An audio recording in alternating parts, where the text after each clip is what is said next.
Now No. they're inviting Buriram for a fight, and you know this is where things get a little bit dicey. Do you want to?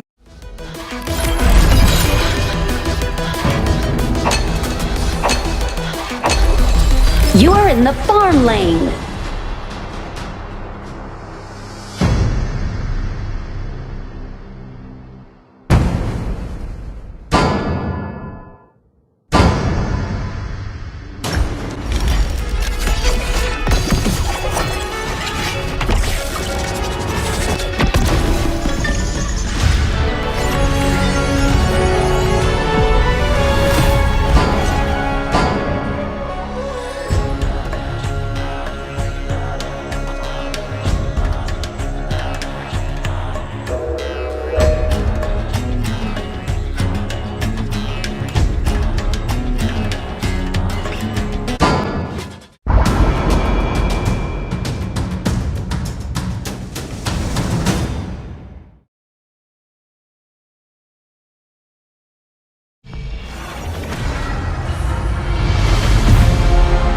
I tried left. Enemy minions will arrive in 5 seconds. All forces, move out!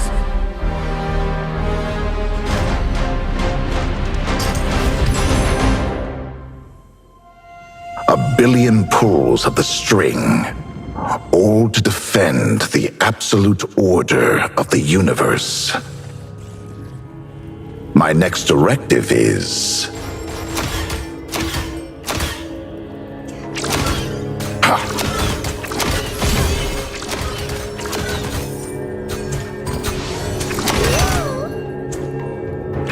Shit! Target acquired. Annihilate. Ha.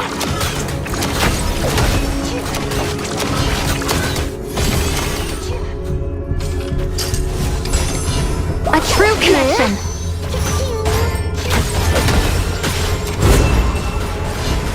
Planets shall fall. Blood. Oops.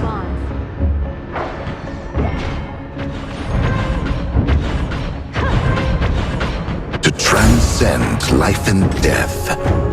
That is the Sentinel's fate.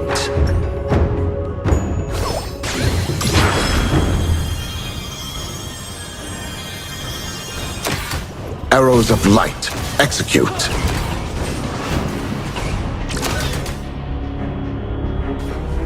Cover me.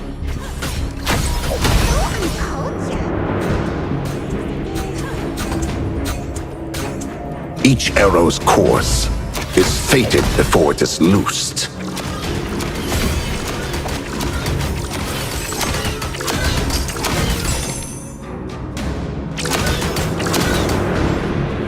Assemble.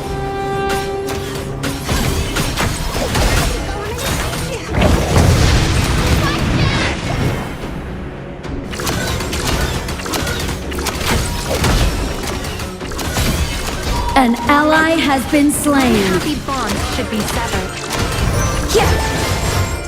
Shit. Skill not ready. Target acquired. Annihilate. You have been slain.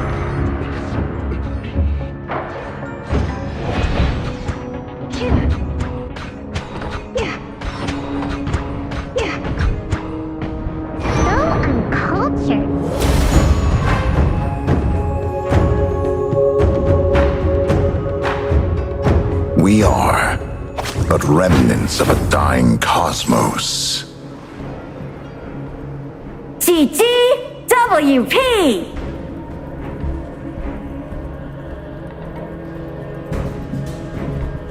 Judgment of the cosmos!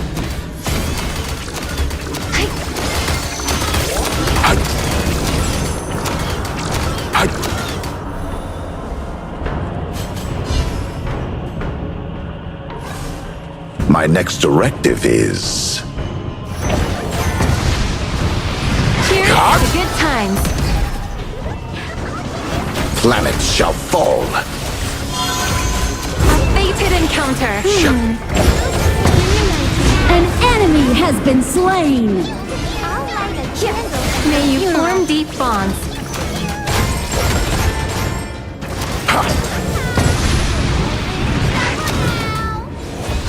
The Overlord and Tyrant have spawned! Ballistae have spawned!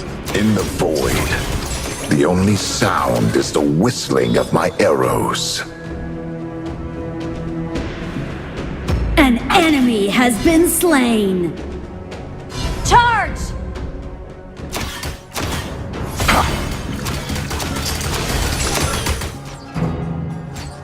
Deviation eliminated. Arrows of light, execute. Charge!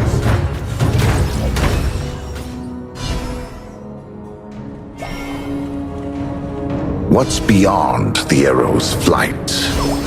Only the silent cosmos knows.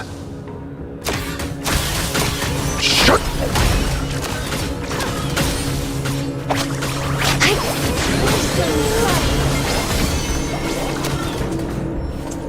Freedom's arrow!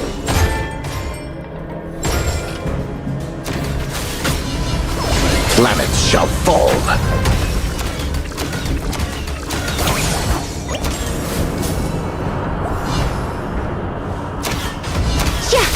Target acquired. Annihilate. Yeah.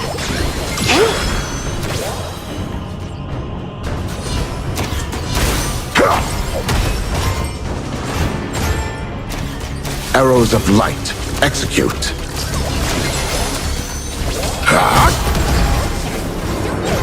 An ally has been slain. Shit. An enemy has been slain. An enemy has been slain. An enemy has been slain. Ultimate not ready yet!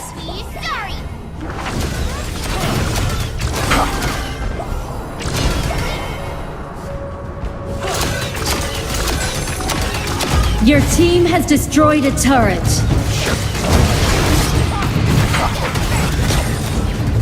An ally has been slain. An enemy has been slain. We are but remnants of a dying cosmos. Shit. Interference suppressed! A chance You have slain an enemy. Arrows of light. Execute. Your team has destroyed a turret. Charge! Coordinates locked. Mission complete.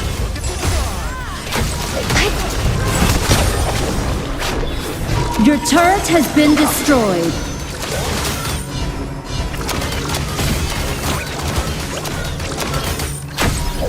Charge!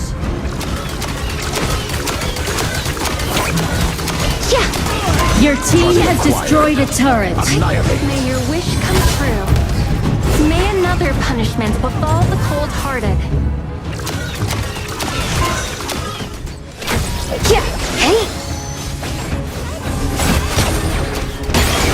Unhappy may a punishment Killing break spree. their promises. Pierce to the stars.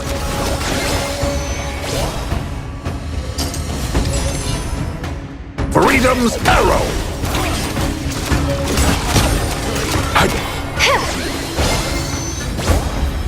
Charge! A Arrows fated of light. encounter. Execute. Killing spree. An enemy has been slain.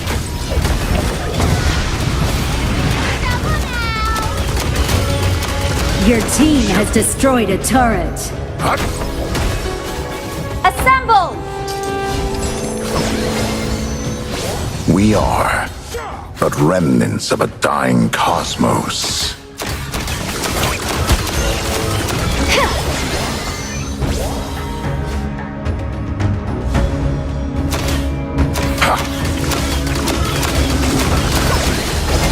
Interference suppressed!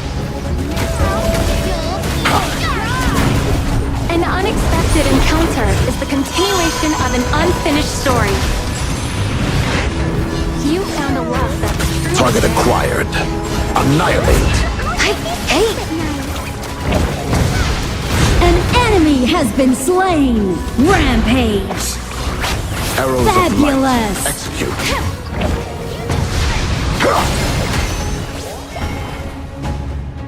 Each arrow's course is fated before it is loosed.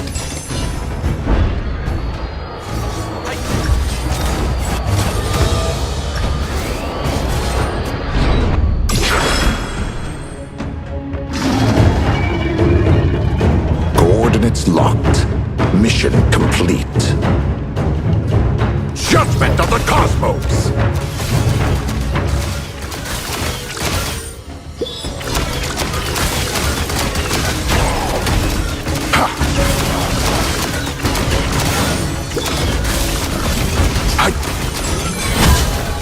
Shut down.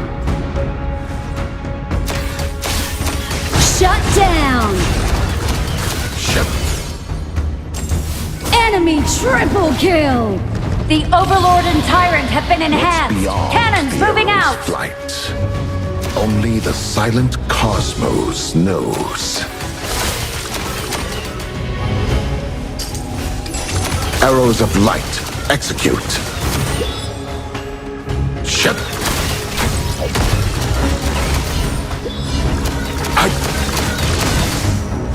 Planets shall fall.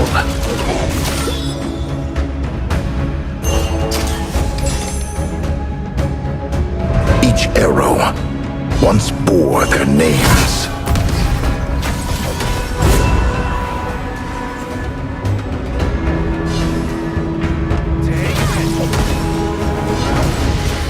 Target acquired. Annihilate. Pierce through the stars. Planets shall fall.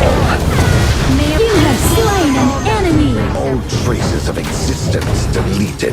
An enemy has been slain. Chance encounter can Double kill. An enemy has been slain.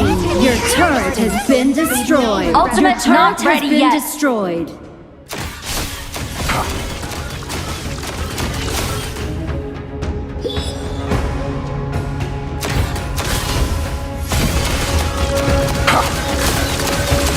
Shut. cheers to good times. Charge! In the void, the only sound is the whistling of my arrows. Charge!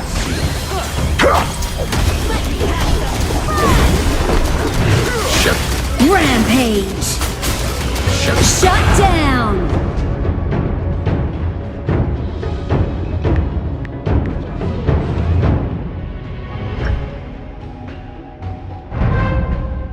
Your turret has been destroyed. Your team has destroyed a turret.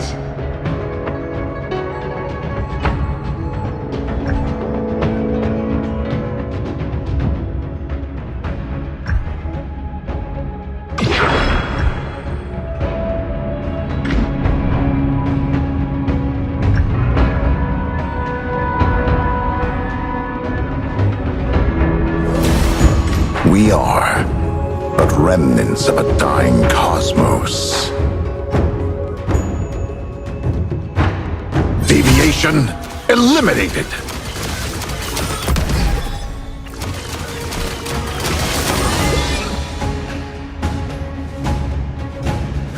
Enemy missing. Each arrow's me. course is fated before it is loosed. You have slain an enemy. Continuation of the will come together regardless of An enemy has been slain. Double kill. leave no regret behind. Shut. Fabulous. An enemy has been slain. Your team has destroyed a turret. Sorry. My bad. Aced. Fated encounter.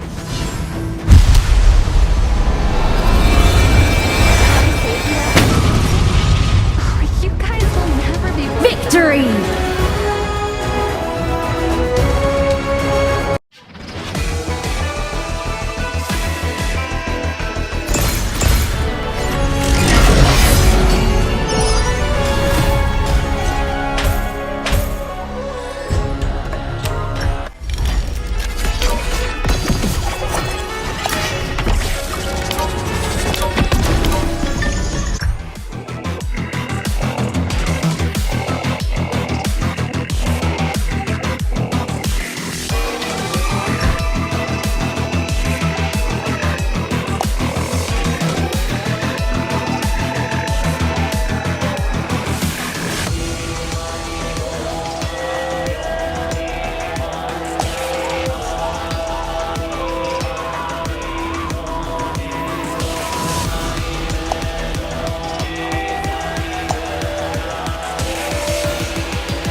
to Nunu and his hero pool thus far within KWC 2026? I think that's the biggest sign of respect, and also showing that they have done a lot of research on you, right? Knowing that Nunu, number one, he has shown you how to play Xiao Qiao, but not only that, but show you how to counter the Lorion. Yes. But Lorion, of course, has been banned in this game.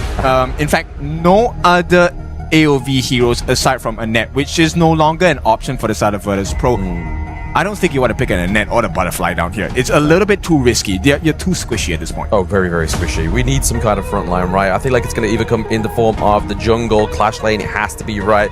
Onto the side of Burm United, they're going to go for the newer here as well. Obviously, not only have they got to watch out for Guan Yu, the creation blocks is also going to create some big obstacles here for the side of Virtus Pro into these team fights. And if we look at anything from last game, they like to be all clumped into these team fights. So I feel like if you have creation blocks, if you're stuck between a horse, it's kind of really hard to either escape or actually make any kind of means of an engage. It means like it needs a second thought. And the outrange potential is pretty huge as well, right? Yes. Nuwa is a hero that you can play from afar. When you use the creation blocks skill 1, there is a plus sign, and the full extent of the plus sign still gives you damage, so it's really hard to play. And this is also a late game insurance for the side of Buriram. If this series goes late, this game too goes late, there is a chance they can turn this around. But here we go. I was thinking of this, right? Game 1, one of the reasons why they won so hard was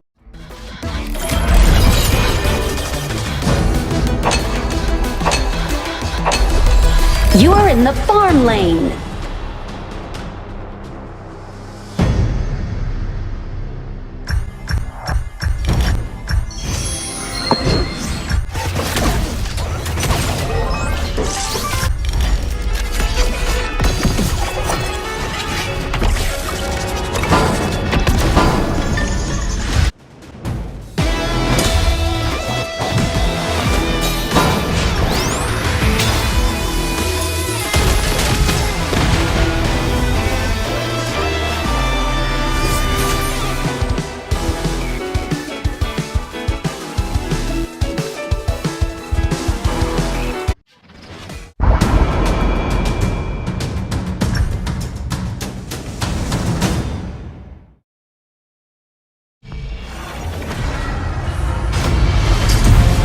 Locked and loaded. Surprise Enemy party, minions will surprise arrive party in the 5 brush. seconds.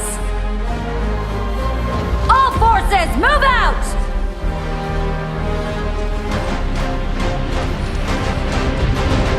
僕の弓にならこもっているよ。君の好きな殺意ってやつがさ。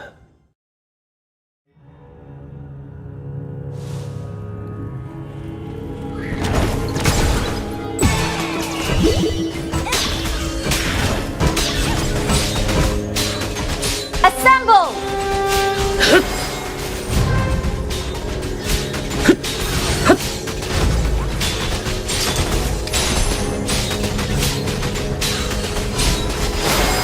これでどうだ。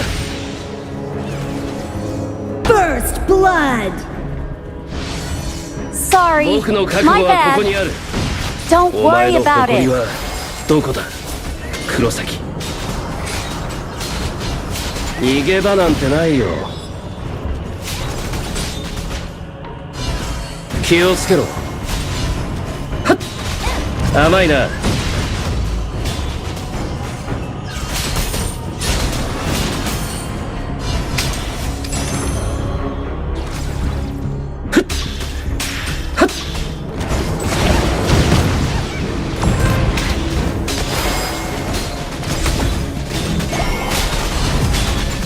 一人もここから帰れると思うな。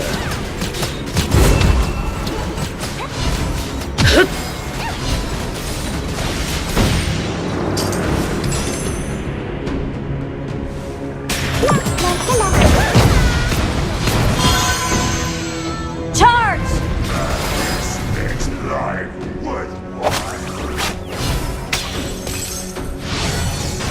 その場から少しでも動けば撃つ。行くぞ。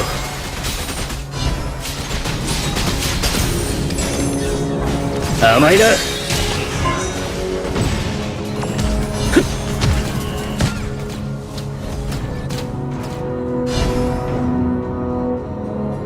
僕の覚悟はここにある。お前の誇りはどこだ、黒崎。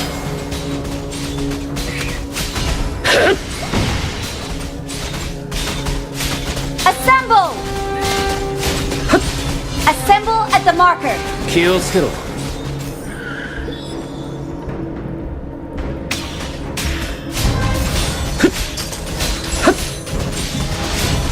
An enemy has been slain. An ally has been slain. You have been slain.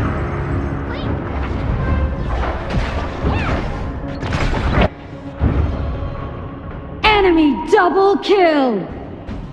An enemy has been slain. 僕の弓にならこもっているよ君の好きな殺意ってやつがさ Someone lend me a hand.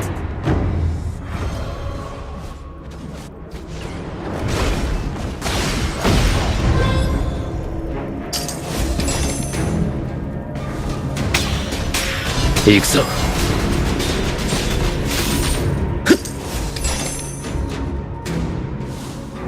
甘いな何をどうしようとも僕たちと死神たちは相入 Skill れないと not いうこと ready. だ一人もここから帰れると思うな見せてやる The Overlord and Tyrant have spawned. Ballistae have spawned. An enemy has been 逃げ slain. 場なんてないよ気をつけろこれでどうだはっ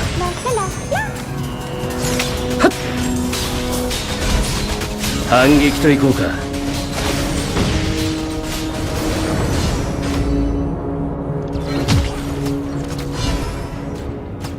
僕は全てと決別してここに来た Ultimate not ready yet. 行くぞ You have slain an enemy. 少しは後悔できてるかい僕に出会った不幸ってやつをさ An ally has been slain. An enemy has been slain. 甘いな Attack the marker. その場から少しでも動けば撃つ気をつけろ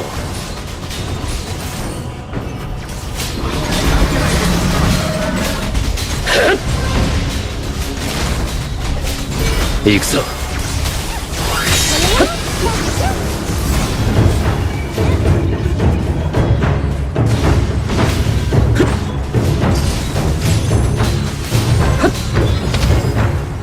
An enemy has been slain. Assemble. 一人もここから帰れると思うな You have slain an enemy. 何をどうしようとも An enemy has 僕 been たちと死神たち slain. は相入れないということか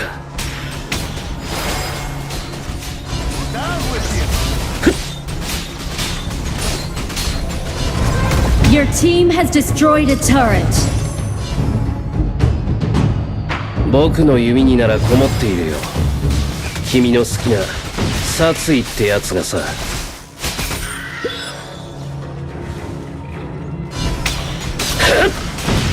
行くぞこれが僕の覚悟だ甘いな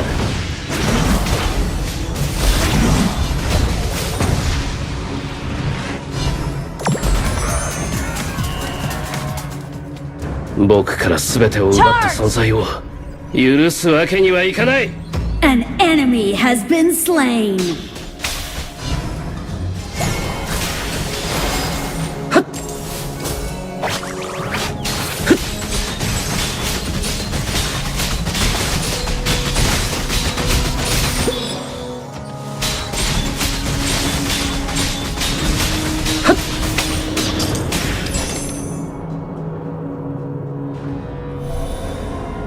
その場から少しでも動けば撃つ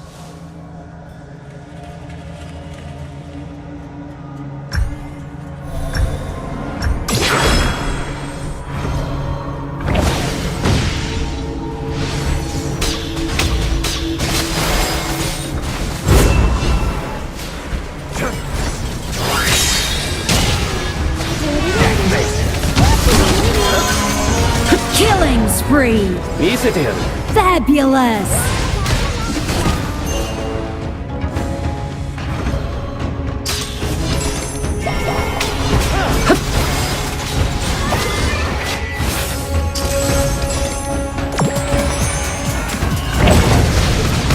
Rampage.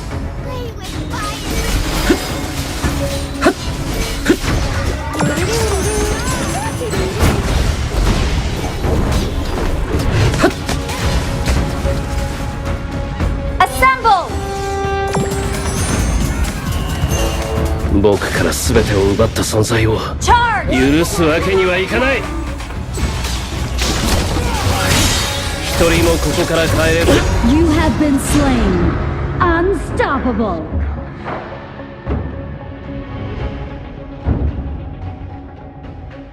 Cover me!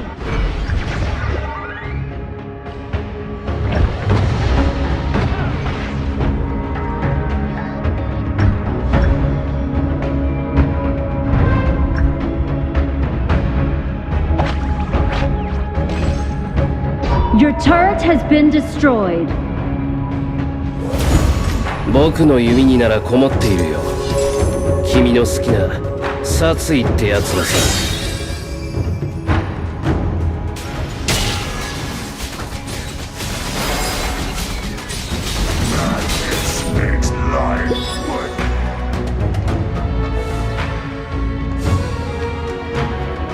僕から全てを奪った存在を許すわけにはいかない。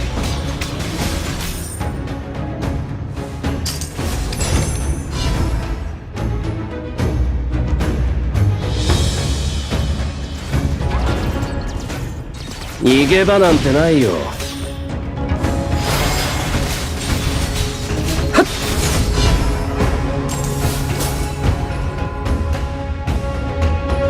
An enemy has been slain. Fabulous. これ The でどう Overlord だ and Tyrant have been enhanced! Cannons moving out! Killing spree. Shut down.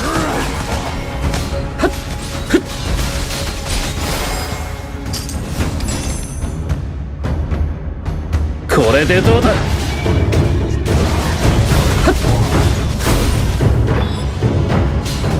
気をつけろ。 Charge! Godlike. 僕の弓にならこもっているよ。君の好きな殺意ってやつがさ。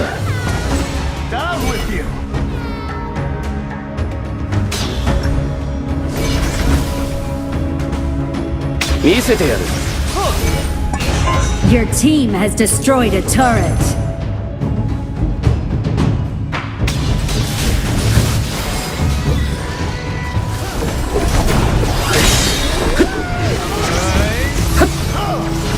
You have slain an enemy. Your team has destroyed a turret. Ultimate not ready 見せてや yet! る。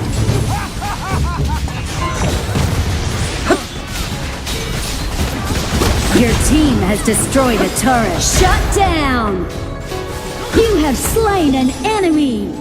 An enemy has been slain. Fabulous! Your team has destroyed a turret. 一人もここから帰れると思うな。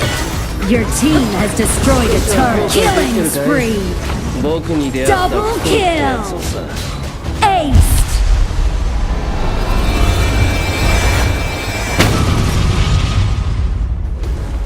Victory!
Storm Lane.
Enemy minions Surprise will arrive party in in the 5 brush. seconds.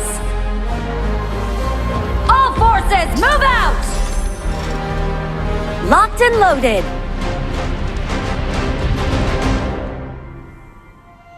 A billion pulls of the string, all to defend the absolute order of the universe. We are but Cover me. remnants of a dying cosmos. Target acquired. Annihilate.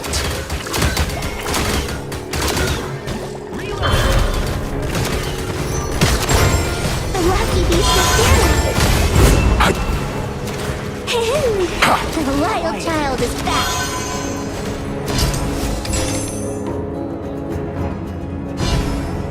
My next directive is...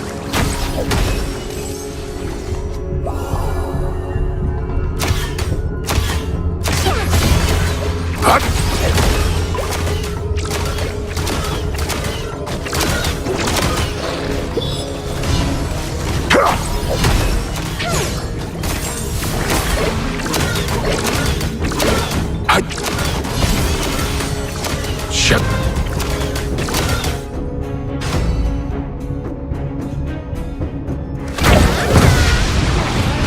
Trouble now. Coordinates locked. Mission complete.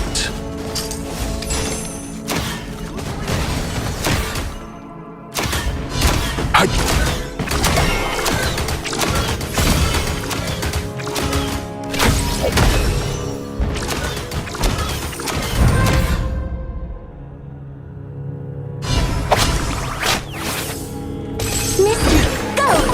In the void, the only sound is the blood. whistling of my arrows. An ally has been slain. Freedom's arrow!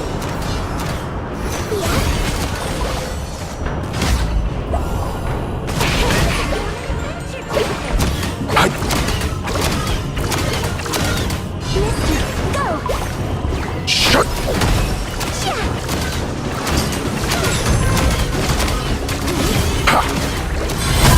Here's here for you. You have been slain.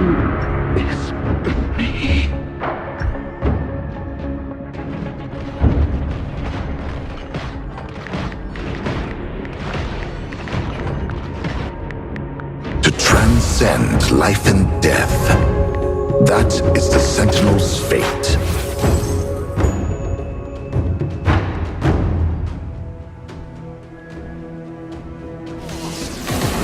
Pierce through the stars!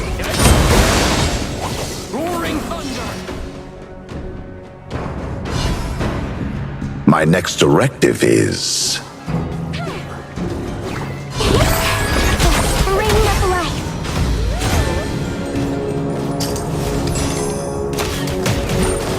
Assemble! Shut. Crossing mountains and oceans. Judgment of the cosmos! An ally has been slain. Planets shall fall. Skill not ready. An ally has been slain. You have been slain. Assemble! The Overlord and Tyrant have spawned. Ballistae have spawned. Enemy killing spree. Someone lend me a hand. Each arrow's course is fated before it is Someone loosed. lend me a hand.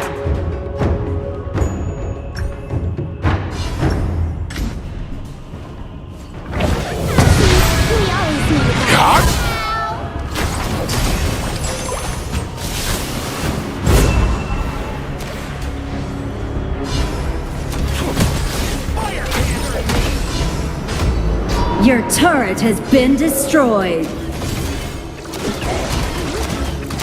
Shut.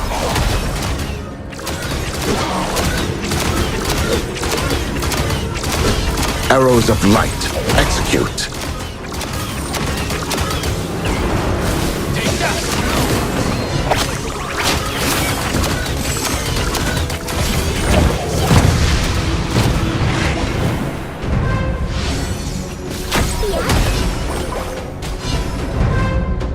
The spring of life. What's beyond the arrow's flight? Only the silent cosmos knows. Water has no form but the form Interference suppressed!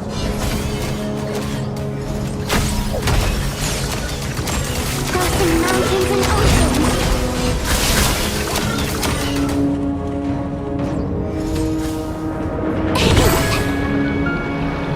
Coordinates locked. Mission complete.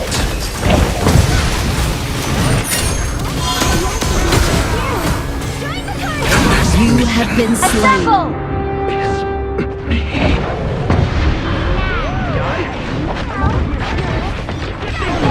Assemble!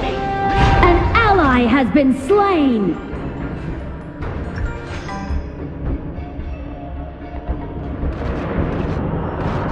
Enemy rampage. Your turret has been What's destroyed. beyond the arrow's flight? Only the silent cosmos knows.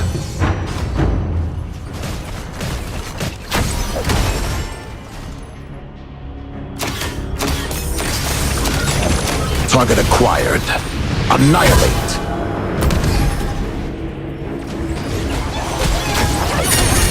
An enemy has been slain. Enemy in our Your jungle! turret has been Help me get rid of them! destroyed. Enemy killing spree.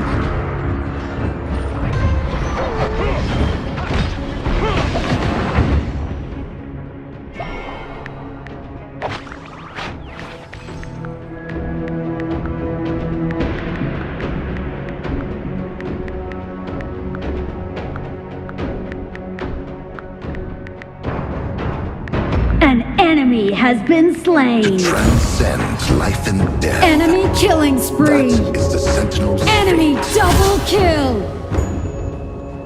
Enemy rampage. Shut down. Shut.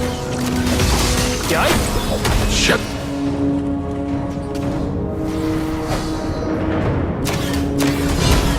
Arrows of light. Execute. Hi.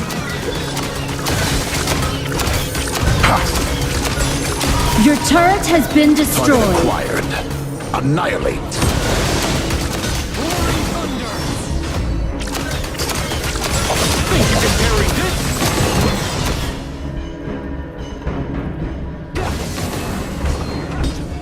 In the void, the only sound is the whistling of my arrows. All lives, heed my call.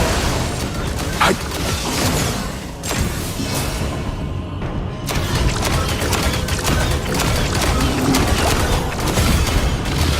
Shut. Your team has destroyed a turret. An ally has been slain. An ally has been slain. Coordinates locked. Mission complete. Attack the marker!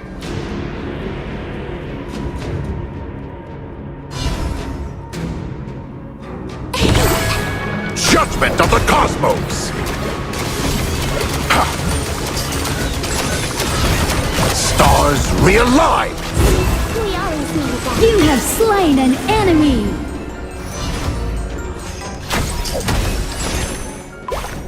Cover me! We are but remnants of a dying cosmos. Shut.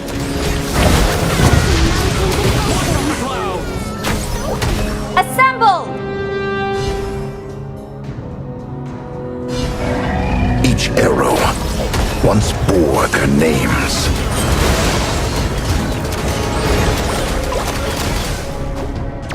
Ah! Shut down!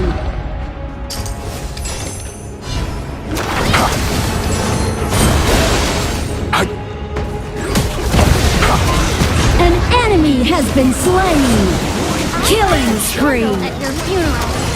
The Overlord and Tyrant have been enhanced! Cannons moving out! Your team has destroyed a turret. Your team has destroyed a turret. Your turret has been destroyed. Our high ground tower is under attack! Shut.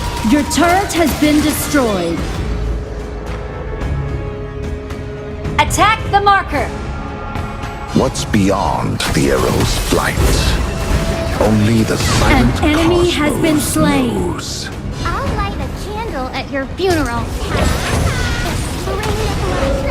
An Target acquired. enemy has been slain. Annihilate.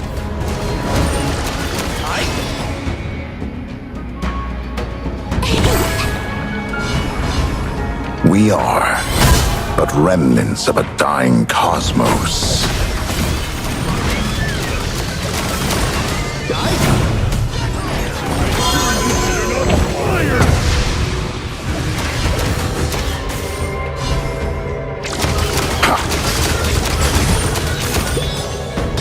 Arrows of light, execute. See, we always need a guy. Shut.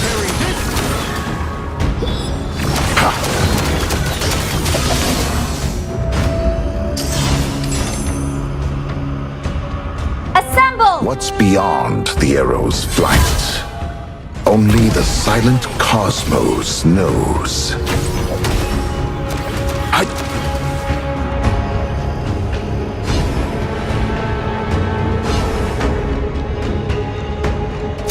Target acquired. Annihilate. Charge!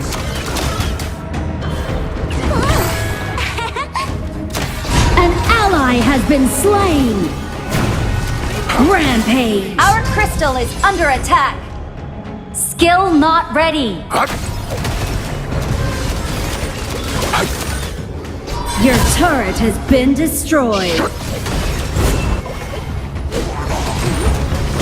Our crystal is under attack! Unstoppable. Our high ground tower is under attack!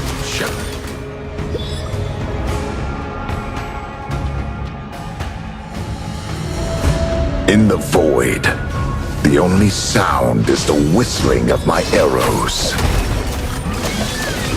Light up the clouds! Shut.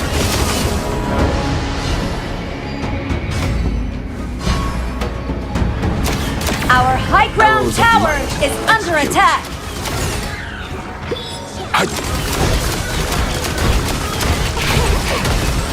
Planets shall fall. Here!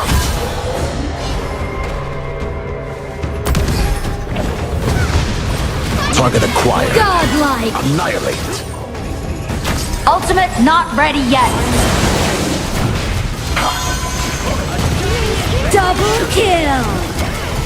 Triple kill. My arrows Fabulous. is fated. Our high ground Quadra tower kill! is under attack! Fabulous.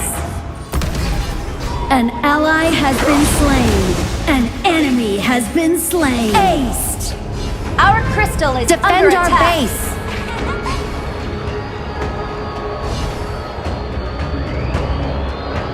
My next directive is...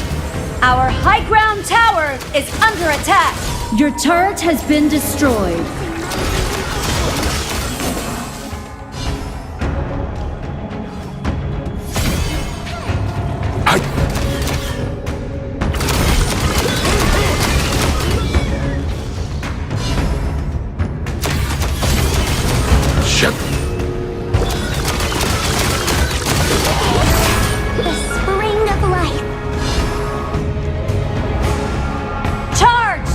Each arrow's course is fated before it is loosed.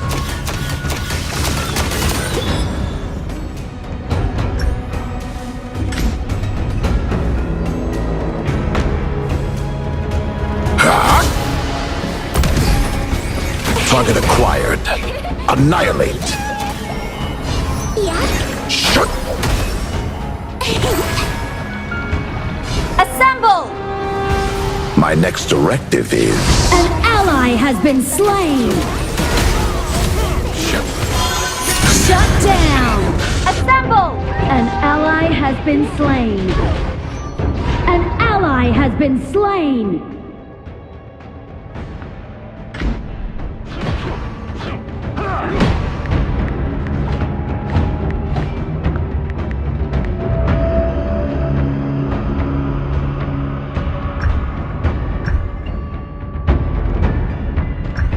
Our crystal is under attack.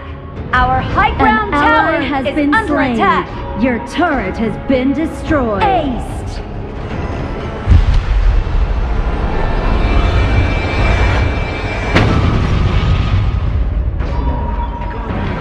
Defeat.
Thursday, AGAL in their last KPL game before flying to Paris, has a 2-0 advantage, and then they end up losing that game 2-3. I think both of you make a very good point, right? It's not just about patches alone. It's also about conditioning yourself to the best state that you are at to actually face global opponents here, because KPL is known as a very, very strong region, and all the global teams look up to this specific region itself.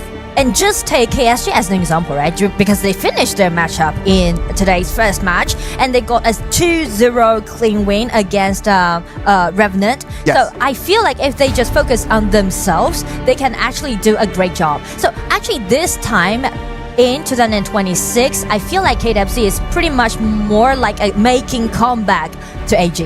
AGAL, as you can see on the screens, the title defender. Team Vitality in front of them, they're the challengers. And one more time against a KPL team.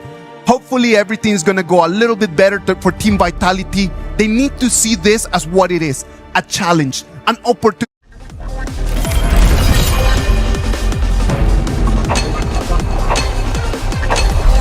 You are in the farm lane.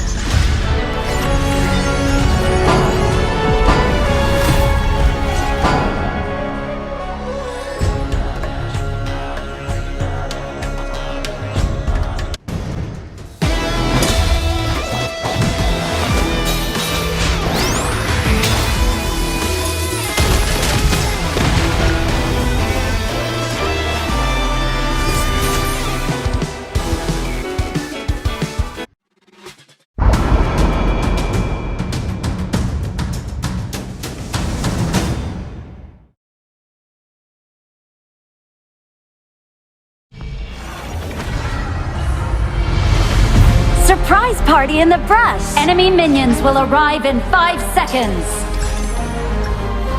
All forces, move out!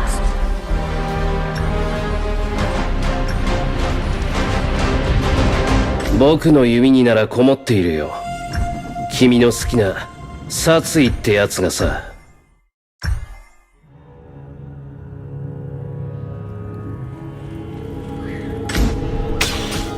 気をつけろ。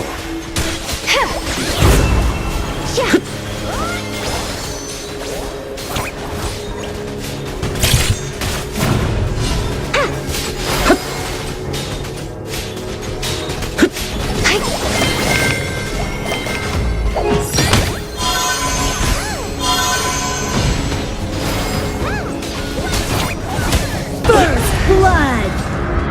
Enemy double kill! A true connection. Let's get to work. "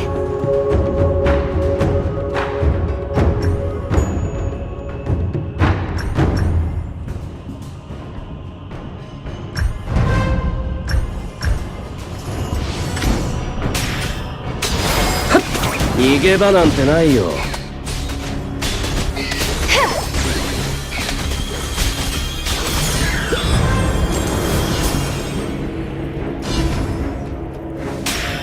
Hey!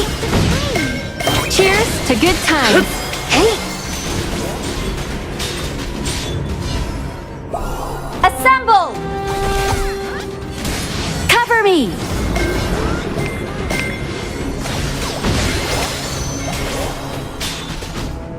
Retreat! Retreat! "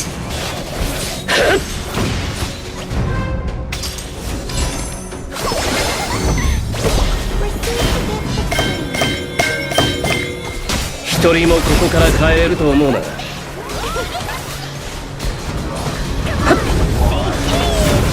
You found a love that's truly rare.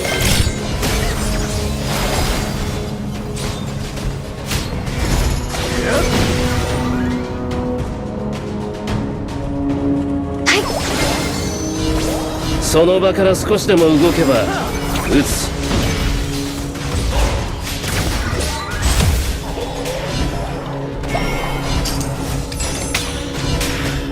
Cheers to good times.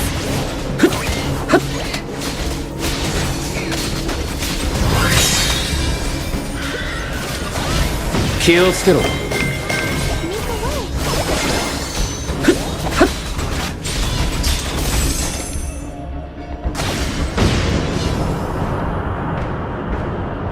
僕は全てと決別してここに来た。Retreat from the marker!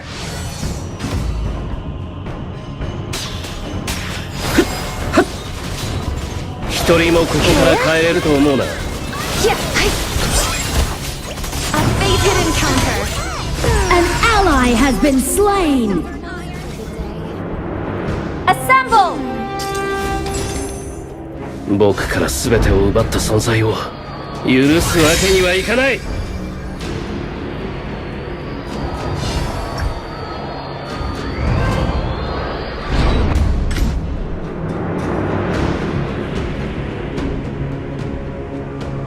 僕の弓にならこもっているよ。君の好きな殺意ってやつがさ。The Overlord and Tyrant have spawned! Ballistae have spawned. An ally has been slain!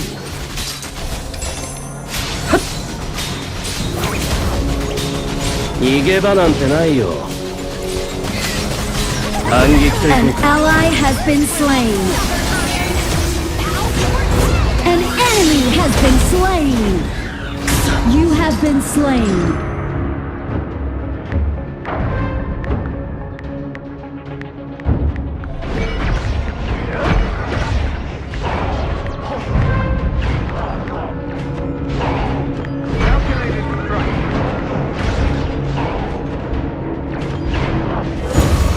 何をどうしようとも僕たちと死神たちは相入れないということか。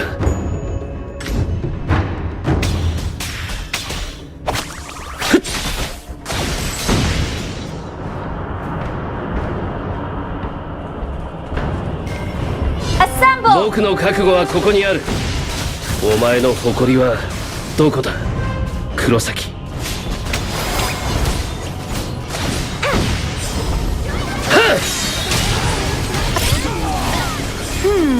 An ally has been slain. Pieces lead Kill to skill. no regrets. Yeah. May your wish come true. 逃げ場なんてないよ。 Assemble!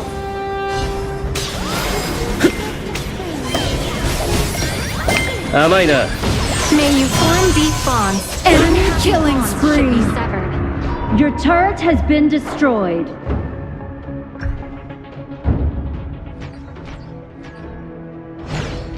An enemy has been slain.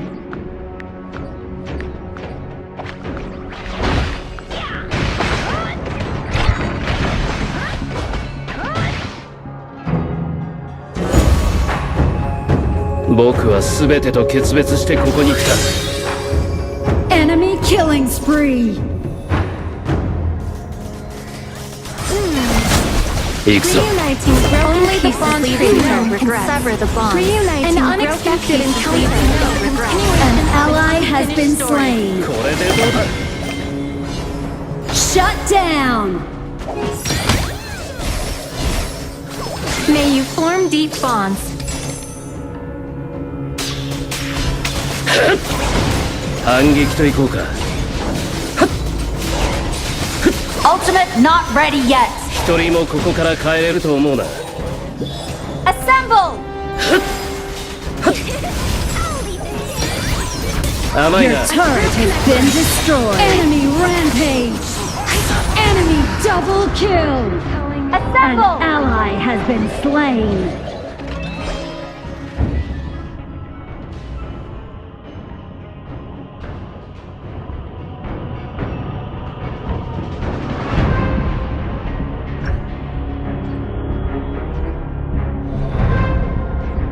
Your turret has been destroyed. Morning. Let's get to work.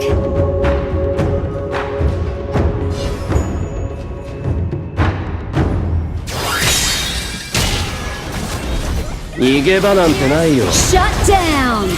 Enemy in our jungle! Help me get rid of them! You have slain an enemy. 僕は全てと決別してここに来た。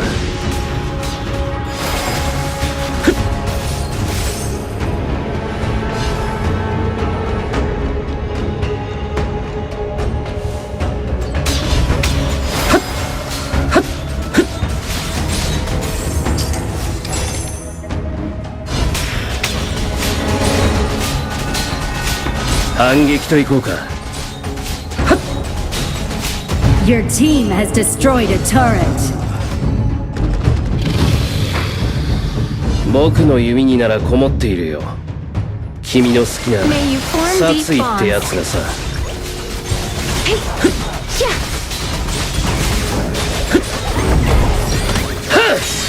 You have slain an enemy.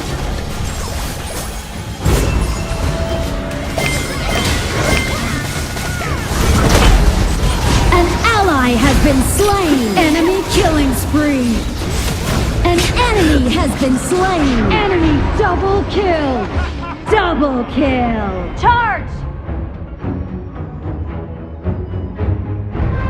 Retreat! "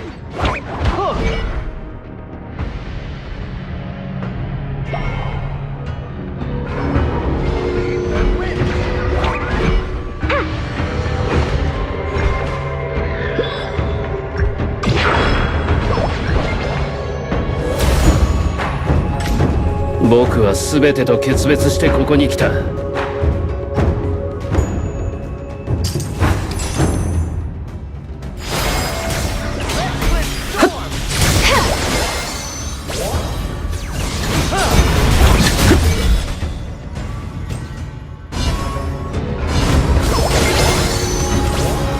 僕から全てを奪った存在を許すわけにはいかない。 The Overlord and Tyrant have been enhanced! Cannons moving out!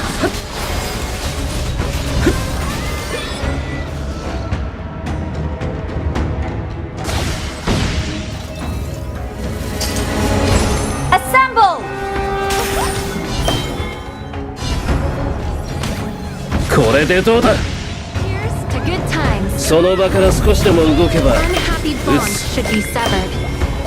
反撃といこうか。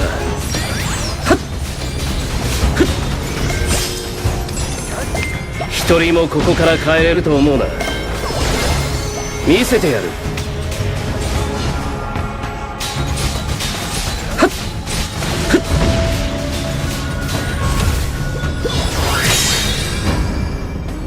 Your team has reclaimed a crucial kill. 気をつけろ。 You have been slain.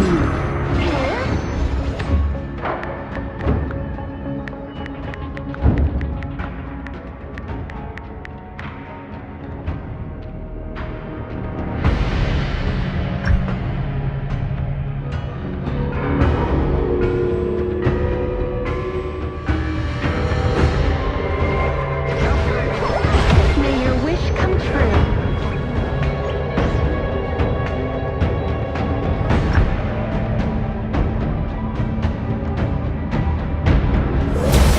僕は全てと決別してここに来た。終わりだよ。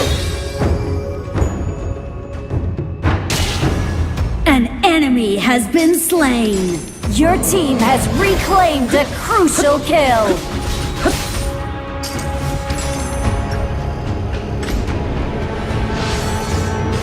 僕から全てを奪った存在を Enemy 許すわけ killing にはいかない spree. An enemy has been slain.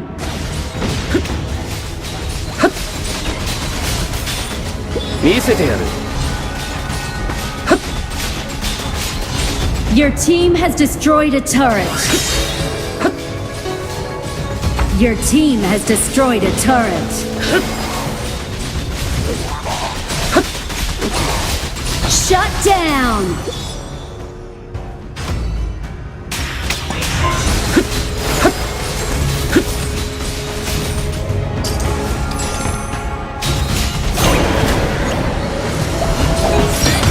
Your team has destroyed a turret.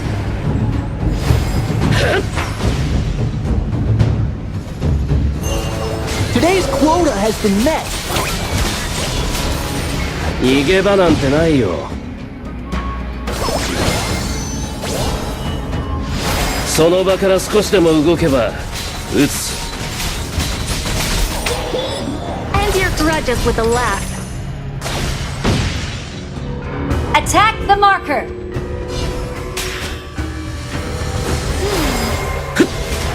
Being broken pieces leaves no You have regret. slain an A true enemy. connection. 少しは後悔できてるかい？僕に出会った不幸ってやつをさ。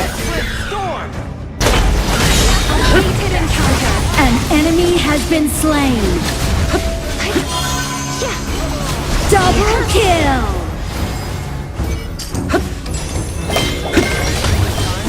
Your team has destroyed a turret. An ally has been slain.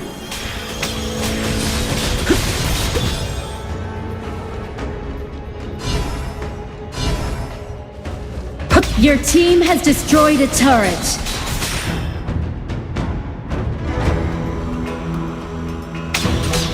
Hey, 行くぞ。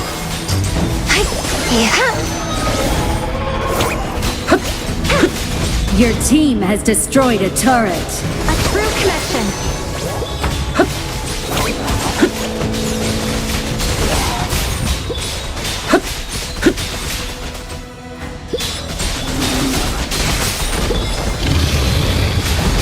気をつけろ。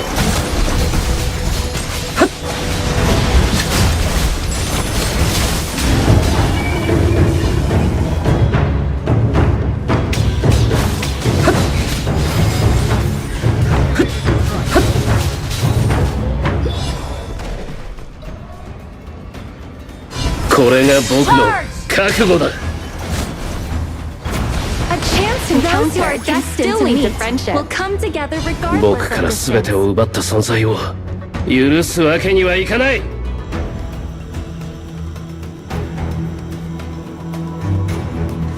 Eastern wind. Red cliff storm.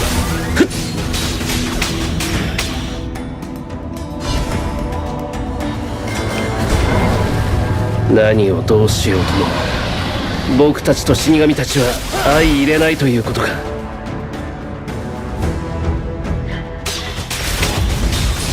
っ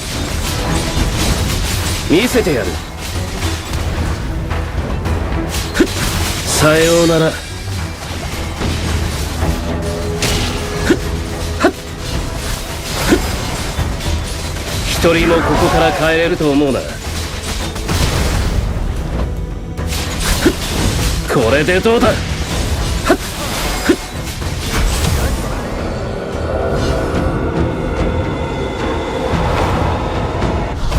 僕から全てを奪った存在を許すわけにはいかない。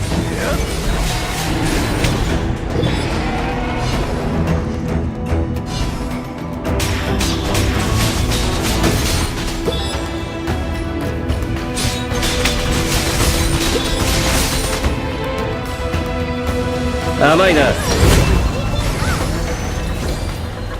Unhappy. An enemy has been slain. You have been slain. An ally has been slain. An ally has been slain. Your team has destroyed a turret. Your team has destroyed a turret.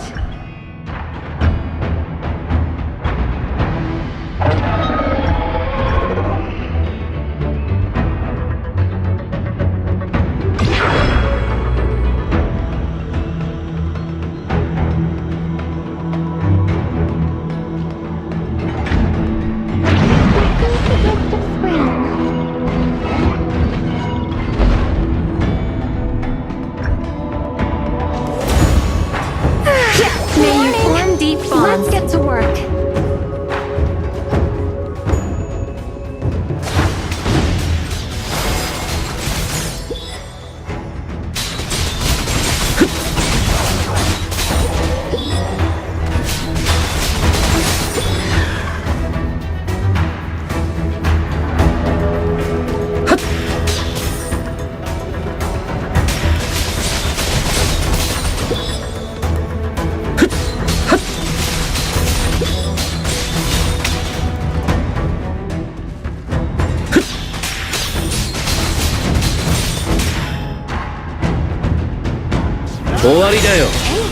An unexpected An enemy has been slain. Shut down.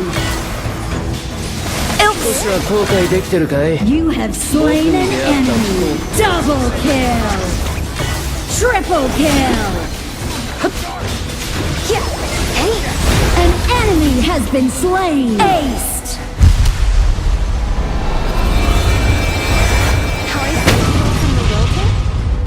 You guys will never. Victory.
Putting in the top grind, all my squad is pop gallant. No words are needed for trust, we got the confidence. See you flicking, slipping now, how you couldn't copy this. Now to stop it, I'll be ready all the time. Get it now, take a breath. Yeah, my plate is colder than ice, you gon' pay the price.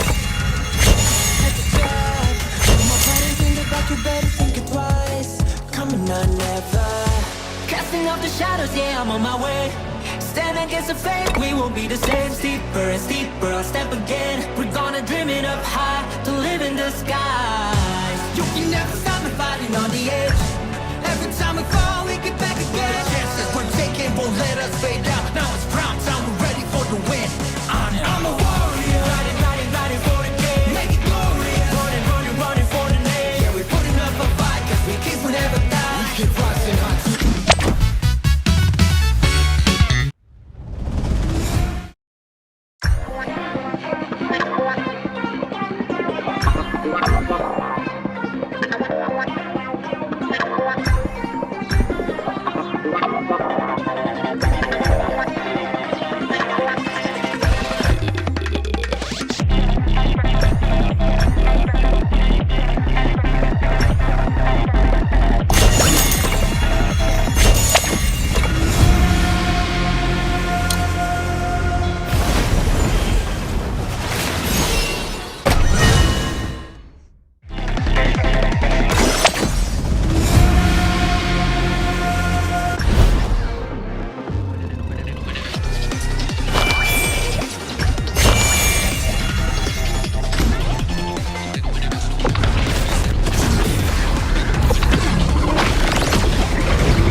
feel so as well. Usually when we play like double fighters, it's Enemy more minions important when we will see arrive the in 6 to 5 8 minute mark. That's where double fighters starts coming online for both of these teams. And to your question, where is Bao gonna go? Where is Lanfeng gonna go? We see the Charlotte going up against the Davara, and we see the Ambrosa going up against Yino on that Baichi. And we also see some comments right now down there because they are supporting for AG, supporting for Ino, and Ino is picking out this Baichi. So we're gonna see a Baichi play against Charlotte at bottom.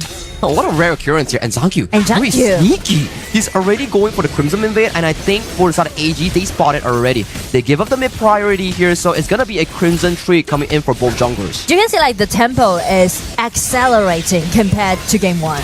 Yeah, I think like game 1, it was a bit of like a back and forth coming from both teams. Are they diving the top side right now? They're trying to do the tower dive.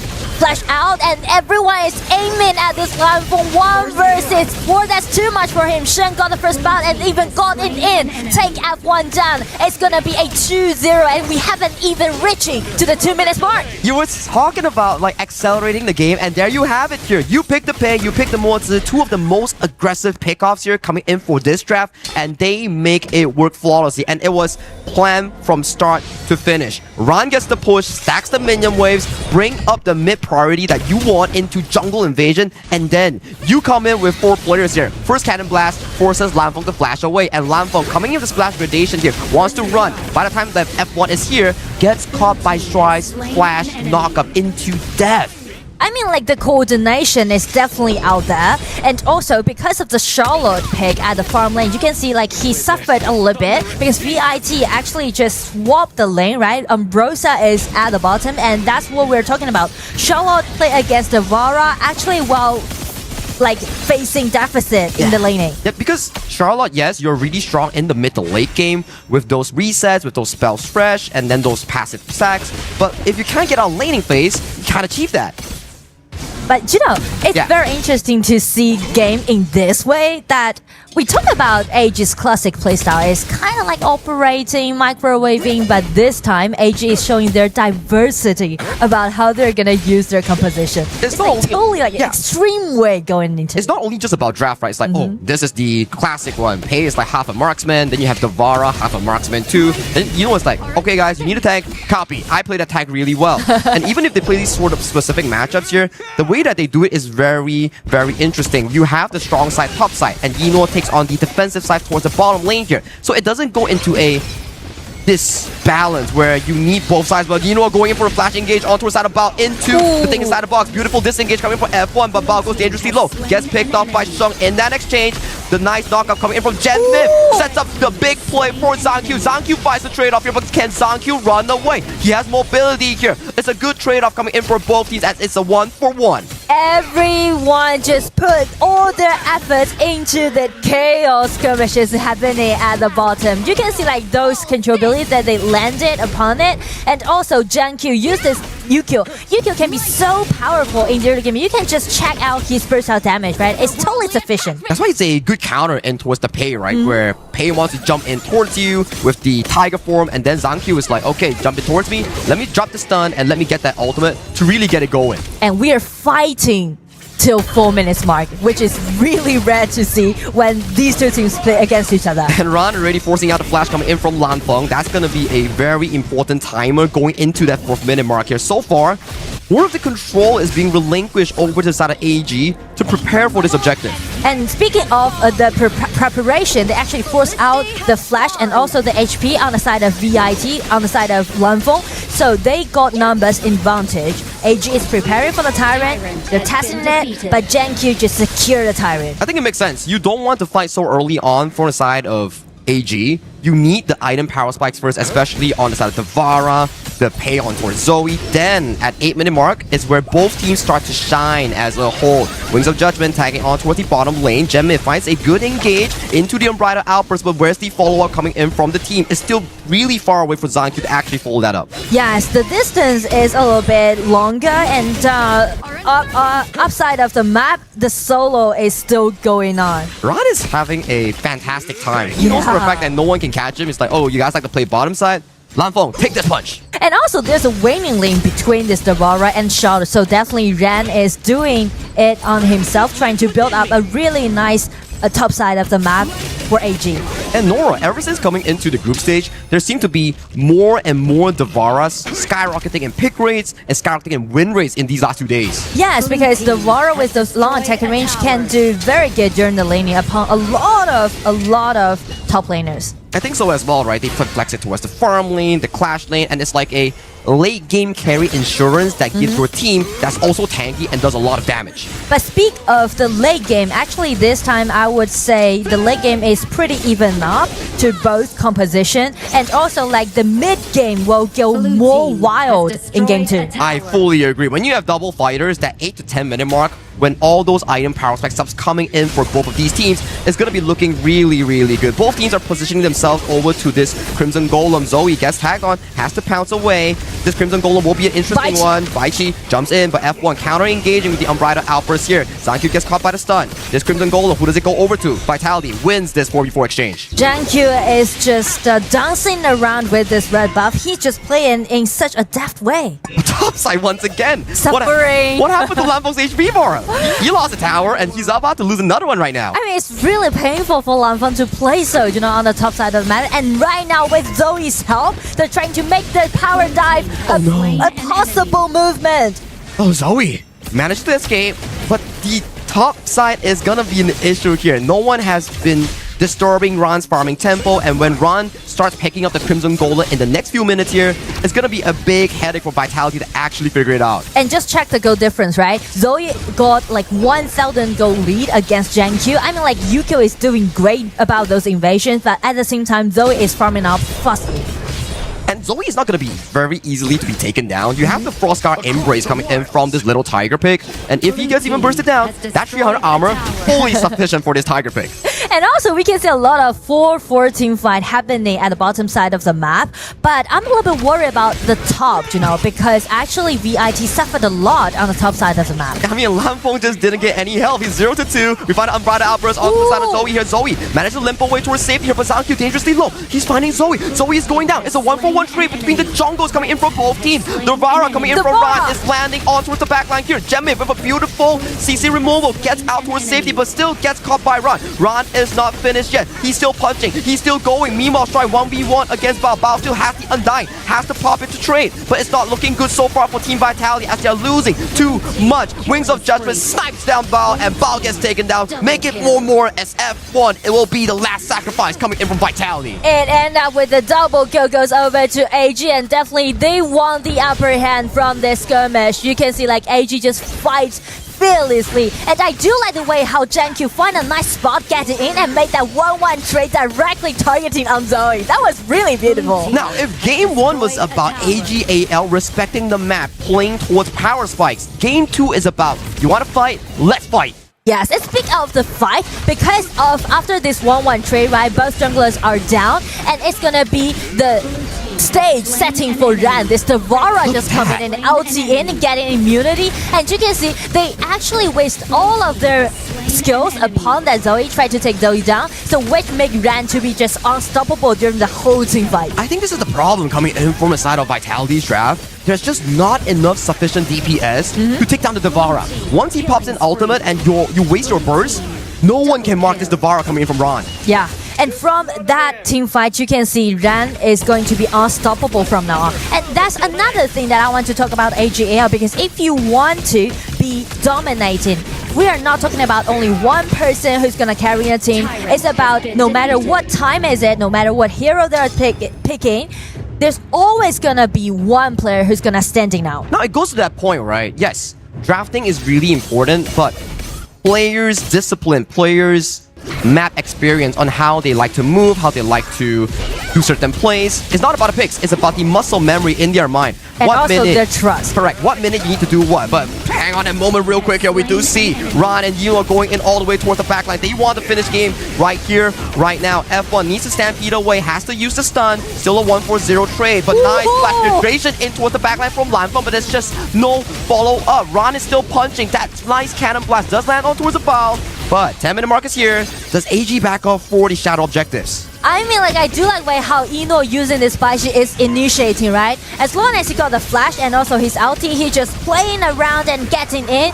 But Vitality, actually, they're fighting back in quite a nice way. That's the human vice here, right? I feel like Lanfeng is like he suffered a lot and he's trying to put all his efforts trying to get revenge on it. That flash with the ulti was quite decent. It was good, but the goal lead is just too darn far away coming in from Vitality and AGAL. If it was a 50-50, maybe that could have been Vitality's moment here. But due to the large goal lead that's being held on by AGAL, those team fights, they are not miracles. Those are just opportunities. Not even mention to the Dark Tyrant goes over to AGAL. So I feel like it's gonna be the time for AG to slow down a bit more. They will just let Shen and Eno to be at the front line and trying to shred down the HP bar as much as they can. Just check the ulti right, really decent, and try to find out Jankyu sneaking at the back, trying to find that Shen because he know that with that 401 KDA and that kind of gold lead, Shen can just easily shred down all those HP for his teammate. He needs to find some pickoff, right? If he can find a pickoff, maybe he can push the game further, get that Shadow Overlord, extend the game.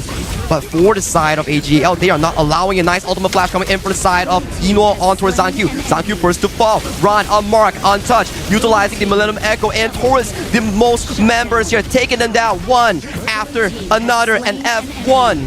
He's gone, and with that final play, 0-5, only Sheng falls. This will be a clean, easy win for AGAL, a dominating one in this game number 2. Triple goes over to Ran. It's gonna be the end of the game, of the matchup. It's gonna be a clean victory. Goes over to AGAL. It's a statement match for their debut coming in for the side of AGAL. They showcase they can play the traditional farm lane marksman style with Eno's Arlie, and then they bring over a different style. Eno goes back in towards the Bai Chi that he has so much experience with, play the weak side, allow Ron to carry, and in the end, Ron showed up with that Davara, just punching every single member towards that game. And the story keeps writing it again and again and again. AGAL are going to win 2-0 on top of Team Vitality, moving to this afternoon's upper bracket final. I mean, like, yeah, it's 8-2-0, right? Only 2 games has been played, but so much thing that we've seen from these 2 games. We see the experience from the team, we see the history, and also we see the capable enough, the capacity of all 5 members, all 5 players. I think that one of the beautiful things in here is just how different people can just carry the team at different moments. Everyone is just looking at the junglers and everything. If you look at Sheng with the Garuda, just to be able to have the reach, the poke, he actually ends up with a very beautiful KDA, and not only that, he was the key damage dealer in all of these fights before Ran just pop off at the end. And the early game planning coming in from the side of AGAL is fantastic, where yes, when you lock in the draft, you need to have an early game plan in mind. They cleared up mid with the side of Zoe on that play, then converted into jungle invasion. Then that's where Davara pushing the wave. They go for that dive, and ever since that, the Charlotte coming in from Lanfeng, he's just suffering. He suffered a lot during the laning, and poor also Lanfeng, like he was just on his own the whole day. And he's just taking this 1v1 against Ran, and then Ran is just bullying him again and again and again, like almost sending him back home. Exactly, and it's kind of just restricted the invasion that Vitality did at the bottom, right? Because you need to take care of your top lane. So that's a problem. And also, like in this game, we can see it was a 14 versus 3 of the kills. AG this time, actually, they're playing in a more aggressive way. Of course, like at the beginning of the game, like the invasion immediately just told you that they were not going to push the game to the 15-minute, almost like the same as the game 1. Like this time, they just wanted just to finish everything extremely early. Yeah, the game plan is what makes it so important. If you have a game plan like that, it's not like, okay guys, we're gonna do this when we are in the game. The coaches are like, okay guys, this is the picks, this is the game plan. The VAR is gonna do this to shove in the wave, and then when everybody comes towards the top side, we make it work. So these are pre-planned, not only from the draft, but also experience from these players.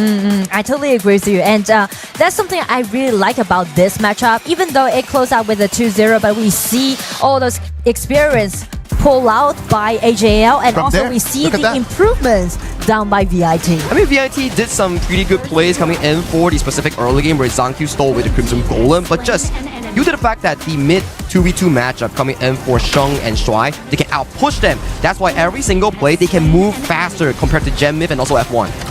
And actually, they did really good job. Like triple knock up at the bottom. This time, actually, the team fight that we just saw was VIT won the upper hand. But after this 1-1 trade, you can see like Devara Ran is just putting it on the spotlight. No one can mark him, right? There's no consistent DPS coming in for the side of Vitality's draft.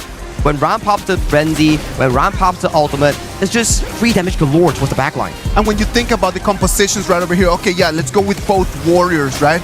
But then AG has the pay, and the pay can just destroy turrets, so that already gives them an advantage. Who's supposed to be taking down the turrets for Team Vitality, though? Good point. That's really good point. And also, I do admire the accuracy that Ino has using his ulti and just drag Gen back for the last team fight. I think the ultimate flash has been really consistent coming in from Ino. Yes, you're a Baiti, you don't have carry probabilities, but the way that you set up team fights coming in for this TAM pick is exactly what AG needs in this specific hero lineup. All right. What about if we go and hear it from Inuo? Mara has Inuo over there on stage. Let's go and hear exactly what Inuo wants to share to us in this KWC 2026. Here with the legend, Inuo, congratulations. Masterful performance as expected. But you know, there is a challenge happening right now with an incredible reward. If any of the team beats a KPL team, they will get 100,000 USD. Now, in terms of percentages, how possible do you think that the other teams can claim this? Ino 首先恭喜你们在这一场当中获胜，你们的发挥也非常非常亮眼。你知道现在在比赛当中有这么一个大挑战吧，就是说如果有任何一支战队能打败一个 KPL 的战队的话，他们能立马获得一个10万美元的奖金。那你觉得这件事情能发生的概率会是多少呢？我感觉这个概率应该不会为0吧，因为今年跟很多国际队伍都交手过，跟他们打过训练，他们跟去年相比真的强了很多。我们还是会有机会输的。I'll say that the chance is definitely not going to be 0% because I've been practicing and playing against a lot of the other teams, a lot of international teams and scrims, and I have to say that overall they definitely feel a lot stronger compared to last year. So there's some potential over there and we got to be careful. What about in a single game? They can get 10,000 USD if they beat you in one game. Do you think the percentages would be more than 50% for that? 如果算单场游戏的话，如果一个国际战队能拿下哪怕单独一场的话，他们也能获得一个1万美元的一个奖金。你觉得这个事情的概率会多少呢？能不能超过50%呢？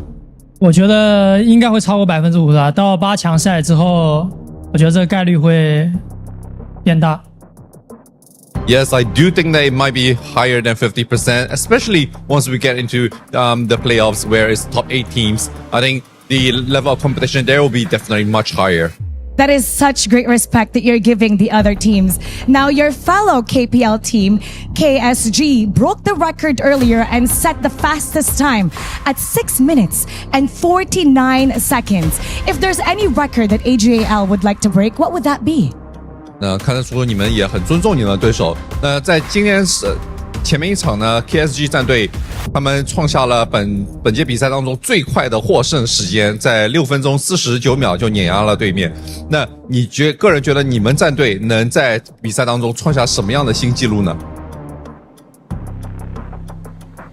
我们之前在国内联赛已经创造了一个无人能及的纪录了，希望他们能突破我们吧。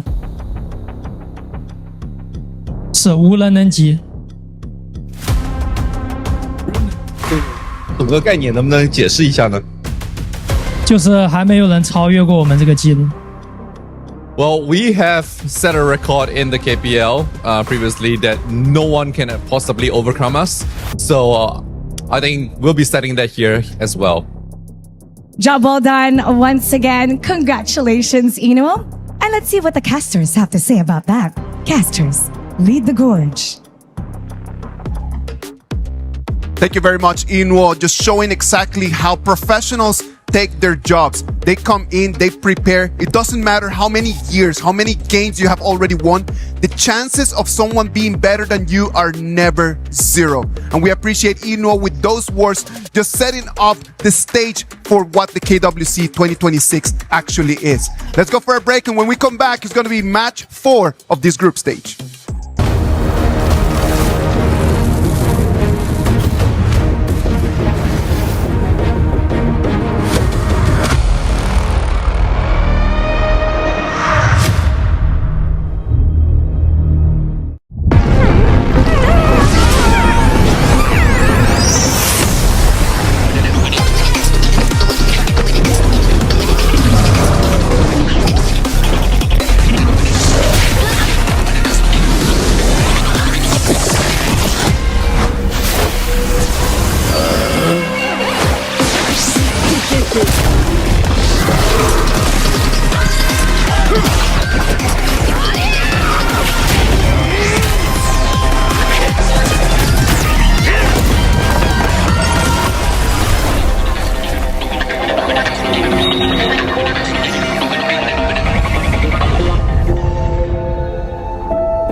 He can come in here and play my game. He knows nothing. Let's go! Tyler Wine, you're done.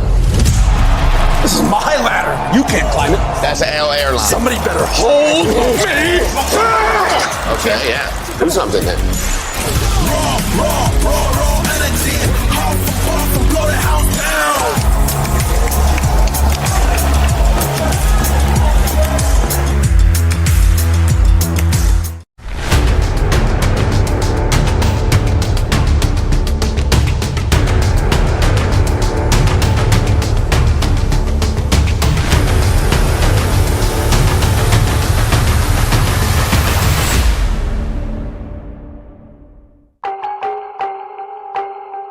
Welcome back. This is the KWC 2026 live from Paris, France. Right now, we're gonna move into our match 4 of today. It's gonna be MIBR Los Grandes are gonna be playing against Blacklist International. Holler, Blam, what can we expect of this matchup?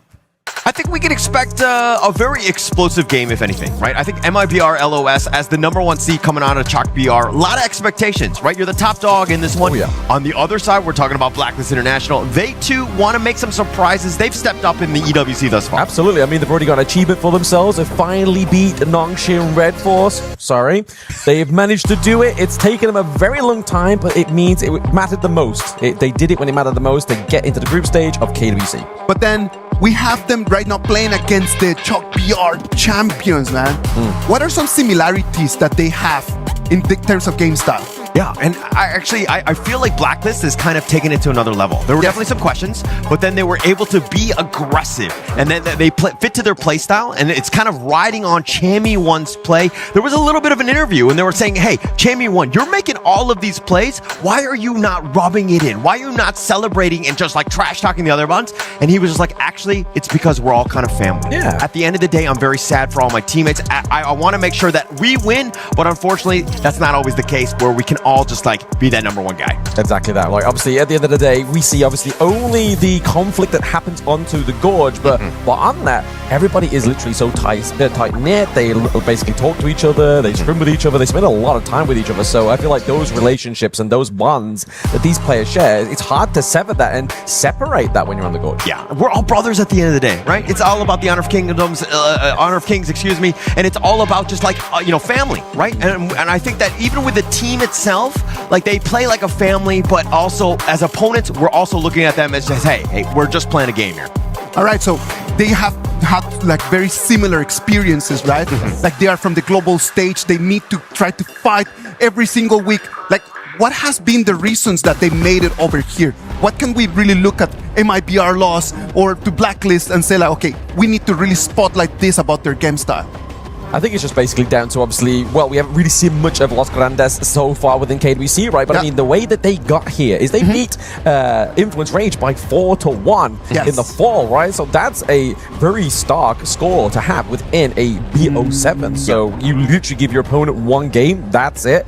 That's a scary metric for Blacklist to be looking at. Yeah, and I know that Vento right over there was a player that really just stood up in that final and had such an amazing performance. Yeah, and actually, if we're going back to just like the roots of this team, they were previously known as Loops as of last year. They formed up as LOS just going into this one. But this is a squad that's been sticking together. They've had quite some time. You talked about Vento there, Isaac, there. But Vento has been the longest standing in terms of this team. And why he's gotten so many MVPs. 3 times Chalk BR champion, joined as a professional in 2023. 1 KIC and 1 KWC, but he has never been able to move out of the group stage.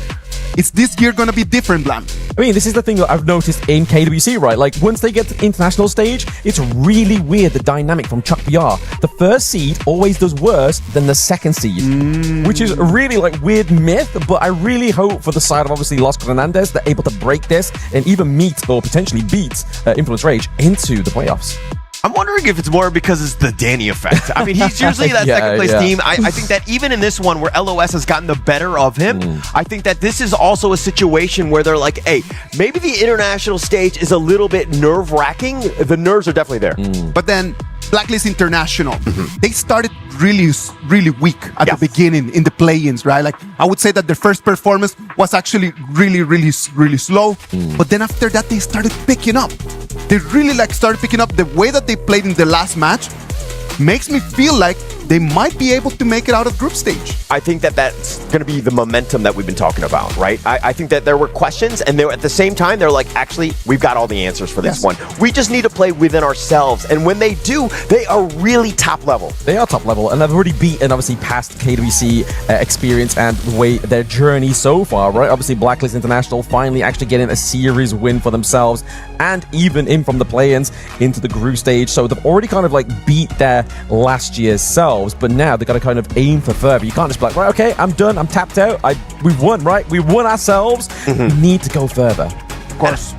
So I'm kind of thinking that, like, hey, they've exercised the demons that is Nongshim Red Force. I mean, that who's always gatekeeping them. But now they need to continue on. I think that the door is wide open for this team to make a potential run here. Well, like, they have had so many different things that they have shown us in these already 4 days of the KWC, right? Like, when we think about the heroes that they can actually play in here against MIBR.loss, do you think that they have an advantage since they've already shown to us some of those hero picks in the group stage. I mean, I think that both teams are at a bit of an advantage, right? Obviously, Los Granandes is able to actually be seen and know what Blacklist is like, whereas Blacklist have had their moments within Paris so far, a little bit more to adapt to local kind of time, anything like that, get back onto the sleep schedule, and they've been playing as well. So they're warmed up, they're fired up, and they're going to be bringing everything they've learned in their relative group in playing stage to this moment. Yeah, and I think they've kind of ironed out some of those kinks, some of those issues that they've had, and they've had some losses that were a little bit in terms of their own mistakes here. But this is also a time when you can kind of see, like, hey, maybe the reps really helped us as opposed to kind of just standing and watching and being a little rusty in this game one here. Yeah, and I mean, to be honest, I feel like it's probably a good thing for Blacklist not to keep swapping out the subs, right? You want to make sure you're building that synergy and only really playing the sub when you really need to. If it's like a niche reason why they bring in Ismora, is it because of a pick that potentially Golden Kite isn't quite as useful on or as good on, sort of thing. So I feel like they need to be subbing in the correct situation. Yes, for sure. And for that situation, as we're going to go into the draft soon, I think that, I mean, Isaac had brought up the point that they showed their picks in terms of the draft. But, I mean, we're talking just best of threes. Yep. This is nothing at the end of the day. This is just the surface. Yep. And then to survive this stage and to get into the playoffs where there's best of sevens, you got to have really deep hero pools. I think that this team is not going to worry about, again, just showing some of those heroes. Yeah, I mean, as soon as like the inception of Blacklist into the international stage, right, they seem to thrive further in the higher formats, right? Best of fives, best of sevens, thanks to Coach TG, right? The mastermind behind Blacklist International. So best of three should be a doozy for them, but it always seems to be a little bit of a blunder, right? There's so many choices you can have in such a small amount of games. It kind of it gives you that illusion of choice, right? You're like, what do I go for? But I feel like going for the tanks down to the bot side of the map is something that a lot of these teams are comfortably going for, and it's something that really kind of helps you get a little bit further into the game state. Right. And I mean, these best of threes are what kind of throw a spanner in the works, right? Because it could be, there's so many different heroes available. Yes, we have global ban picks, so it's a little bit more strategic in that sense, where you're not spamming the same cheesy strategy. But I do feel like, again, anything could happen. You might have that pocket strat that's just ready and available, and I do think it's important, especially in a best of three here. It's very important, but it looks like Los Granandes are looking to go for completely counter to my argument there. They're going to go for the Diadea, just like we saw for VP in their first game. They're going to go for the Ali, obviously great counter against Ayin in lane here. Motsu as well is also a very good setup call as well. For the side of Blacklist International, you know that Chaz is going to be kind of like, right, guys, we need to kind of like lead the charge here. The Cannon Blasts need to be connecting, and it's actually a good pre-pick before the Ogryn even came out. Yeah, the Zachao for me is just a counter to the Arlie. Like, you know where that Parasol is going to be, so if they want to light step away, you can just kind of stack up that Honey Sweet Breeze. Plus, you have the moats, right? You already talked about the Cannon Blast. Very smart in terms of just being able to isolate. There's not too much in terms of coverage. Plus, when the Diadea is on top, it's like it's 2 for 1. I'll take that sale any day of the week. Yeah, I mean, there was a point in time where obviously we really kind of like only liked seeing Chaz on those tank supports, right? But then there was, I think it was KIC 2025, where we started to see some really like outplays here on the Motsu. So I feel like this is Blacklist going to be like, okay, we kind of messed around a little bit in the playing stage. We're looking to actually go for the lethal blow, right? They don't want to be riding, again, the lower bracket, because if you're in the lower bracket so many times, the effect it would have on your mental here is like, okay, we're always coming back down. We need to ride back up. They really want to be riding that high wave in the top side of the bracket. Yes, I mean, that would be best case scenario. It takes away a lot of the pressure. I mean, it's one of those things where you actually play less games if you were able to win this one. You avoid that potential 3-4 game, and you're able to kind of skip at least one team, right? Which is like best case scenario. Playing less, you show less, and also less stress. I mean, there's a lot of good things out of just winning here. Exactly. Sometimes less is more within that case, right? But if you're looking at, obviously, Los Granandes draft here so far, they have a lot of late game scaling, right? Obviously, they've got the Ogryn here as well as the Charlotte. So really, for Blacklist International, we're looking at, we need either a little bit more late game, or we need something that's going to dictate the tempo in their favor in the early to mid. But the fact that the Pei and the Agudo and the Yu-Gi-Oh has been taken away, in terms of jungle, it feels like the only route that could potentially go here is, again, late game. The Monkey. Yeah. protecting. I mean, you got to protect the Ogryn here, right? All of those picks were just like, hey, limiting Justy as much as possible. It's kind of hard because Blacklist International, they have, I would say, 3 main stars at any moment. I mean, you're seeing Golden Kite, who's really stepped up since that initial sub. Then you're talking about Justy, and of course, Chami1, always looking there to just set the tone of this game. Yeah, Chami1's always one to watch out for. For those obviously new to join in, or even just kind of like glazing over the Honor of Kings experience here within EWC. Obviously, there's going to be a lot of new people on their channels checking this out as well. Chami1 is definitely a player to be keeping your eyes on here. He gets a lot of props from a lot of his peers as well. Yeah, it's just because he has the plays that he makes. Are just so clutch and the timing that it happens. They can literally win games based on his play. And it's not easy to do as a Clash laner because you're setting it up, but you're also, everybody's there on the same page with you getting those kills. Yeah, you almost feel isolated, right? You're at the top side of the map, you've been forgotten about, you've basically been baby put in the corner. Just making sure the plug sockets are covered though, so you're not actually doing any harm to yourself. You're just trying to make that 1v1 matchup go into your favor, and then you can influence the rest of the Gorge, right? Like you said, try and find those flanks. When he's playing a hero like Dafati here, you know he's going to be trying to dive on top of that Ali. Yeah, so this is a really nice pick in terms of the Fati, the last pick. The Menki, very tanky. He's going to be obviously stoking a lot of damage, but you need more damage. The Loom was the only one, and adding this the Fati there, you can rely on old Chami1 to ensure that he's got that farm to be essentially a carry late game. Yeah, I mean, to be honest, they got Angela into the mid lane, right? Obviously, Xiao Qiao, she's going to be able to get a lot of poke damage in the early game as well. That's going to only naturally scale into the late game. So you are right, and obviously pointing out Golden Kite there being the mage denominator in terms of damage. Yeah. But it's all going to be coming down to how tanky they can get this monkey, right? Obviously, early game, you generally go for a bit of attack speed boost just to make you clear a little bit faster into the jungle. But after that point, you need to be really prioritizing those kind of like tankier items, like obviously your plate mail and stuff like that. Yeah, and going into this draft where, again, game 1 is so key in a best of 3, right? Winning that tempo dictates like everything in terms of how this series will go out. Put a lot of pressure on, of course, the opposing teams. So I would say going in, if we're talking about the drafts alone, they're coming out firing. And I think that both sides have really got the comfort picks, if you will. Yeah, both side lanes are looking very strong matchups here. Obviously, 1-1. Obviously, Charlotte has a little bit more harder time in the level 1 game state here against the party, because obviously no dashes away, stuff like that.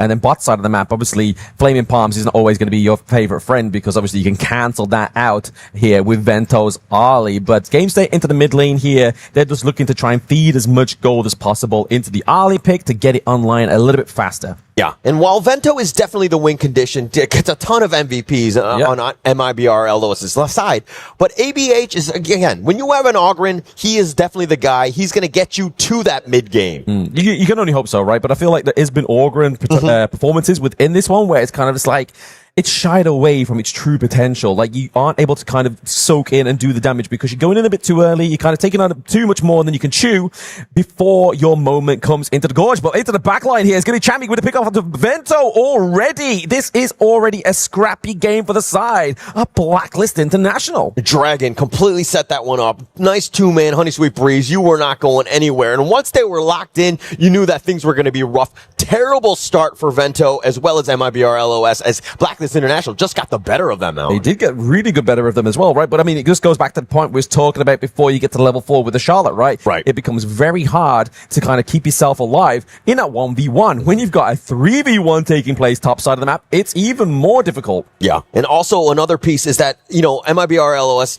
they kind of revolve around Freaks as well to kind of create some sort of space. And that's kind of why they were kind of putting that, pressure in that top lane so that they, limit Freaks as much as possible. Once Chami1 gets going with a snowball, it's going to be very scary. Yeah, you don't want that to be taking place right now. Obviously, the kills did go over to the side of a Dragon, so obviously scaling onto the mid lane is going to be something that's scary, but a loss of the support in this early game is not too bad. The Dream Roam is coming in. It did connect. We lost signal for a moment there, but it is going to be the Blazing Brilliance that drives Just Chi away. Gets the takedown is ABH. Yeah, and both of these squads are like, hey, I'm here to brawl. I want to scrap as much as possible. There are kills going left and right, and the return attempt by Chami1 and Justin from the top lane back into that river. They salvaged a little bit on this one, but I mean, getting 2 for 2, I think that both guys are going to be somewhat happy. I mean, considering only Chaz had died it early. Yeah, only got the takedown onto Chaz, but then obviously we did obviously see Just Chi get shut down as well, which is really going to put a little bit of a blunder into the tempo of Blacklist. But if you look at the gold graph, that blunder is literally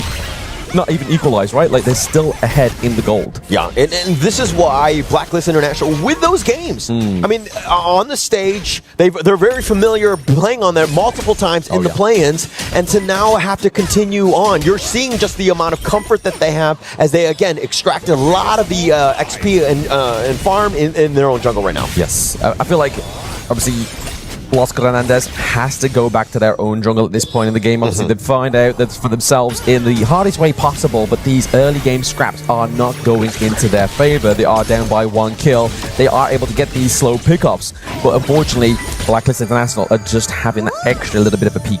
Yeah, and this 1.3k net worth lead, I mean, going into the 4-man Tyrant, that's like a slight edge where you're just going to do a little bit more damage. So MIBR LOS, maybe they get some sort of steal as they're looking to kind of fortify at least the area around. Ooh, I mean, good heart link there away for Manuel Fraser, right? Like, he almost overextended and paid with his life. That would have been, again, a huge blunder for them because they would have lost the Destiny counter as this Tyrant now gets spawned upon the Gorge here as well. We are seeing Monkey being locked into place. Just G takes too much damage for my liking here, but he's able to get that shield back up. He's back in that passive just in order to make sure he's in fit fighting shape for the Tyrant. Yeah, Golden Kite shows up and they had a numbers advantage, 4-3, and MIBR LOS were just like, wait, we can't do this. Nobody invited him to the party.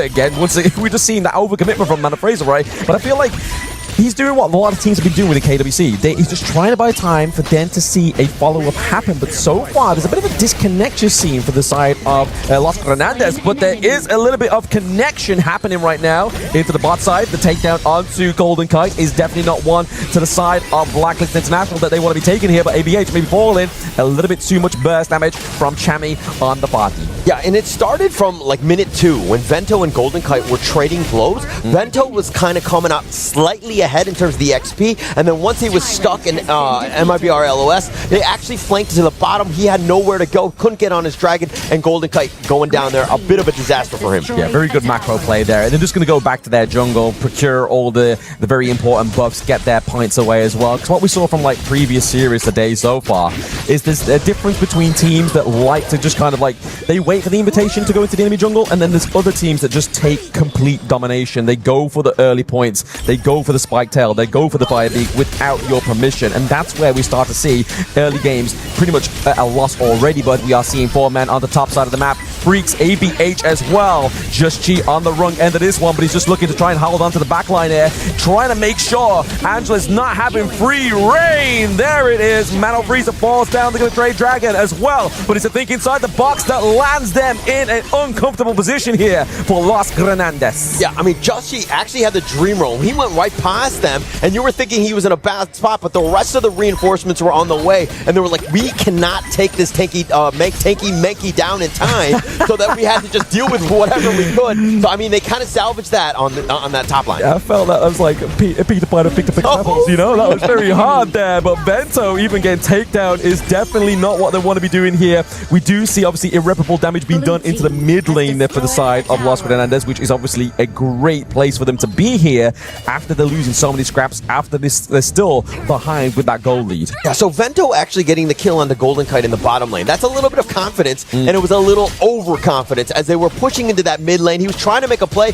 but the tower just shoots you, man. You got to be careful about that aggro. Yeah, they do hurt. They do hurt indeed. Just Chi here, just playing around the Azure Gold as well, taking too much damage. It gets the execution there. It's going to be ABH with the pick-off. Can they get a little bit more? I feel like without their commander-in-chief here, Just Chi, they're just going to go back to the game state into those lanes. Yeah, you need to play a little bit more was safer in that sense. But let's talk a little bit about one here. On this Angela pick, the Blazing Brilliance, absolutely amazing in terms of taking down that Menki. Yeah, he's tanky, but I'm just going to burn you to a crisp, and that's what they did. Just Chi had no outs on that one. Yeah, I mean, I've been loving this Angela pick all day, right? Obviously, we had Highlight. Now we have one piloting this mid lane that generally doesn't get actually a time of day within the draft, but because, like I was saying, when Kim was on broadcast, there's so much tank meta in place. We need anti-tank potential. I feel like she is definitely one of the best heroes to be doing that.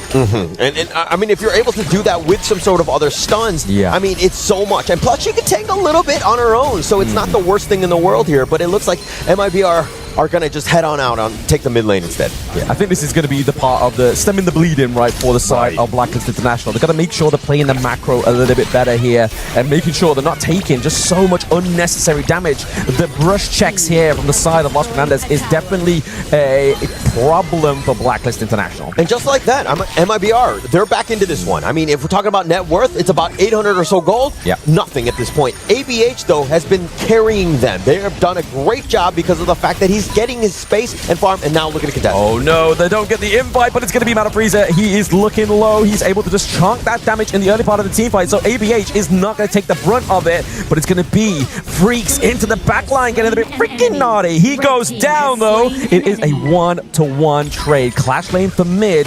That is going to be all that's said. He's going to be freaking dead. That's what's going to happen. He went way too far. ABH was like, hey, we got to get out. I'm a little too low. I cannot continue to fight. But Freaks did not get that memo. And he went in 1 versus 4 and he got burned up. Yeah, no, he definitely took on a little bit more than he could chew within that team fight, right? Yeah. He was trying to go in, just trying to get the pressure onto Golden Kite, maybe even try and force it in from the vastness, right? Obviously, still here, he's still holding on to it, but it's at the props of Chami1. Chami1, he dives into the back line, he does the burst damage. He's kind of like the savior here for Golden Kite in these team fights. For sure. And I mean, if we're now talking about what things have happened, I mean, with that one single kill, things have again shifted back in favor of Blacklist, and now they're being aggressive. Even look at King. They don't have a smite. Angela here. That's the easiest steal clean there from the side of Los Fernandez. And now, is that going to be a mental boom here for the side of Blacklist International? We have 2 in the mid, 2 top side. They're just trying to make something out of a bad situation. They lose the Tyrant, but can they just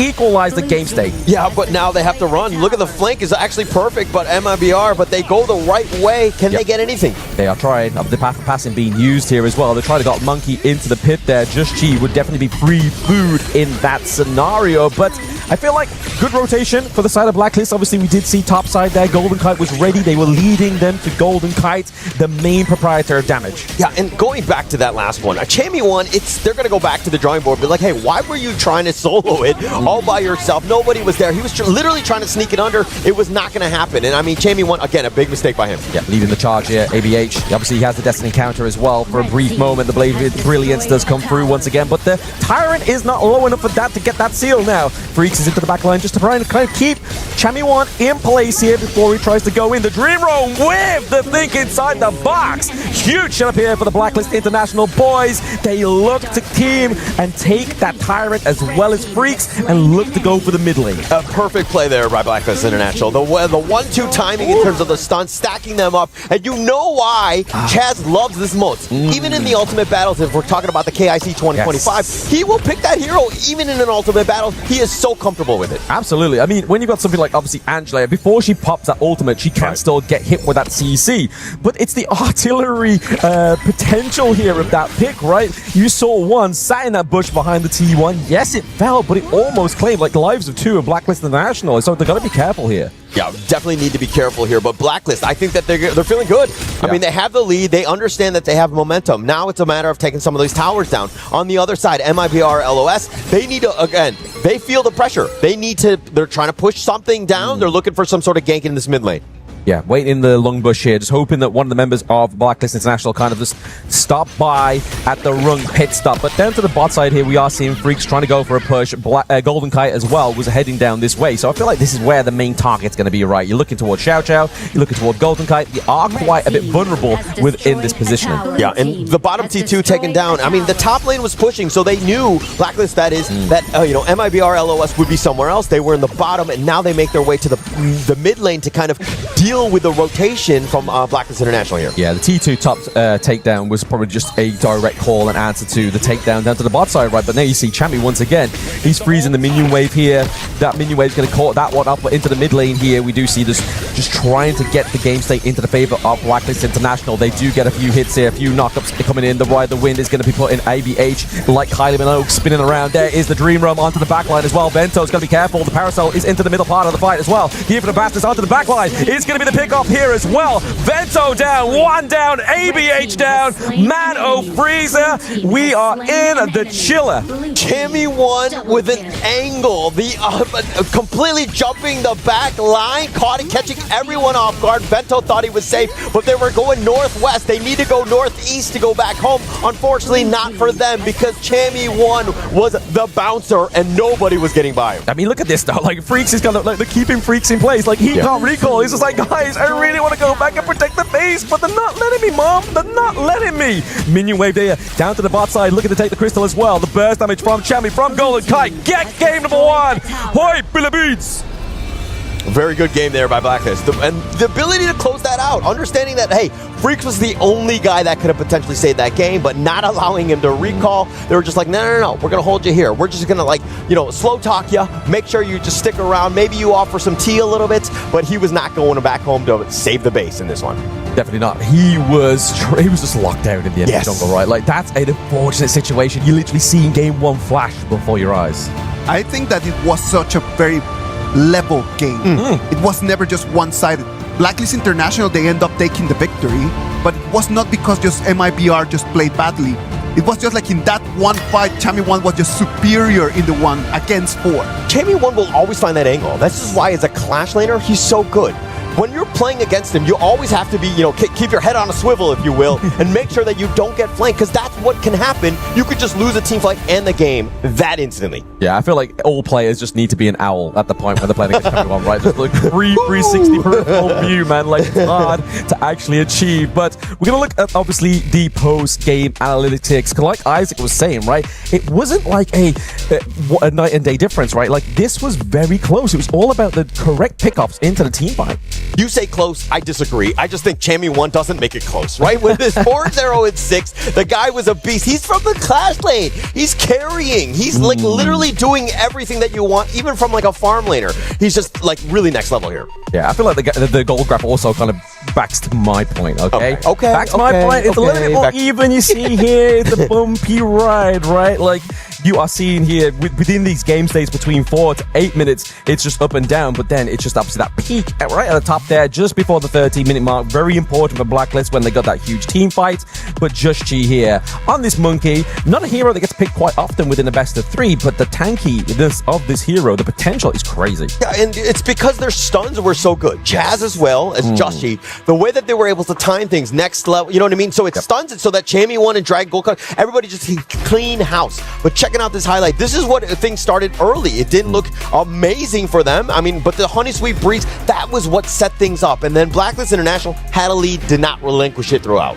Yeah, I feel like that's probably like the biggest setup, right? The biggest like mood motivator for the side of Blacklist was that first blood. Right. It just meant that it's like, right, okay, we thought we was going to be a little bit more of an even game state here, but the fact is we got the first blood going into our favor. But these fights were just so well orchestrated in the way of, like you were saying, Hawley, like the right pickups, the CC from Chaz, the think inside the boxes were just beautiful. Absolutely beautiful. And they were going for revenge. They were fighting the box from Chaz. How many good 2-man, 3-man boxes did he have throughout? We'll see them all here. A nice little dream roll there by Jushy, setting it up, even the Overlord getting in on the action. But Vento way too low. He wants to be on the outskirts. Not going to happen. He got locked down as well. Yeah, Vento wants that Venti health bar, but he just doesn't quite have it, right? Like, he's not quite towards the late game. Not when you kind of build like a defensive item on early when you are ahead of the game right now. But there it is. Blacklist International do take game number 1 from Los Granandes. I think that storyline from Blacklist International, from the play-ins, the rise, how would they do? How would they play? We're seeing them level up right in front of us. They are ready to go. What a great game 1 for Blacklist to really set the tone in the series. Blacklist International, with that amazing performance, takes an advantage, and they might go all the way until the upper bracket finals if they get game number 2. Let's go to a break, and when we come back, we're going to bring you the action of our game number 2.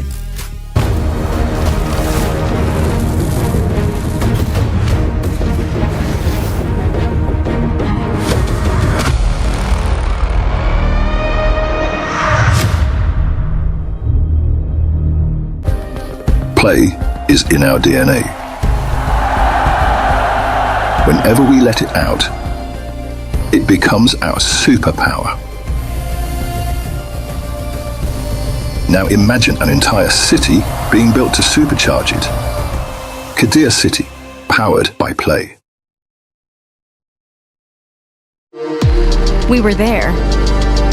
For every click, every clutch, every respawn. We were there for the years of grind. And we're here. Now. The proud founding partner of EWC. Powering the biggest event in gaming. Shoulder to shoulder with the world's best. Making history. Greatness deserves a stage. Lenovo Legion. Reach your impossible.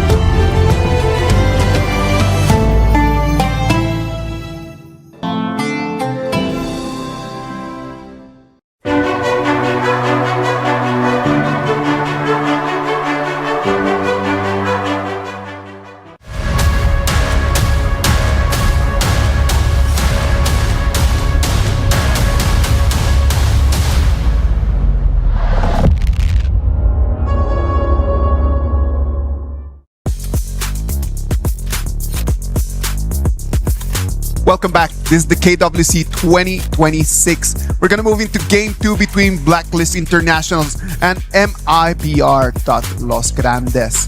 Well, let's wait and see. I am gonna jump with Blam in the fact that it was a very, very, very equal, even game.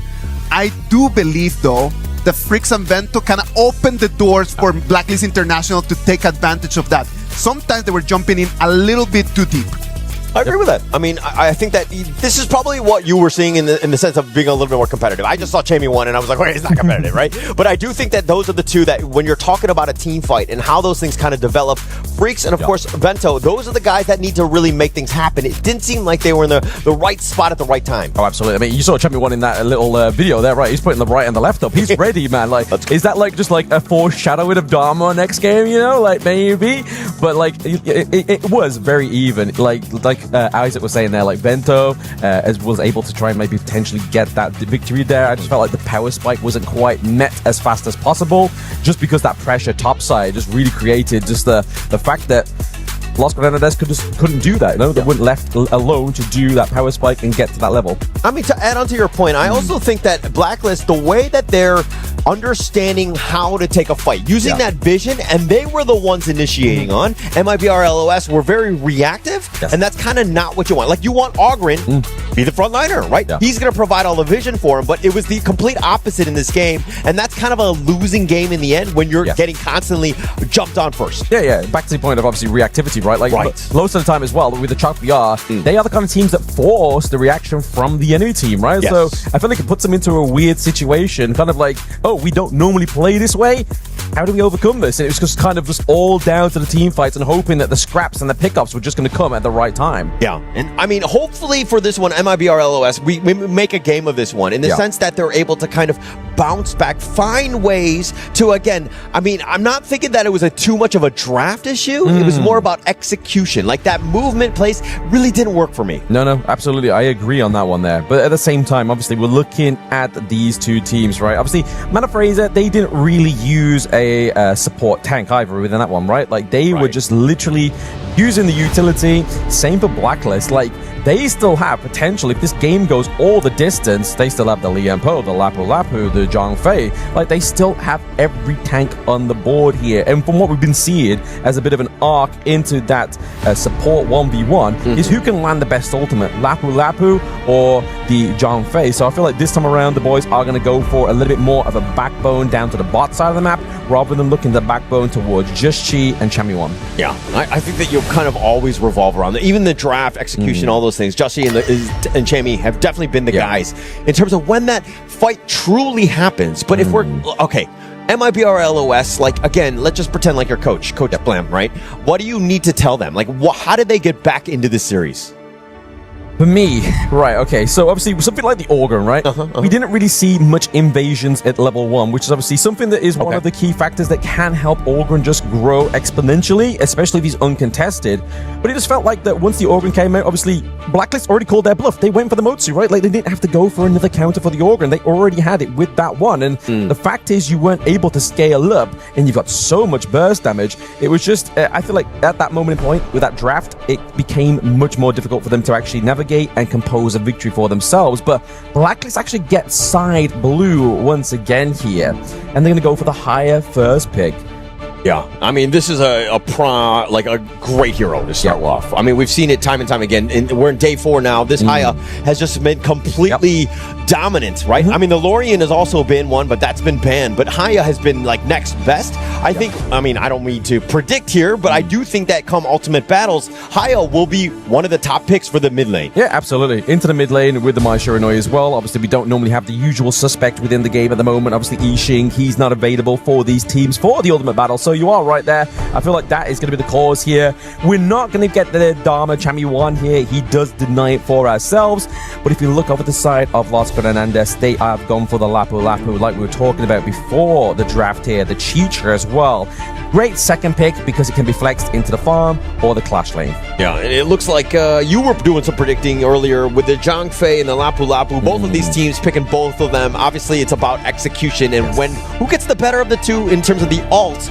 But the Aaron, this is a pick to kind of harass the Chicha as much as possible. They kind of like it going into the matchup, and they think that this Chicha will be in, of course, the farm lane. Yeah, I just love when we see Aaron and Chicha go up against each other. It's like one pops the ultimate, the other pops the ultimate. They're just going around just like bursting each other, just AoE damage. It's just like a fun little display of dancing to watch. But I feel like going over to Blacklist here, a bit more support for the boys. Chaz was able to land great cannon blasts. So I'm assuring, or at least having so much faith in him, that those unbridled outbursts are going to have even more of a great impact there. Just choosing the correct moments when to go with that massive ultimate. But we see the same kind of game state here for the side of Los Hernandez.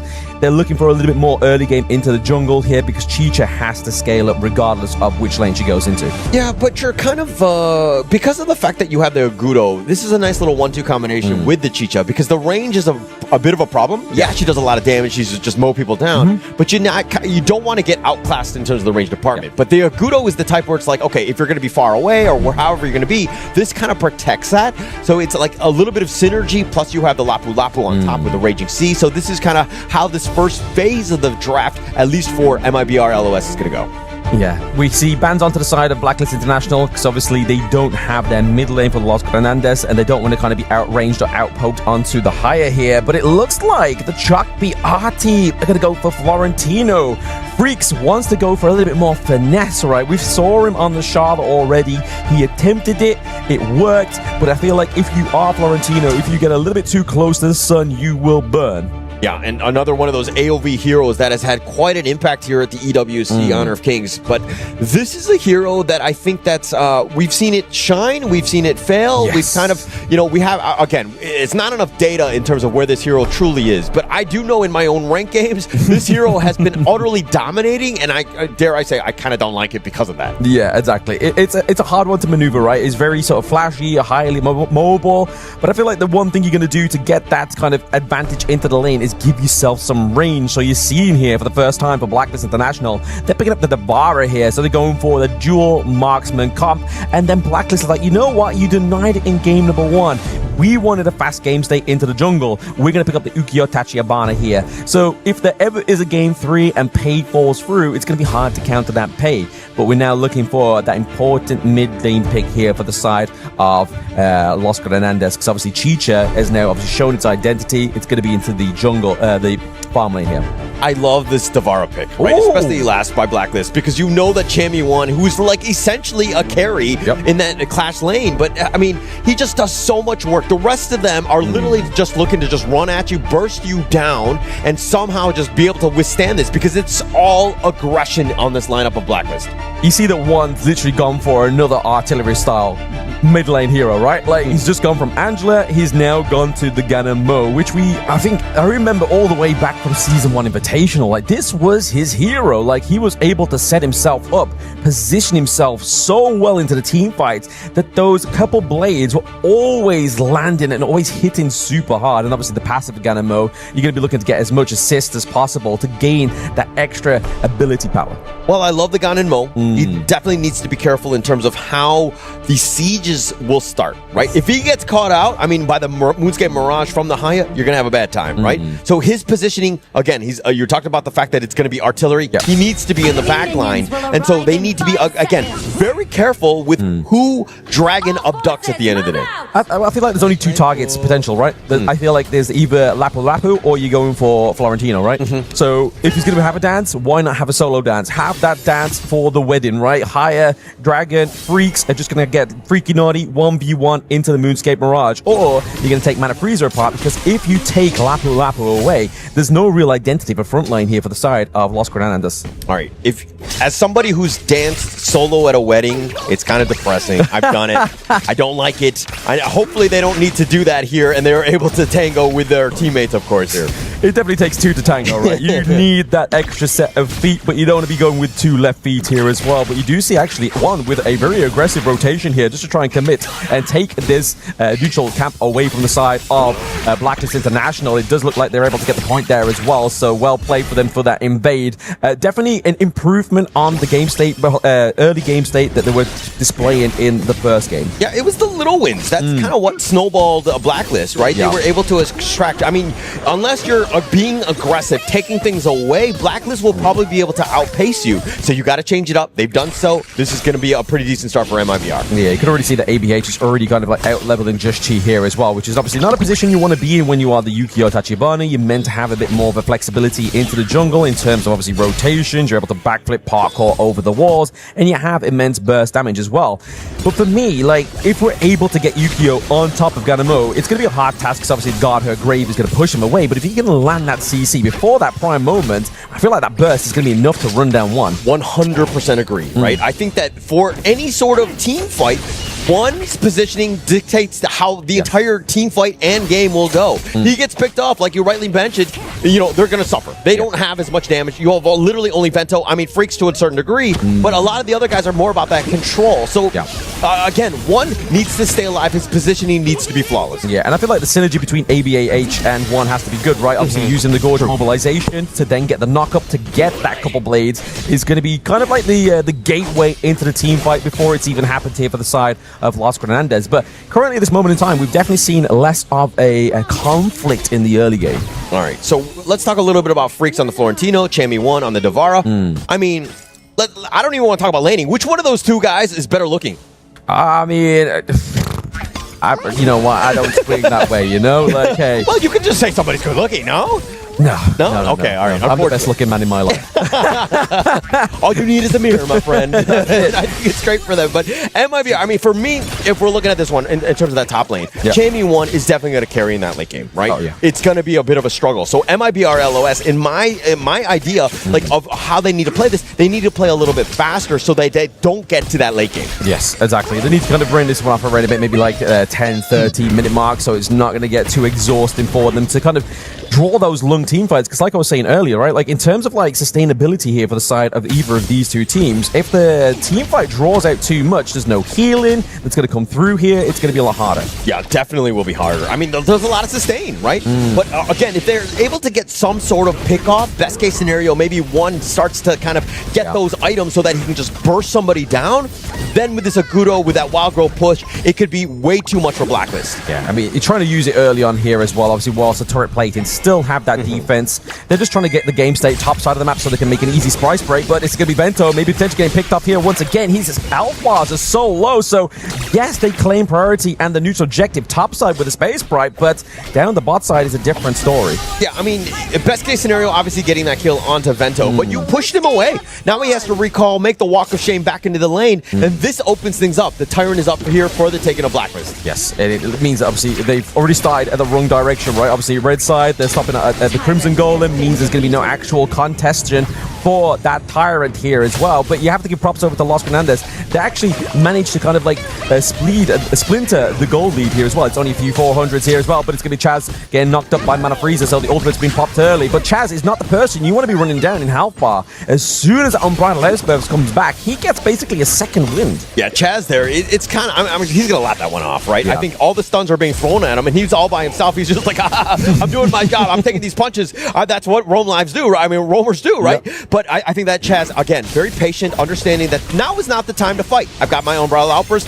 This is a huge opening for Blacklist International now. That's it. Just knowing your own limits here onto something like the John Fay is probably going to be the focal point within these team fights. We do see a bit of a dive onto Dragon here, but he gets a Moonscape Mirage. He takes away, I believe it's going to be Bento here into the Moonscape Mirage. Can they come out on top here? Everybody's waiting for their return. It's like they've just come back for the honeymoon, and there is not the meeting that they want. The X comes through the door with the Unbridled Outburst, and now they are charging for the Stampede as well. Bento down, Mana Frieza down. Chaz is like, Stampede, let's get some more. Chami 1 now picking up the kill, but it's going to be returned here, and it's an ace. Top side of the map. Oh, Justy was able to clean up, but how did Dragon live? Everybody was focused on top of him, but he's just like, actually, let me abduct you, let me buy some time, and then Chaz on the return. The perfect timing, the Unbridled Outburst. So the Raging good. Sea wasn't on the same point, but check it out this replay exactly how. He abducts him, he's stuck in, and look at how the Raging Sea happens, but it was actually too early. Dragon backing off, the Furball was not even enough damage, and they continued to chase. They had just way too much.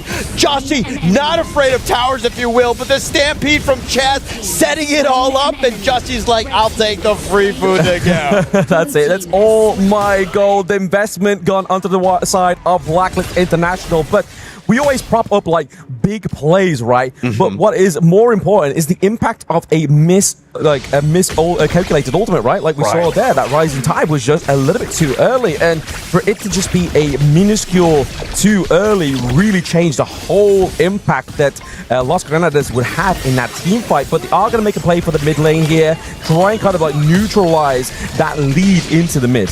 Yeah, they're going to go back to the replay after checking that one out, and they're like, oh my gosh, Mana Frieza, if his angle was a little bit different, maybe hit somebody else. If they were able to time that one properly, the internal clock was just a little too early.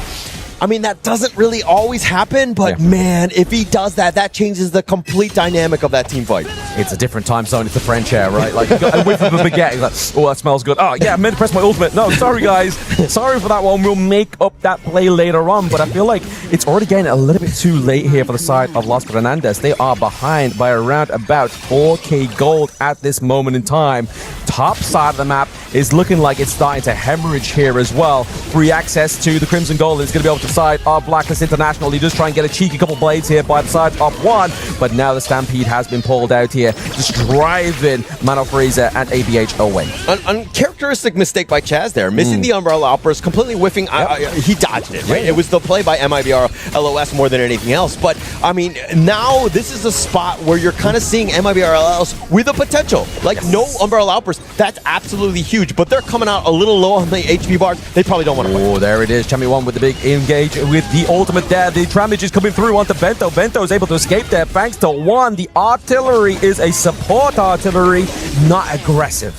Not aggressive at all, because Blacklist International have that net worth lead, right? The damage that they're doing is actually very formidable. The MIBR LOS squad are kind of squishy. This is a bit of a problem, and it's very worrying because, again, they need to fight. They need to find a way to get back into this. They do. I mean, I feel like they've kind of lost any kind of like sense of game sense in this one, right? Agreed. Obviously, that big blunder top side of the map maybe would have been enough to just kind of be like, right, guys, we just need to reset. Like, unfortunate, we have to just accept our fate here. We can make him try and go for a turnaround, but where could that turnaround really come from? I mean, it's going to be even tougher. I mean, this Tyrant here being picked up, Dragon abducting people left and right. I mean, Mana Frieza, he just wants his teammates. He wants just to go back home. How dare he? How dare he, like a UFO, take somebody in the middle of the night, right? Obviously, I was having a good dream there. Mana Frieza is now having a nightmare. It is nightmare fuel for the side of Los Granades. They don't have their tank. They don't have their main engage. They're really hoping that ABH is able to get that Gorge mobilization for a setup,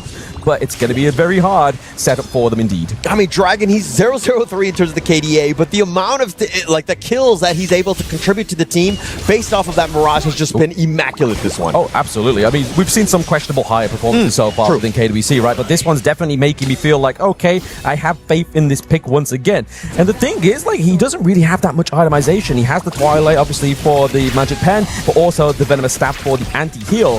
There's no real kind of, like, big items like the Savant's Wrath, right? Yeah, you're talking about bad Hayas. I am one where I kidnapped the wrong person. I was like, oh no, I'm stuck with a terrible killer and I have no chance on this one. But MIBR, LOS, again, they kind of need to navigate around this all. They need to work around it. And there's two big ones, especially with Chaz there as well. I feel like it'd be an interesting mechanic if you could just abduct your teammates, you know? Like, he's just by accident, like, yo, sup? He's got some free time in this Mirage here. Wouldn't be the greatest in terms of team fight, but we are seeing this, obviously, masterclass here from Dragon on the higher. Blacklist International once again just dominating the acquisition of these neutral objectives. They get the Tyrant. When we see Los Hernandez, they're trying to formulate around here, maybe try and go for a bit of a saving grace, right? If they go for the Overlord, they're able to get some pressure into either of these side lanes. If you were able to abduct a teammate, that's like just going to the man cave. You know, let's just game in there. You know what I mean? Let's just hang out. Let's have some drinks. But I think for this one, it's a little bit different in the sense that they got the white band. They're kind of ready. But again, getting the right moments. They haven't found the right one in quite some time. MIBR LOS playing a little bit more cagey. They are playing very cagey, kind of like split, kind of trying to just headless chickens at this point, just trying to hurdle around and try and do it best to keep that T3 alive top side of the map. They're able to do that new objective for themselves. Personal goal has been achieved, but the damage here is coming through for the side of Blacklist International. They do get the takedown. They don't need the minion wave. The siege is real from Blacklist. The way that, I mean, you have a Ganonmo on the other end, and you're thinking those blades are going to hurt, but Blacklist have just been able to just work around that, and again, taking these T3s from afar,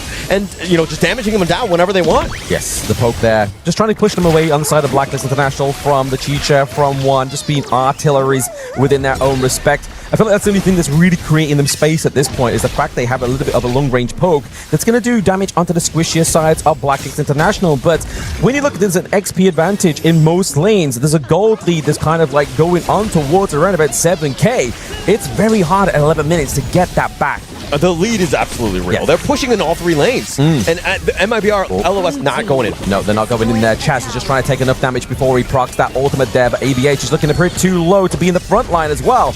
We do see the charge come through from Mana Frieza. Again, they're just making sure they're creating space for themselves. Yeah, and they were sieging all three lanes. Yes. They were like, hey, look at my left hand, but the right hand was the actual one doing damage. They took out both of the outside T3s. The mid lane is still there with that T3, but again, MIBR, you don't want to just be hunkering down on it. I'm telling you, that's why Chami put the left and the right up. There was like, okay, you may see my left hand, but boom, it comes in with the right there. That's going to be the lethal blow, but lethal blows have been dumped to T3s rather than the team themselves. I feel like maybe another ace is on board here for the side of Blacklist International just so they can get that. Oh my goodness. Why are we using the ultimate this early within the team fight? I get that it's a zone potential here for them. Maybe try and force them to come around in a different angle, but now they don't have that counter engage. Yeah, it seems like the nerves are really there. That was, I mean, he saw Chaz just walking around and he barely missed it. He was by himself. Why would you commit the Raging Sea here? I feel like Mono Fries are here a little not playing to his usual level. It's very trigger happy, right? It's like maybe someone's had one too many cups of coffee, you know? Like, I got cheers. It's not the coffee, it's the baguettes. Let me be very honest. As somebody who's been having them daily, they definitely have been slowing me down. Yeah, you can look at it as slow potential or maybe just a little bit too rushed to press that ultimate there. Either one works, right? But what doesn't work is the effect in the game. Right now, Blacklist International all have three lanes kind of charging towards the base here as well. Vanguards, as well as a Shadow Vanguard just behind them. We do have Chaz still with the ultimate. He's now back up to full health bars as well. He could really do some damage here. Top side of the map, Freaks is trying to keep them away. Bot side here as well. Good measure of health here for the side of Los Hernandez. They do want to keep into this one. It's going to be into the back line. Chami there. He just burst away. Pushes Mana Frieza to the back line. There goes your front line into the back. Not where they should be in that position in there. Blacklist International, they get two takedowns for one there. Golden Kai just falls down. The Crystal of Game number 2 goes over to Blacklist as they ride the upper bracket into Group A. I don't want to hurt a dude that's already on the ground. Mono Fries, even in that last fight, misses the Raging Sea yet again. they were just completely dodging it. Blacklist International were just too elusive, too next level to really kind of, to concede any sort of small win to MIBR LOS in this one. No, I feel like it's a really clean series here for Blacklist International. I mean, like we said, first game, there always seems a little bit more of an oomph from both teams, right? They want to come at this one with a 50-50 stance. But then when you lose a game and it's so close, it's hard to reset even for the best of players. Yeah, definitely. And just really well played by Blacklist International. They're just kind of finding that groove. I think the play-ins had done more for them because they've created this momentum. They had a couple mistakes early in the play-ins, but if you're thinking about it, it's non-consequential at this point because they're finding that groove. Blacklist International is going to move into the upper bracket. Congratulations to them. The PKL third place. They come in here as a third place, and right now they're in the upper bracket. They are going to be facing AGAL in the next game in the afternoon. So about that, I think that they can be happy, and they're like, but not too happy. Right? Yeah, I know. That could be a tough one for them. In front of them, MIBR lost. We will still be seeing them, but they're going to have to play against Team Vitality for a ticket just to kind of like stay going in the tournament. In this game, exactly what happened that MIBR lost did not look as strong as the game number one. I feel like it was all just down to those little minor problems and errors within those team fights, right? Like you were really hoping for Lapu to get that massive ultimate onto like 3 people. He hits a brush. What are you getting? What are you going for? Like some kind of little minion or something? Like it's not really quite having the follow through. Mounofrizer definitely made some mistakes. Yes. But let's at the end of the day, this is still a team game. We're reporting everyone and not just Mounofrizer at the end of the day. But I think that it was kind of like that initiation of when you're going in, Mounofrizer was like a little impatient at times, kind of using that Raging Sea a little willy-nilly. I feel like you need to let your Agudo, God and Moat kind of tenderize people, set things up so that everybody groups up, and then you go in. So what we're hearing here from Hauler, he likes his meat tenderized, right? Of course. Absolutely. The only way. That's the best way. A little bit of a slow roast. I mean, the game was definitely a bit of a slow roast for them, right? The game ended in around about the same kind of time frame, so it's not kind of like they weren't able to get to the late game. It's just that Blacklist had such a strong game from the word go, right? They just had Chaz on point. I don't know what it is with Chaz today, but he's been like the rising star. Obviously, Chami1 has massive impacts into these team fights in terms of takedowns, but Chaz has been the ultimate setup here. Yeah, not only just setup, but he's been like the perfect bait. Yes. Right? Everybody's been going after him. All the guys are just like, oh, I see him, I want to go. But then they're like, okay, actually, he's just able to dodge it. He's able to survive. And again, it's just a classic game by Chaz here. Yeah. Not only Chaz, right? Like it has been the show of Chami1 as well. Because he did not only in game 1, but in game 2, in both of them, just those performances have been top of the top. Now, let's go on stage and talk to Chami1 through Mara. Mara, take it from here. Chami, congratulations. You know, you were incredible gameplay, very superior. You're doing everything that your team needs exactly in that matchup. And it's so evident that Blacklist International has leveled up. Your first match in this tournament, it was a loss, followed by a 2-1 match, and then back-to-back sweep. What has changed in the Blacklist International in terms of closing out the games that's allowing you guys to be more dominant in every series? Malaking halaga din talaga yung sa amin yung momentum. Ever since na nanalo kami against OG, parang ayun na rin yung nag-boost sa confidence namin kasi yung team talaga namin more on like umaasa sa confidence tas yung mga momentum ganyan.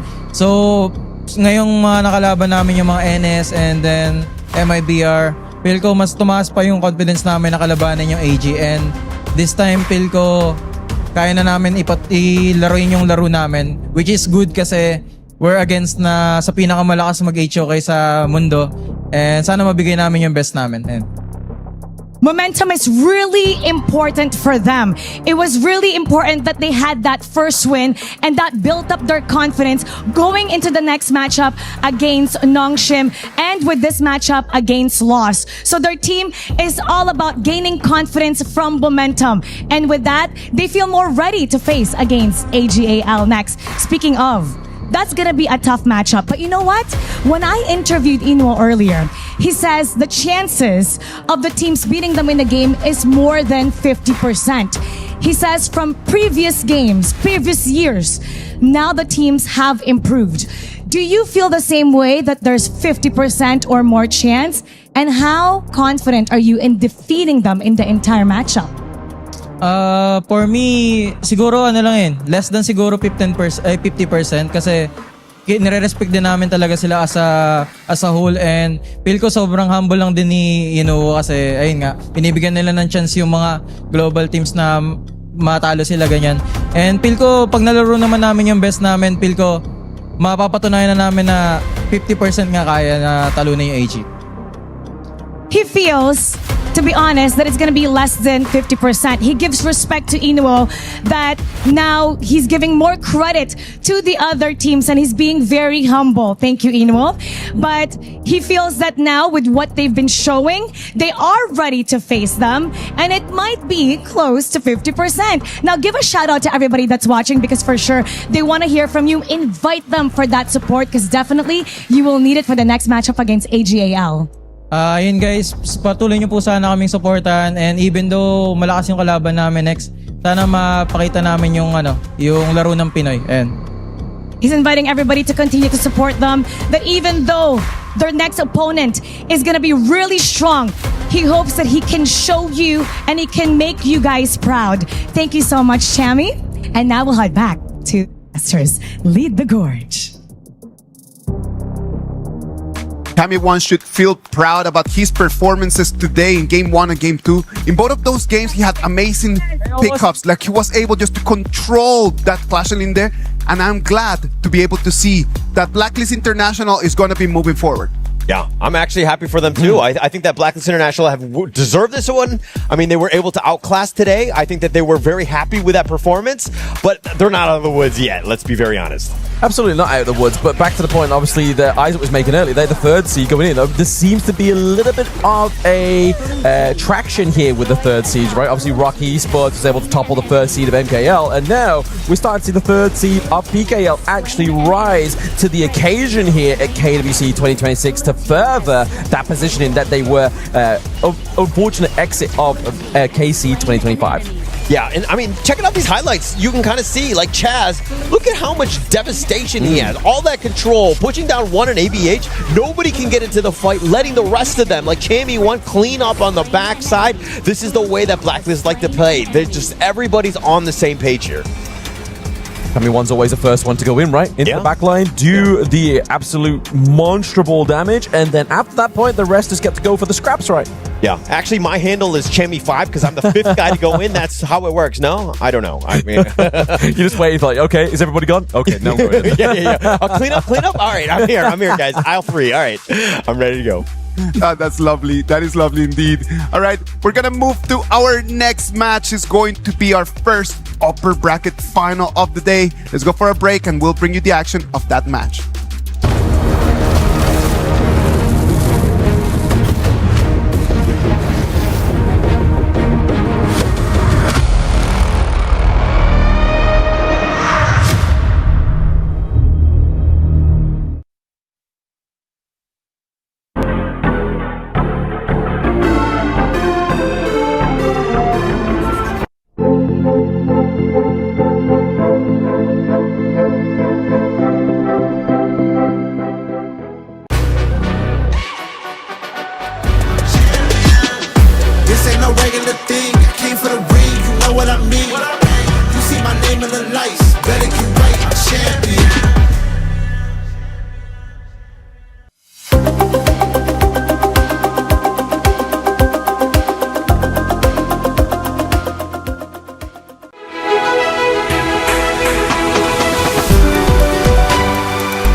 Welcome back.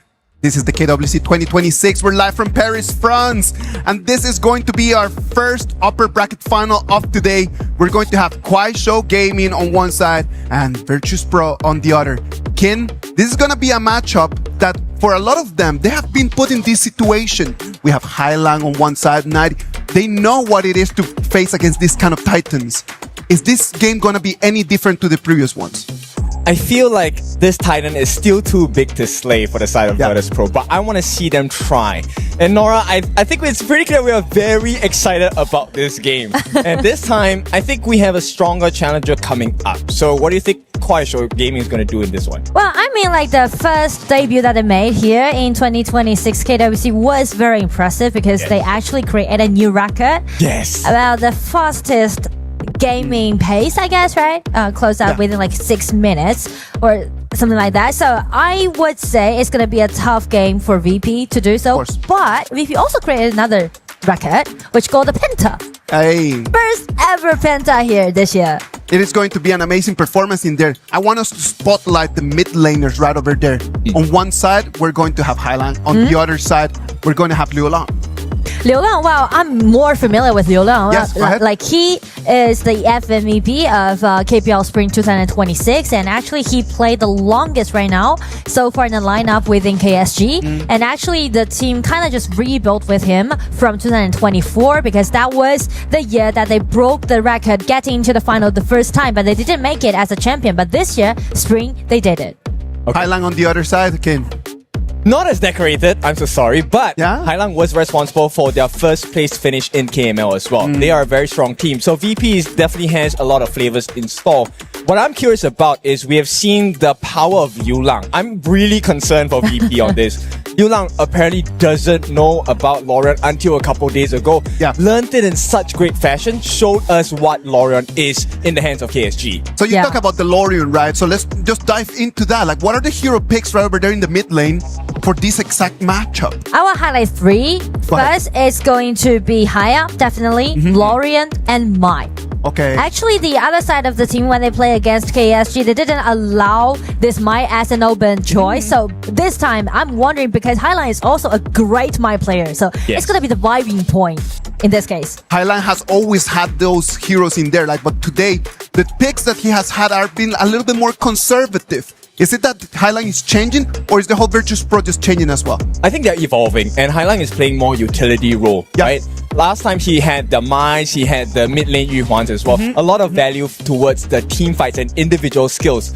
More importantly, the Shangguan plays he had in last year, those were the flashy and fantastic ones. But this time, after having gone up against BRU Buriram, I think he can also take a page out of Nunu's book here. The Xiao Xiao was a great answer against Lorien. Nunu showed us that. And I think if you put it in the hands of Highlang, he should be able to at least put up a challenge for Liu Lang, make it exciting for him. I was really looking forward to hear about this. What is the key against the Lorien? Right, like you're explaining that here, but what makes it to be the key to it? Okay, so the positioning advantage of the Lorien is a very important skill set. So the Lorien is able to change his position with his skills, also able to get the launch of his ultimate and CC immunity as well.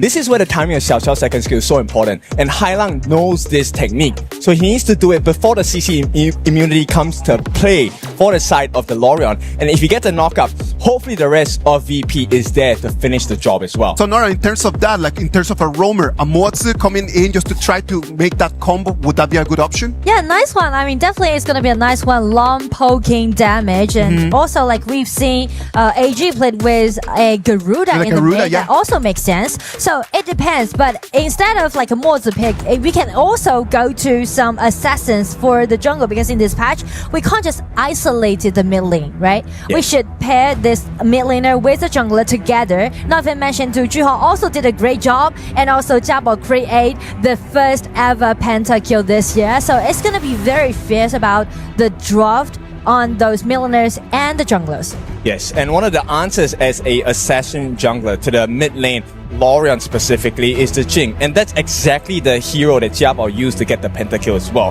The Jing coming into play, super dive, that's one of the answers you can have against a Lorien in the mid.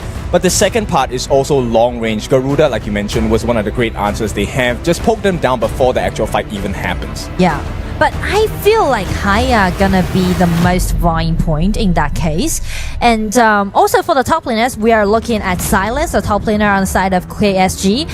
He is a great laning player, and as I mentioned, both side lanes on the side of KSG, actually the player just made their debut in 2026, but the first season that they made their debut, they got the championship. So you can see like the mechanics and also the potential that both side laner has on the side of KSG. They set a very high standard, and for Virtus Pro as well, I think I'm gonna toot the horn of 90 for a little bit. 90 did impress us for many months with KML as well. His signature heals include the Dharma, which he has showcased just now. Great synergy with Jiabao, which is kind of nice to see, but the Fati is also a great answer. But my concern here is Silence has played a god like Davara. I'm so scared of that guy. But it seems that we've talked so much about the draft, so definitely we're gonna put this draft on the spotlight. And for game 1, VP's on the blue side. For KSG on the red, they just banned away this Florentino. And VP, Liang with this Haya. Not gonna be an open choice for Liu Lang. I'm curious to see if they're going to ban out the pay as well. This has been the signature ban coming in for the first phases of our ban phase, but it's going to be the Diadea, which means we open up potential pay for the side of Virtus Pro, or they could go for the Aoyin. Exactly. I mean, go for Aoyin, that's gonna be a safe play. And if they go for that play, which means they need to play in a quite fierce way, which is really interesting because Jiabao and Zhuhao, they know each other, like a little bit familiar because they are actually at kind of like a same season because Jiabao also attended in the Challenger Cup last year. Yes, and with that, they will just go completely in a different direction. The Guan Yu is going to be the first pick coming in for the side of Virtus Pro. This is another one of 90 special. In fact, I would think that a lot of the class laners, this hero needs to be in your arsenal because from the play-ins up until this point, most of the wins have come from a catch on Guan Yu's ultimate. True. So true. I mean, like, we know that 90 is a great Guan Yu player, but the thing is that if you show it at the first pick, which will let your opponents to pick some nice counterattack to this Guan Yu, and I'm looking for an in for the jungler. Okay, that's a huge expectation. Will the Ying come through for the side of KSG? Now, Virtus Pro have already countered the pick in the farm lane by picking a channel with a Zhang Fei as well. There's a healthy bit of shielding, healthy bit of HP to deal with. So immediately the counter comes out, the Lapu. What do you think about this pick so far? I mean, like, very classic, right? Lapu against Zhang Fei again. But to me, the priority is kind of different because, as we said, KSG, they try to secure their side laners, right? Both side laners can do a great job in the late game, but as we said, they are relying a lot on their late game. But as for VP, they are trying to play more aggressively, right? It's very well-rounded, a lot of initiation that you can see on the side of VP. Yes, nobody wants to make the first mistake, right? They're leaving the mid laners open.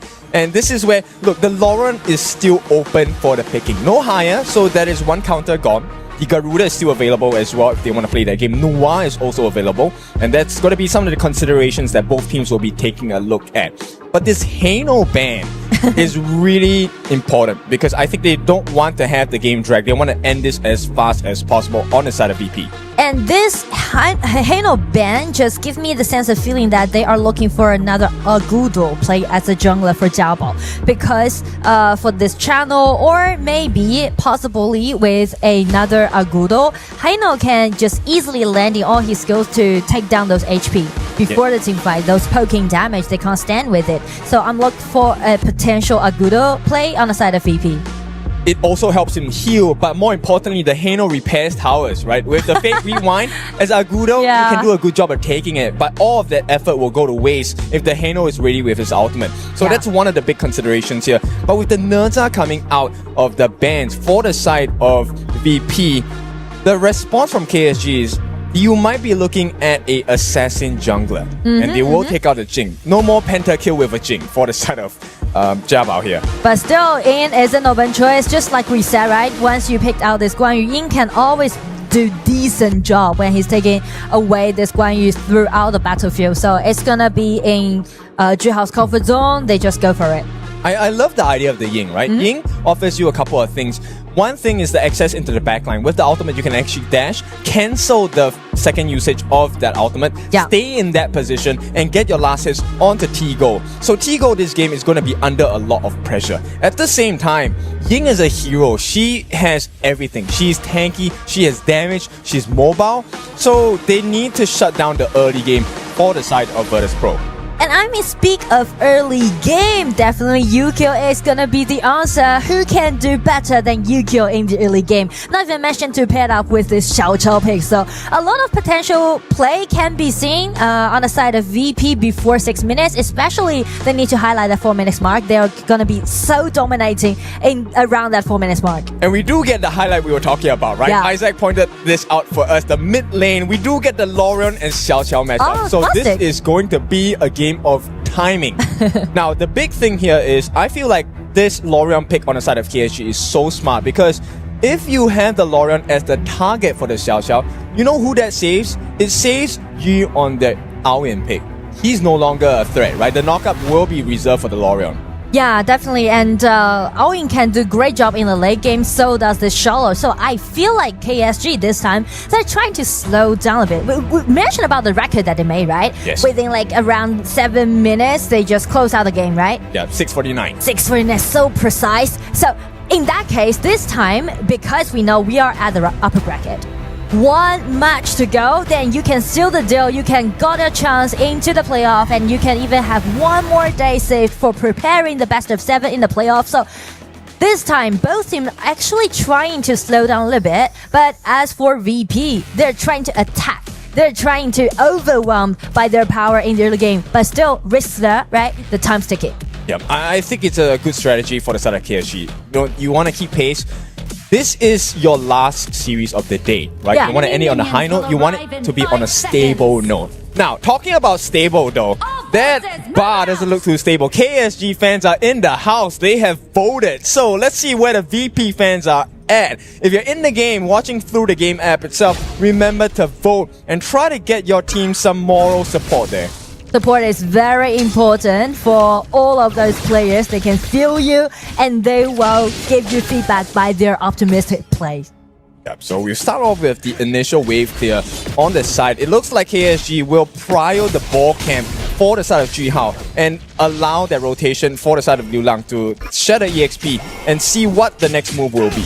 I feel like KSG is just gonna farming up and just play in a peaceful and safe way during the laning. But as for VP, we should put Yukio, put Jiabao on the spotlight because he needs to accelerate his pace and also because of Xiao Chao's rotation, allowing them to make a lot of things happen at the side lanes. Yeah, but Hailang has other ideas, right? He's kind of trying to speed up the farm for T-Go. I think they're putting a lot of promise on T-Go. T-Go did play well in the previous series against BRU, but is it really the best choice to give T-Go a better lead rather than Jiabao? I mean, since they're picking out this channel can do a great counter-attack towards Aoyin in the early phase, so I feel like they're trying to secure that priority at the bottom. Yeah, because it's completely two different styles of play, right? Yeah. On the side of VP, Hailang wants to get T-Gold ahead. But for the rest of KSG, this is all about Jihao. Let's get this Ying up to date. And that's the reason why they're sending Jihao to the mid several times and trying to share the gold, gaining from the waves, which can let Jihao possibly have a gold lead around 4 minutes or to 6 minutes. Okay, it's a very small thing, but take a look at what the VP players are doing. For our new players of HOK, the members don't last hit the creeps down here. They actually save it so that Jiabao is actually able to use the Primal Portal, TP down, and get that EXP. But here's the kicker, it's a little bit difficult because they're slower on the side of VP. Yes. But as long as they just guarantee their winning lanes on both side lanes, I think they will do good. And also they're presetting for the 4 minutes mark, so everything just went as both teams wish so far. Yeah, we'll take a look at how this is going to work out, right? Right now, I think the very clear game plan from the side of Virtus Pro is, look, this Ying on Aoyin is a little bit too comfortable. We need him to burn his infinite vastness before the 4 minute mark. We want him to use his flash as well. That's true. They just need to play safe and save their skills for the 4 minutes mark. We need to get prepared because when the first fight actually happens, it's going to be an explosive one because they want everyone to throw everything. We're already at the 3 minute mark down here. I feel like with the ulti already, they are trying to make something happen on the top side of the match. You can see like people are moving in groups and trying to gaining for those little monsters and for the teleportation actually. Base sprite is going to be very important as well. It's extra gold is not the biggest gold, but it's something important for EXP and gold. Oh, Flash from Hailang. They're gonna give it a try. It's gonna be Guan Yu stepping in, but another control ability possibly dealt by Liu Long just backslash it. Yeah, Silence was kind of lucky there. I mean, this is a Charlotte able to use the anti-CC immunity from his skills as well to get out of danger. But Yu against T-Gold, this 1v1, I don't think there's going to be an ending for this unless T-Gold really wants to overcommit. He doesn't have his ultimate anyway at this point. They're just doing their lanings at the bottom, but since Yu kills here, they're cutting the way because 10 seconds to go with the 4 minutes mark. It's good, right? You want him to be under pressure, but here comes the catch from LF. Lopo is just doing some testing. They're doing those tradings.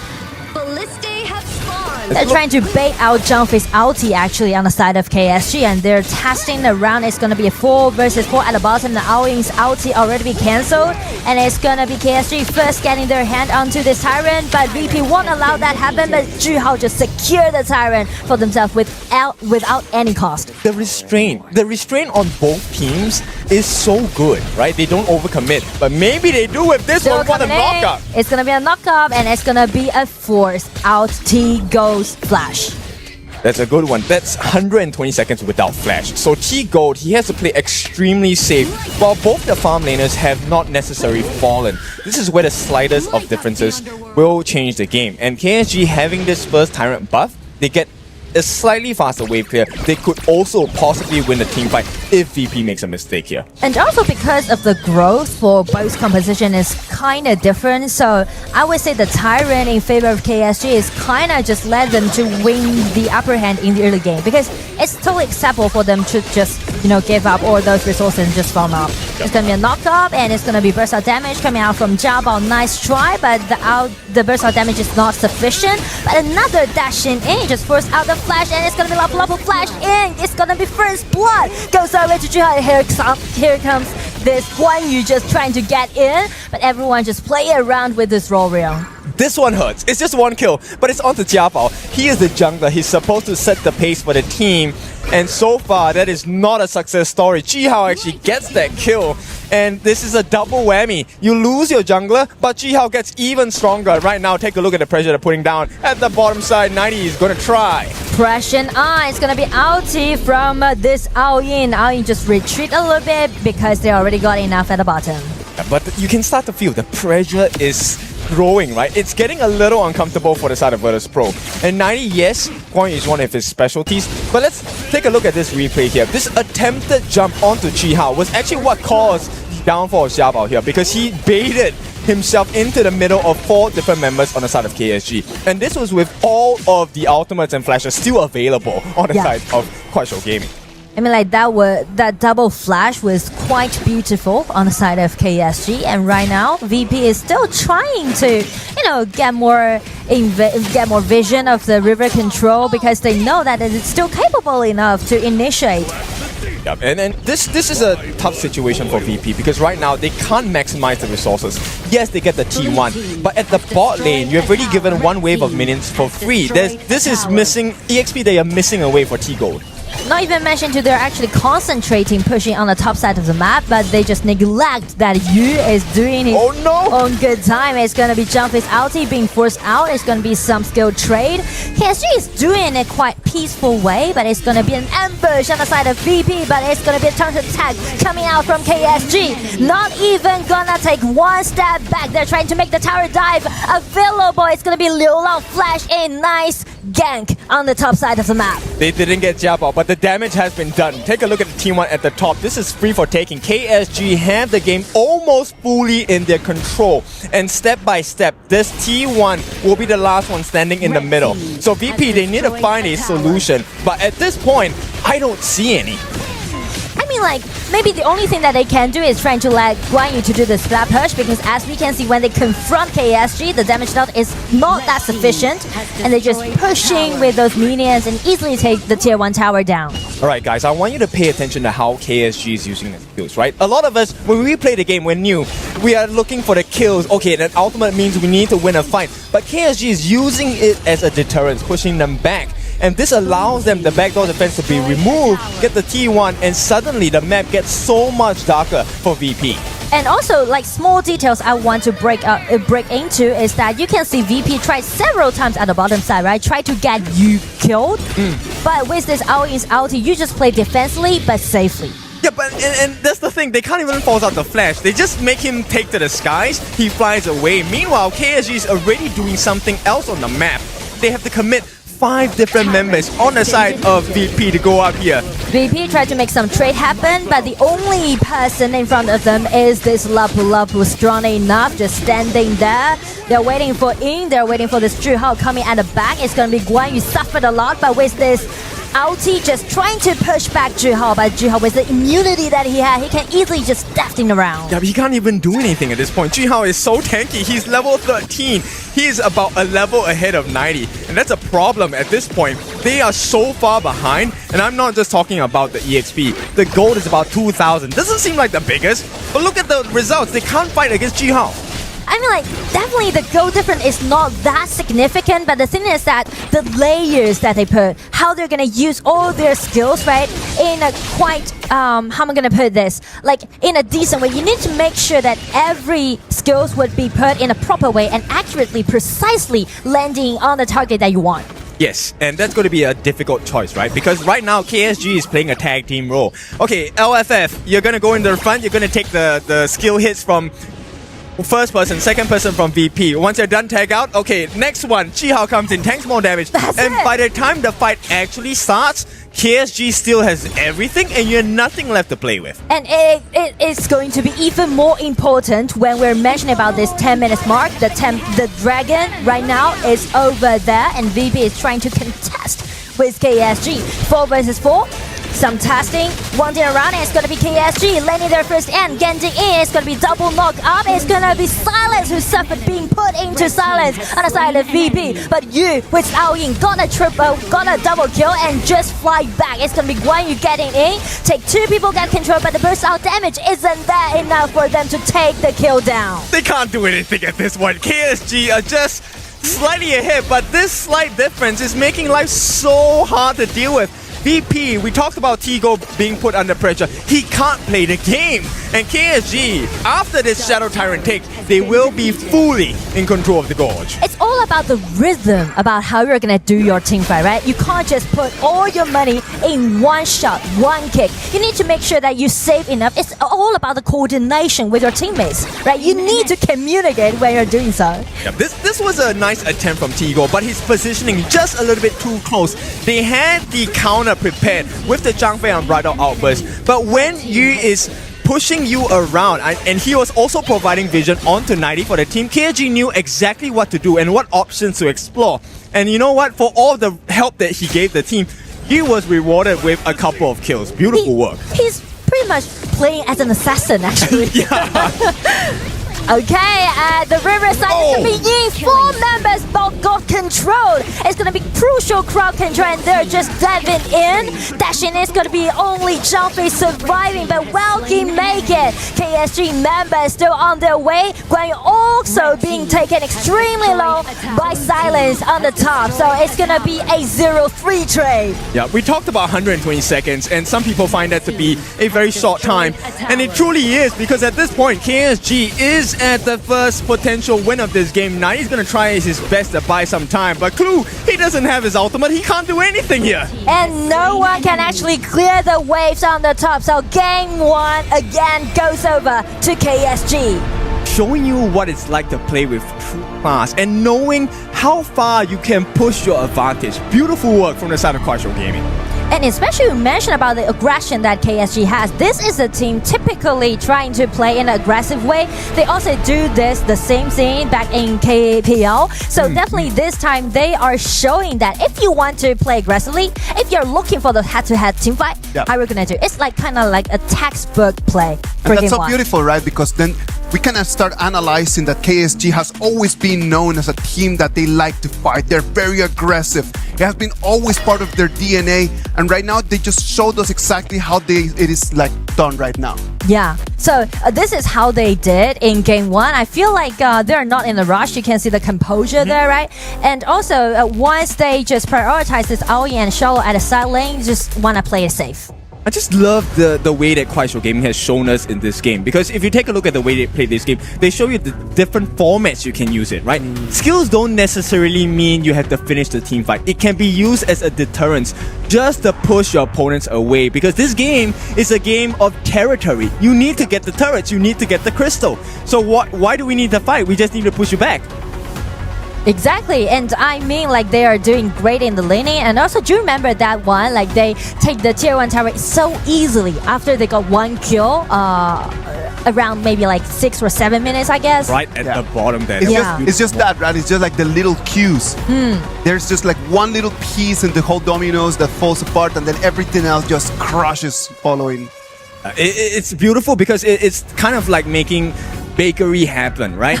With the cherry on the top. Yes, you get that first kill onto Jiabao. After that, immediately you make the immediate rotation down. You have your farm lane be with you, and you push them all away, get the T1, and suddenly the map gets so much darker.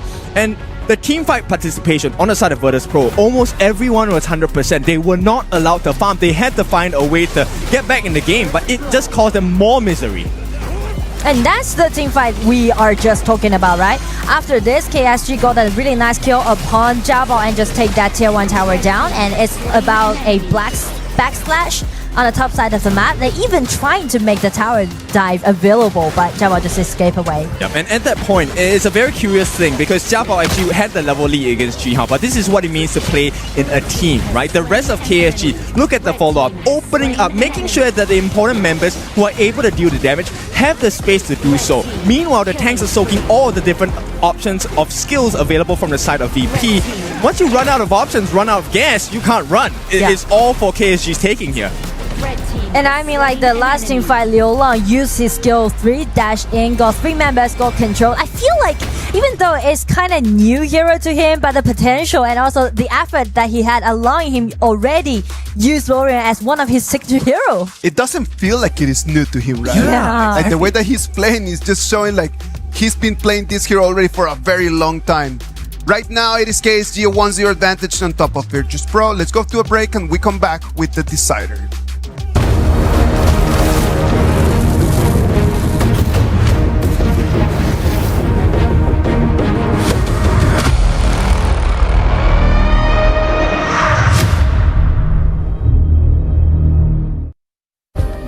Play is in our DNA. Whenever we let it out, it becomes our superpower. Now imagine an entire city being built to supercharge it. Kadir City, powered by Play.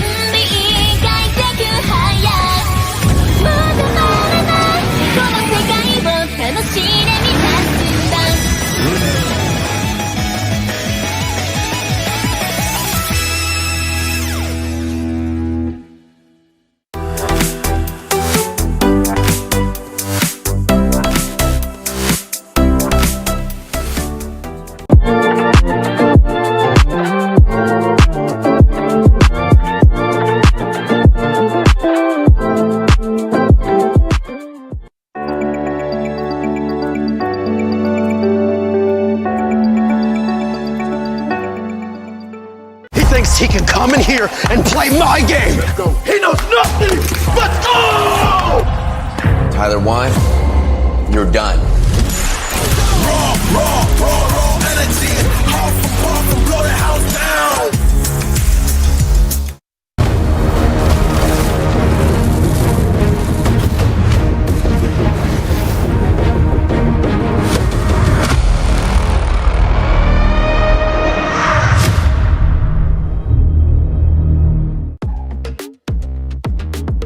Welcome back. KSG right now, 1-0 advantage on top of Virtus Pro. The players are back on stage. They're ready for the game number 2. Kin, can Virtus Pro really take one game from KSG and force this to a third game? I think there is a potential. Like you said before, there is never a 0% chance of winning, not winning, right? So in this case, I'm just curious, do they want to give it a try of what RNTX did against Kuaishou? Oh. They didn't have the best result, but they did a level 1 invade in the Crimson camp, right? I feel like VP can pull that off because, you know, I mean, Jihao is a very strong jungler. But let's give Jiabao a little bit of confidence. Maybe give that try. Oh, come on. Like, Jiabao has seen the top level of competition, right? Like, he's been around for a long, long time, right, Nora? Yeah. I mean, like, he's very experienced, but I think, like, he started his journey maybe like 1 year ago, and he improved a lot. Especially, he also got the Penta that we mentioned right in the previous game. But the thing that worried me a little bit more is that it's okay if you want to play it head to head against a KPL team. You try to be more aggressive in the early game. But the thing is that if you commit one mistake, the earlier, like, the quicker that you might collapse. It's kind of like a double-edged sword, you know, to me. My feeling is that they're in the upper bracket, right? So they can try things. It's not like you're going to lose and then you're going to head home. Clearly, we would all love to just make it directly into the playoffs. But if you can, life. I fully agree. If you want to do so, then it's gonna be a pay pick, I guess, right? You mentioned about like early invasions, and that definitely is gonna be a pay. If it's not banned, of course. I mean, so far, what we've seen is all the different teams, they know about the potential of an early game skirmish, early game invasion. Pei is definitely one of those heroes that we're considering, and they have definitely banned that out. And I think KSG is paying a lot of respects to Jiabao as well. They have taken out the Jing previous game. I believe in this second game, where it's Series Point, they will do it again. Well, if Jin is not available and Pei, I don't know if they want to ban away it or not, then only little hero allowing him to do so, like early invasion in this patch. So what if they just trying to gain that Haya in the mid or Mai in the mid and try to gain some priority in the mid lane? I think that's a good idea. Haya definitely is one of the heroes that every team will prio, right? Because Haya's wave play is so fast. At the same time, I'm wondering if they will actually entertain the thought of a utility role. So instead of big tanks, let's go for the Diadeas. Let's go for the okay, maybe not Yaria, but Dolia, right? Dolia Yangjin combination, stuff like that. But that is one thing that's up for discussion. And right off the bat, Lorion as well as the Ogren are going to be taken out from the side of KSG. And also the idea you just mentioned, right? So KSG on the blue side, they took away this Ogren. That is a really interesting pick. I feel like maybe they're looking for some Flowborn tank or like Zhang Fei in that way, or they just took this play. Okay, the Pei is going to be the prior pick here. KSG. Did Virtus Pro make a mistake by not banning the Pei? I mean, you're giving it to Jihao, and Jihao is a guy with a lot of accolades, so this is going to be scary. Now, why is Ogren banned? Because one of the weaknesses of a Pei pick is if he can't out-damage you, you have too much health and sustain, Pei loses his value over time.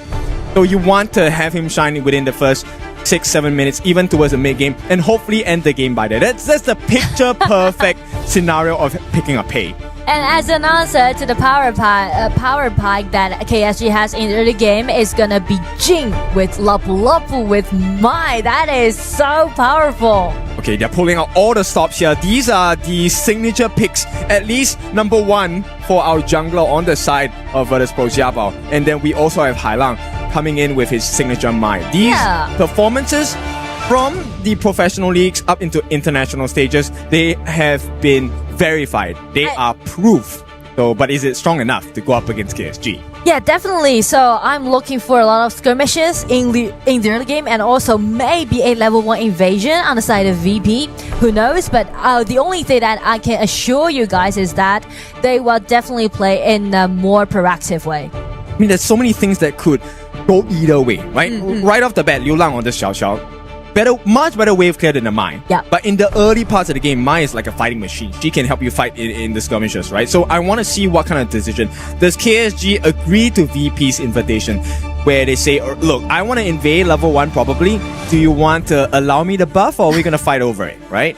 Yeah, I feel like it's gonna be hard to do so, especially if they just trying to take another Byron on the top, because Byron is still available for both teams, which is really, like OP hero, I guess, in this patch. So as VP is on the red side, if KSG didn't just ban away this Byron, they might just go for that Byron pick. Yeah, I think Byron fits in both of these compositions here, right? On the side of KSG, you already have one tank you can't not pay attention to, which is the Zhang Fei. And with the Byron adding on, there's going to be two big targets you need to take care of, and probably get past the wall of these two members before you even can access the backline of Yu, or maybe even try to get Liu Lang and Ju Hao. But on the other side, you have a Lapu Lapu whose passive already gives you extra magical and physical defense. So Byron definitely makes a lot of sense here. T-Gold, this is his specialty. When he was playing in the professional league, I don't think he has shown the best quality yet with his early. I want to see if he can make it work here.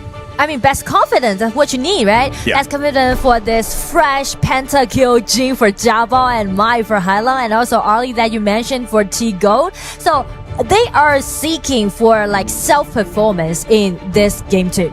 Yes, and you know what? I'm super curious. We consider a Davara here for Davara is possible, I guess, because they might trying to highlight their laning phase, or maybe like a safe Byron pick. Both are available. It just depends on them. It does happen. So the Byron will go into the hands of KSG. Now, this is a very meaty lineup. And also, pretty good early game as well to Xiao Xiao the Pei, as well as the Consort Yu. Consort Yu is one of those farm laners where if you go up against her, it's not going to be very fun. When she uses her second skill, she has physical immunity, and that's a lot of time bought and a lot of free damage she can get onto you. And Juicy, here is a small technique that KSG is doing right now, because not either this Aoyin pick or this Consort Yu pick just allowing you to farm peacefully by himself at the bottom, right? So you can see a lot of members can just concentrating building up those winning links on the top and just let you to play defensively. He can take care of himself with this second ability that you just mentioned, and also a nice counter attack with this early. So I would say if they're looking for some skirmishes, it's gonna be the top lane. Yeah, I definitely agree with that, right? If the farm lane is going to be such a difficult lane to gank, or you're going to have to use so many resources to potentially get the life of you, save yourself the trouble. Let's go contest the Clash lane instead. And Silence, you need to shut him down because he has been performing well all day. I don't think that's going to stop in this game. Exactly, and I still remember his performance back in KPL with this Byron, especially this hero with Pure Sky, and also upgrade to level 12. It's kind of like a mid hero, but also doing well during the laning. Yep, and right off the bat, KSG, game number 1, they wanted to take it nice and slow, stable gameplay. This time, they want to rush the timer a little bit, right? So straight off the bat, Ji Hao is already in his own jungle, clearing off his camp, and the pressure is still in the farm lane for the moment. But once we get to the Clash lane, I'm curious how this will play out. And just check the HP bar on the Clash lane, right? Before it was like a 1-1 HP trade, and Silence already won the upper hand. 90 being takes extremely low, and with the help of Hailong, they're trying to guard more monsters on the top side of the map. Yep, and still, it's not looking too good for the side of Virtus Pro. They do get that mid lane wave in priority for Jiabao. Make sure that he gets a little bit of an EXP boost. But T-Gold against Yu, this matchup, nice sidestep. If he is able to win that 1v1 skill matchup, this is not going to look good for T-Gold. Especially, you mentioned about the power pack, about this early pick, right? You need to unleash the potential of early, but how you're going to do that if you're just being restricted at the bottom? Yep, so many skills to be able to stop her or give you an advantage. They will try. It's going to be a skirmishes happening right now, right here in the mid lane. It's going to be Jiabao taking the first hand and taking the first blood. Exactly what you want to see. So they get that first blood from Liu Lang. This goes in the hands of Jiabao as well. So a decent start for the side of VP. Now, can they find more? It's gonna be a flash. Try to avoid in the second ability, but Glue coming in again. Yu just helping himself get away from it. But you see, this game, this is the first blood that we've seen a non-KPL team played so far in KWC, right? Okay, so are we gonna give them the 10k now or no? Not yet. But a good start for VP. Right? Especially like the kill is given over to Jiabao. Yeah, okay. I mean, that's a good start to the game, right? The knock-up as well. You can start to see why numbers advantage matters. And when the skills have been used already, this is where it's the perfect time, right? There was no more knockout from Liu Lang. There was no flash available for Liu Lang as well. This is why you want to burn these common spells. This is why you want to let them use the skills first before you start a fight. That's true. And as for KSG, things will get better after Zhang Fei just upgrade to level 4 because allowing them to push back with the ulti that Zhang Fei has. So definitely they will be more, I would say, alarmed when they are playing against Jia Bao's team. Yeah, I think at this point, it really comes down to the synergy of the team, right? Can you follow up the stun so that the potential of escape is gone? Right now, it's going to be a 2v1 on the side of Silence, but he's fine. It's a Byron. And this is just a distraction play so that he gets to stay in lane so that VP can rotate first. And since they're rotating to the red buff side, they're trying to bait out Zhang Fei's ulti, but still holding it. Because we are reaching to the 4 minutes mark, they're looking for this console Yu without any flash, but Yu with his positioning, he just dodged that first hand, so it's gonna be a very decent movement. The timing as well, right? Making sure that he uses ultimate to perfect It's extent. it's gonna be flash, it's gonna be Byron, it's gonna be Silence. Again, winning him the upper hand on the top. Yep, and you were talking about this. Yu is holding himself very well. 1v3. Very well, He actually. doesn't care. I mean, like 3 versus 1, still a flash, decent movement, just dodge the flash in, played by this Hailan, and with the help with Xiao Chao just getting in, get a nice kill upon this Hailan, it's gonna be a 1-1 trade, even though that you just fell up, but still, like KSG just holding it. Yeah, it doesn't really matter to them, right? They've gotten a trade, a T1 at the top for free in exchange. Okay, not really free, they had to get the life of you as well. Yes, here comes Pei again. It's gonna be a 2-1 again, same place, same spot, and it's gonna be Pei just dashing in and claim him a really clean kill. Yep, Jia Bao is gonna try on Silence. Let's get that. It's gonna be the skill 2, but Hailan so confident about his skill 1. Okay, there is some fight back from the side of VP at this point, and they're keeping the gold differential close. This movement here, Hailan felt confident to be able to take the 1v1, but the help came in just on time. Liu Lang, together with his roam as well, LFF, manages to save some time and protect the T1. So, that was great. Now, T-Gold, he sees an opportunity, gets that T1 at the top as well for free. TP from Hailan coming down. They need to trade this T1 at the bottom. I feel like countless skirmishes are actually happening right now in the battlefield. Everyone is looking for initiative, but just check the goal difference. It's actually quite even for this time. And even a equalized kills. 3 versus 3. Yep, here we go. Oh, dash, let's try. 2 people get control, but it's gonna be pushed back. Ulti from Zhang Fei, letting them to take that early down. Very overzealous effort on the side of Tigo. He was hoping that the ultimate from Clue on the Lapu Lapu was able to stop the rest of the support from KSG. Unfortunately, due to the first skill push from LFF, it went completely out of line. And this is where KSG got the punish onto Tigo. And also with the ulti, if the ulti of Zhang Fei is available, it just open a door for them to push back. Yep, and this is where the return is going to be big. They won't be looking for any kills at this point. They wanted to push them back, get the T1 in the mid. Because right now, it is going to be another fight. It's gonna be some trade. They're trying to get their hands on this Zhang Fei without any ulti. It's gonna be a nice try, but it's gonna be Jia Bao just getting in, get more kills. It's gonna be a 2-3 trade, and he's still going out, taking that pay down. You just trying to make some consolation effort happen, but Silence with this double kill helped them to buy more time and stand with VP. Everything just went so chaotic, and we haven't even reaching the 7 minutes. Yep, it is so difficult. They now have a slight advantage. It's so hard to play this game. T-Gold has fallen the once in this game. Yu as well, but Yu has 2 kills to make up for that slight misplay at the start of the game. This was a nice attempt here.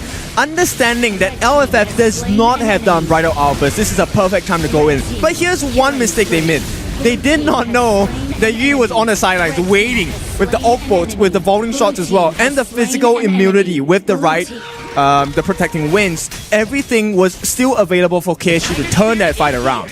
And because of their attempt to take that Zhang Fei down, which led them to be in quite a narrow spot, that is not in favor of them if they're trying to do the team fight. Well, I think they were trying to play the numbers advantage, right? We have the numbers advantage. Maybe we can get them to use skills miss and be in a bad position. But at that point, the moment Clue doesn't have his ultimate, I don't think you should fight anymore. And it's quite head-to-head, as you can see, very close. Such a close game. And just check the goal difference. It's gonna be Jiabao this time with goal lead. Yep, the total goal lead is in favor of KSG, but in the jungle department, Jiabao still has a 1k goal lead against Ji Hao, and this is so impressive, right? Even though the gold speaks as a KSG advantage, they're still holding their own with the gold deficit from Jiabao in the jungle department. I mean, they're doing things simultaneously on the side of VP, pushing the lane at the bottom, and some ambush can be seen from Highland. You can see like VP, they're playing really proactive. I like this gameplay, right? Right now it's about how... Oh, hang on! It's gonna be Jing dashing in, but the tier 1 tower is still holding that, so it's not gonna be a big deal for KSG to hold him back. How do they do this? Did you see the knockout from Liu Lang? In the middle of Jiabao's dash in the mirror domain, he actually caught the Jing and knocked him up. This makes life so difficult. By right, if we're just talking about numbers, Jiabao is 4-1 and 2. He should be dominating in this point, but KSG are holding him at bay. Yeah, they're trying to bait out Jing's ulti, and as you can see, Jiabao is playing really aggressively, so once he saw any opponents which he encountered, he just instantly break out his ulti. But I feel like that could be something that will punish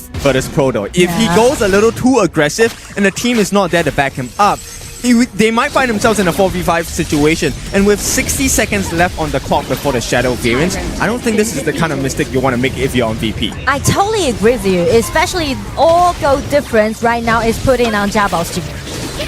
Pei just being caught by 2 people, but his backup is out there. But Lapu-Lapu's ulti has been wasted. It's gonna be Florentino a little bit lost, and you just got a nice chance to be Byron flashed in and knock up 2 people, and everything just went suddenly in favor of KSG. This is so impressive because KSG actually kept their composure. I would have freaked out when I saw the split push coming from Tigo at the top side, the Clash lane. Instead, KSG kept their composure, waited for the perfect moment, got rid of 90, got a nice knockup from the side of Silence as well with the flash, and suddenly the map is in favor of KSG again.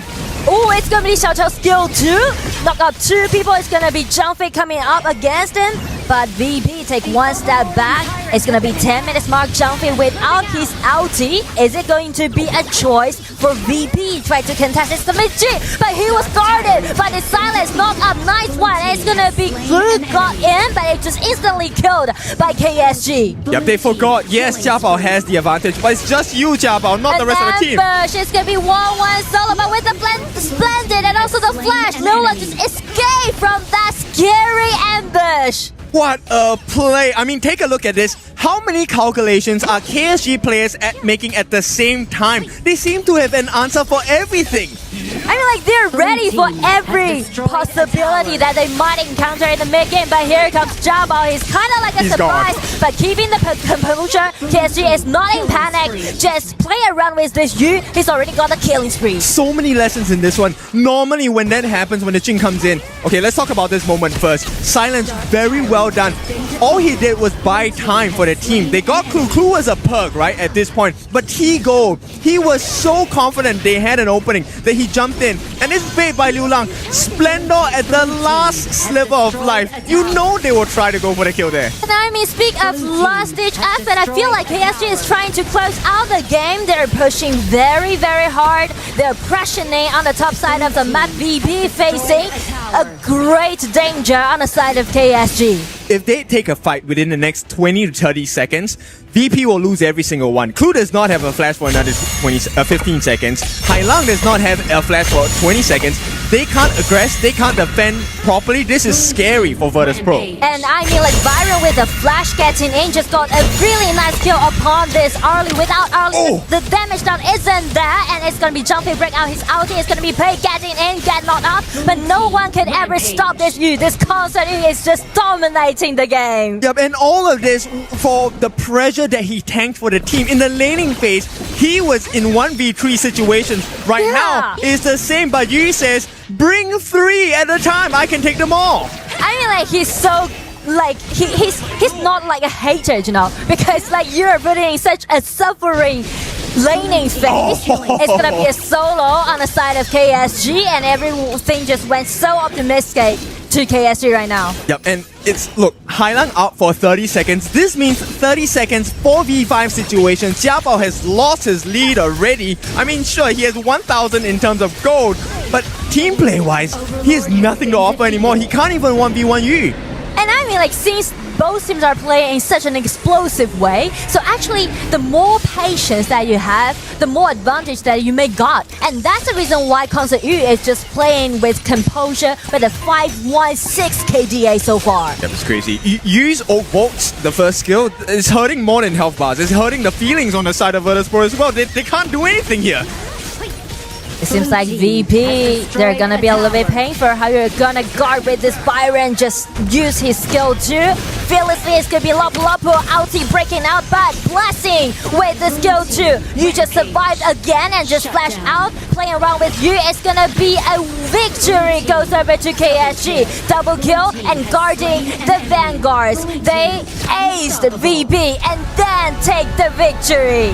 Beautiful work coming in from Kuaishou Gaming. VP, they tried they did, but it's not enough as Kuaishou Gaming moves on towards the top 8 position. Well deserved. But I do enjoy the matchup just happened, right? Yes. Because it showed the power, the understanding the pure mechanics of KSG, but at the same time, you can see how fearlessly that VP was play against KSG. I like it because you can see the gap, but you can also understand why there is a specific gap, right? The way and the time that they use the skills. This is what they're missing on the global teams for now. Kuaishou Gaming is going to move into the top 8. They came in today, 2 victories, straight up just ticket into the best 8 teams in our game. And also, it will give them more time to prepare for the best of 7 in playoffs, so that's gonna be a huge advantage on KSG. And we didn't actually get to see a lot of the heroes that they could actually show, right? Yeah. So they just played 2 games. They played 4 games today, 2 matches, and then everyone is just like, well, did we get to see anything from KSG that we could take notes on? I mean, not much changes in the drafts of the 2 series, but we got to see more and more micro plays, which I really love. They're showing you how to take one hero and use all the different functions of that particular composition. And the balance on the map, as you can see, once you're trying to do something on the top side, you need to make sure that your marksman can take care of himself, and you definitely did a great job this time in game 2. Yep, I've never figured out how to be in a 1v3 situation as a farm laner. Yeah. But Yu is showing you, Console Yu is definitely one of the heroes you can try on this particular composition itself. Now this game, it was all, to me, about Liu Lang at the start, right? He was able to keep Jiabao at bay. He had the goal lead for the entire game against Ji Hao, but still, they couldn't break the defenses. I mean, like, just check the gold lead, right? From the maybe like 3 minutes, and because of the rotation that it made, it just accelerated their pace. And I do like the way how they fight. I mean, like, I just like keep doing PvP for this match. I like everyone just fight till the end. I feel like if we find just the things that are similar, like the similarities between game 1 and game 2. Virtus.pro is able to stall a little bit KSG in the first minutes, right? In the first game, it wasn't until about like the 5th, 6th minute. And here's all the way until the 9th. If they were to push all the way until the 10th minute, could they have contested a Tyrant?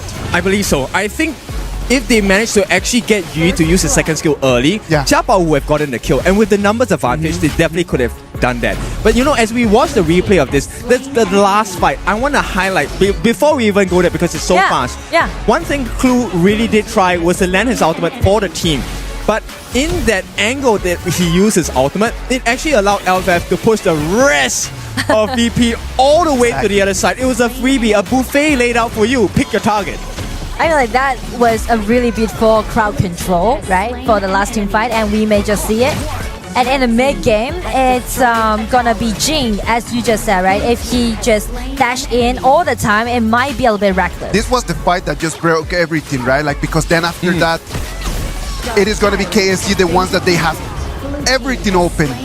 It comes VP, they want to check on the Tyrant, and then they lose 2 or 3 members in this fight. I love this play, Liu Lang, with the last gasp effort on that Splendor into the flash. He was waiting, and I mean, if you're Hailang, what choice do you have, right? You're so low on health, you might as well go for the kill. And even then, he was still denied.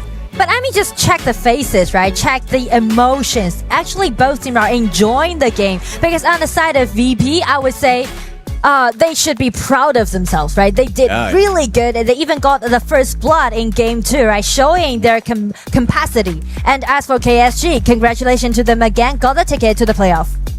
I'm telling you, if you think KSG, you think Juhao. And then Juhao in that exact performance.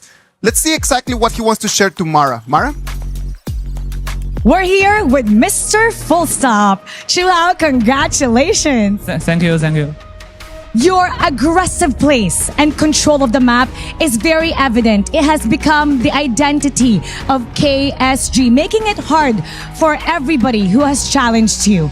Now, after observing the teams in this tournament so far, with the remaining teams left, who do you think has the best chance of truly challenging KSG? VP，因为虽然刚才我们2-0赢下，但他们给我们造成了很大的压力吧。然后我觉得 VP 是一支非常强的队伍。I'll say the strongest challenger is definitely VP, even though we have just beaten them, but they have applied the highest amount of pressure to us, and we think that they are a very, very strong team. Definitely after they hear this comment, it's gonna pump them up for their next matchup.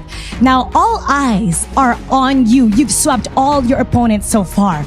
For all the teams watching KSG right now, what would you like them to know about you before they face you for the future? 放一句狠话吗？赢我们1分就算胜利。If you guys can take even one match from us, that will be a victory for you. Now, what would you like to say to every supporter and everybody watching you right now? Let's invite them for the next matchup. 有什么话想跟所有的观众、所有的粉丝们说的吗？谢谢大家来支持我们吧，争取拿个好成绩。Well, again, thank you everyone for supporting us, for watching us, and we'll try to get the best result possible. Once again, congratulations, Mr. Full Stop. We'll head back to our casters. Lead the gorge. Thank you very much, Juhao. As he just mentioned, if we are able to take one game from them, that's already going to be a victory. And I completely agree with him. That is going to be the first step that all of the teams in this tournament are going to have to try to take that first game from KSG. What about if we go to a break, and when we come back, it's going to be our last match of today.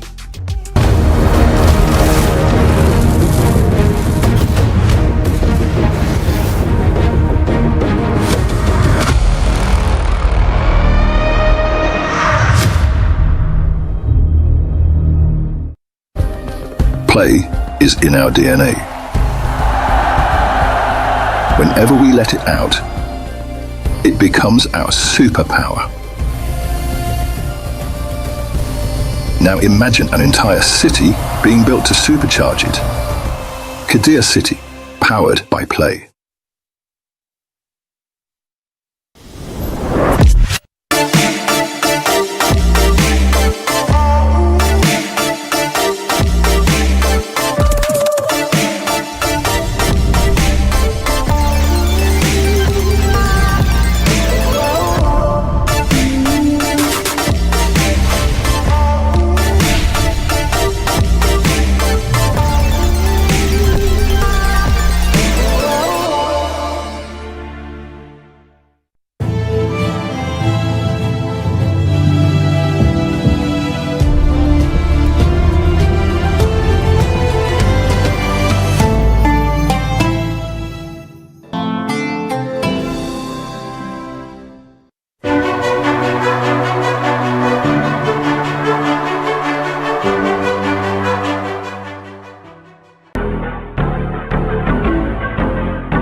Welcome back to the KWC 2026. We're going to jump into our match number 6 of today. It's going to have AGAL, the title defenders, against Blacklist International.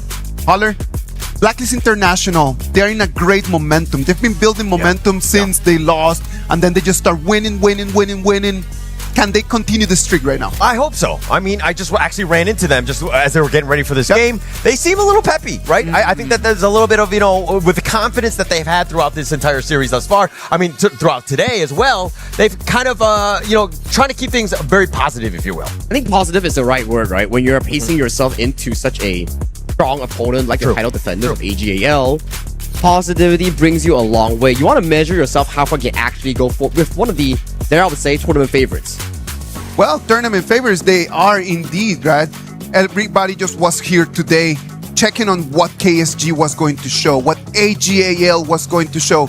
And in this match between AGAL and Blacklist International, they're going to keep just showing us little by little, piece by piece, the plan that they have set to take the crown again. Yeah, so actually AGAL have played less games throughout. I mean, because we've seen Blacklist through the play-in, so they've kind of exposed some of the meta and types of the drafts that they like. But I think that it's only to their benefit. They've had a lot of reps, and obviously the teams have not been to the same level of AGAL. But right now, again, it's about having the momentum, being positive, of ensuring just like, hey, we can do this. We can definitely do it, right? We're talking about Global here and PKL's third seed. They defy all odds coming in towards the play-ins here, and they qualify into this specific group stage against AGAL. And if you were to measure it, yes, odds are still in favor of AGAL, but who doesn't like a Cinderella story from these sort of competitions? Everybody does love a Cinderella story. Everybody's rooting over there for the dark horse. AGAL, Ran, Zoe, Inuo, Sheng, and Shuai. From these 5 in the previous match, Holler, who did you like the best? I mean, for me, all roads lead through Inuo, right? Yeah. His ability to make plays. He's always so consistent as a farm laner. One of my favorite players to watch. I mean, he's had so much history as well in Honor of Kings. He is definitely the guy to watch. And it goes back to the conversation as well during their first initial series. He whipped out the Viti farm lane first of our entirety of the global tournament, and he managed to pull it off. Because at the end of the day, yes, it's a star coming in for the show, but the 4 remaining players are also the stars supporting the team roster as well. Yeah, I also like the fact that even in the interviews, he was very humble. He's just like, oh, what are the chances of the other teams? He's just like, actually, it's about 50-50, right? I think the global teams have actually leveled up, and I think he respects that as well. So even moving forward, to see exactly, like, a man of his stature to be like, hey, actually, we're kind of close in this and very humble, I think that speaks volumes of him. I do believe that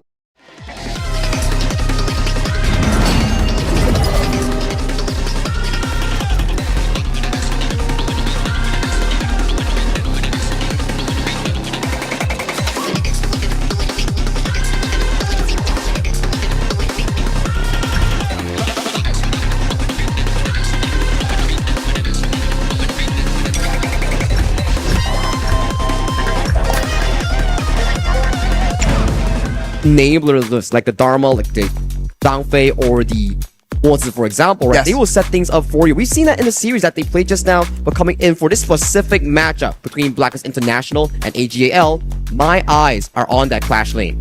Ron and Chami1. Well, Chami1 played really well in the previous game, right? Like, we had a lot of highlights coming in from the side, just running into the back lane.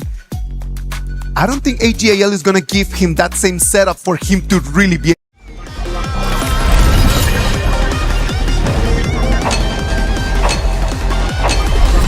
You are the jungler.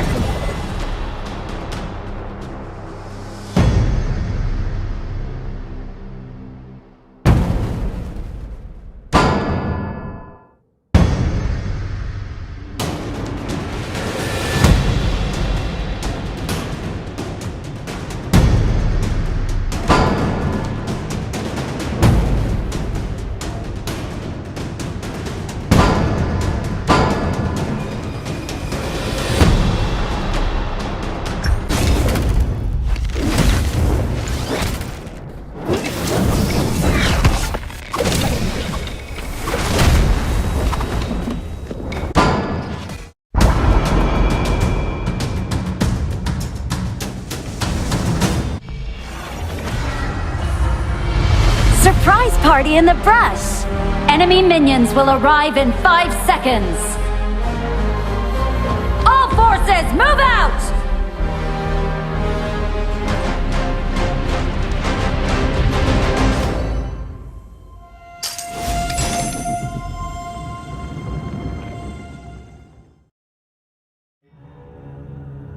Cloud Chaser!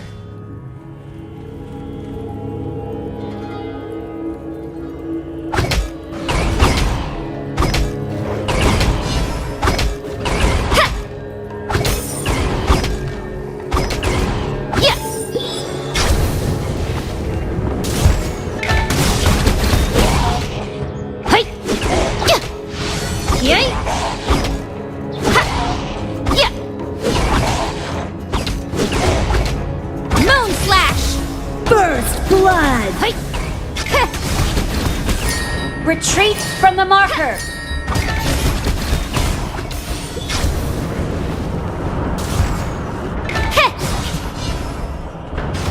I'm on fire! Cloud Chaser! Yay! Hey, here's!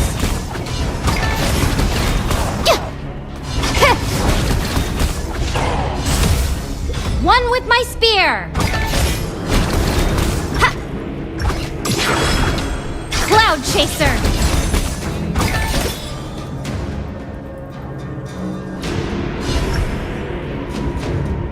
Keep it up!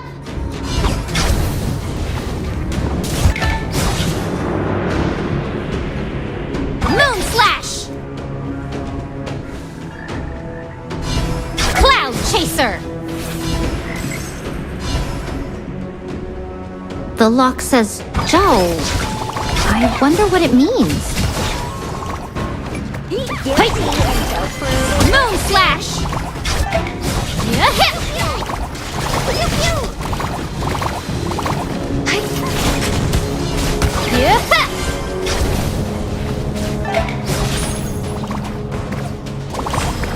Star Burn!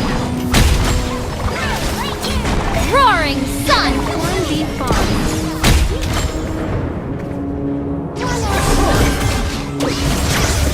An enemy has been slain.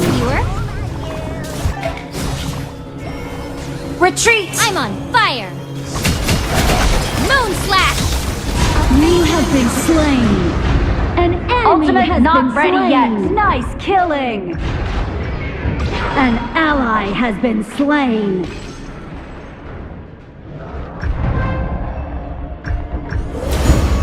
I'm coming for you, thieves!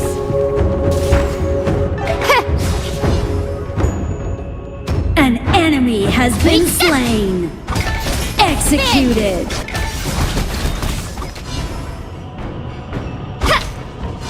Moon Slash! Hot, hot, hot!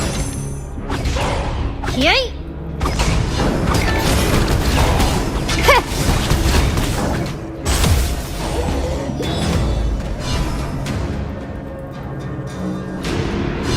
Cloud Chaser!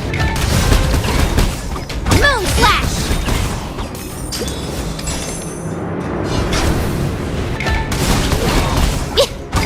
Yay! Here's! The Overlord and Tyrant have spawned! Assemble! Balliste have spawned! Moon Slash! Yay!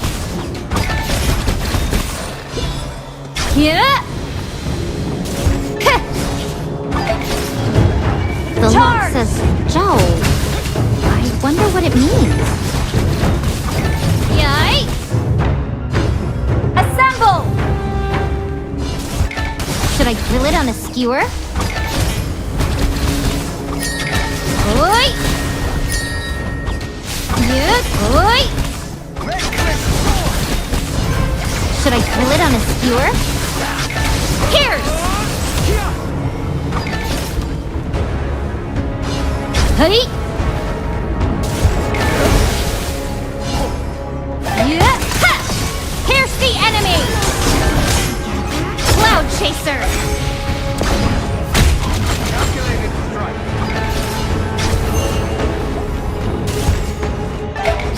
May a punishment The lock says Joe. I wonder what it means. You have been slain.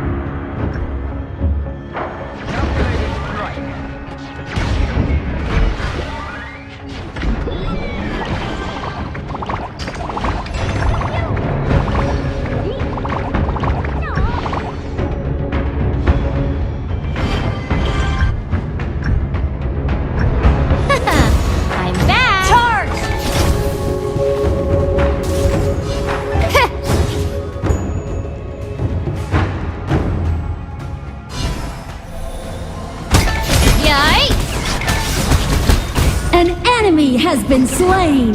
An ally has been slain. Spin! Hey! Oi! Heh!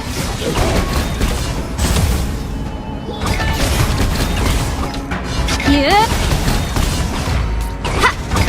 Yay!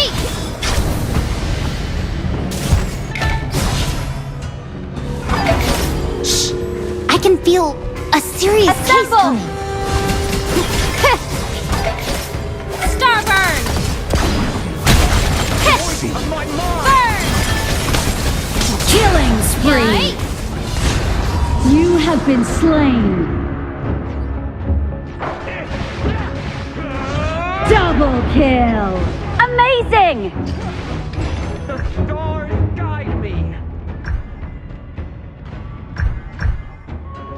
An ally has been slain. Your team has destroyed a turret. I'm back!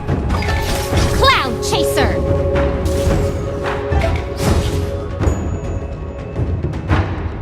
Yeah-hit! Shut down.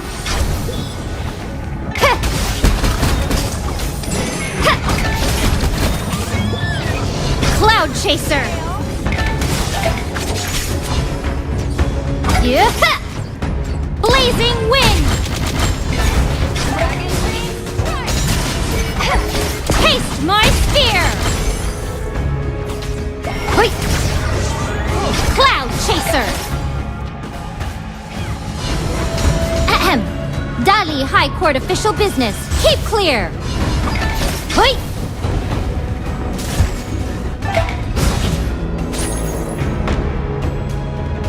Moon Slash! Cloud Chaser!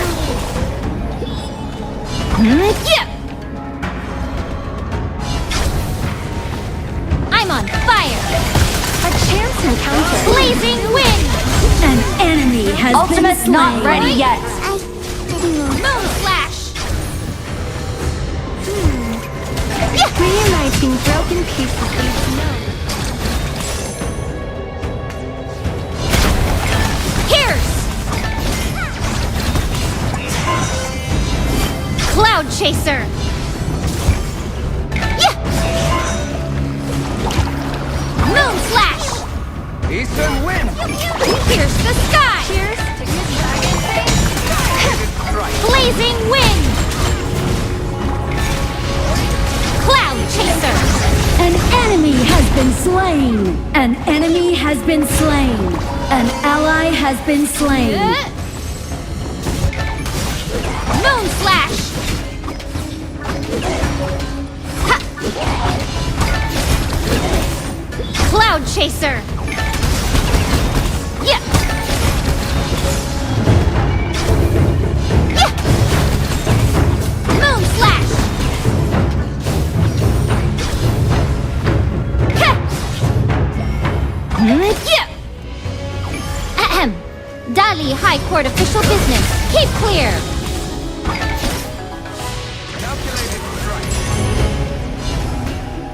Moon Slash! Assemble! Yeah! Get in line, troublemakers, and I'll take care of you. Starburn! The Overlord and Tyrant have been enhanced. Cannons moving out. Sun! Your team has destroyed a turret. An enemy has been slain. An enemy has been slain. I'm coming for you, thieves! Yeah! Ha! Moon Slash! Taste my spear! Cloud Your Chaser! team has destroyed a turret. Yeah! Blazing Wind! Moon Slash! Your team has destroyed a turret. Hot, hot, hot! Charge! Here's!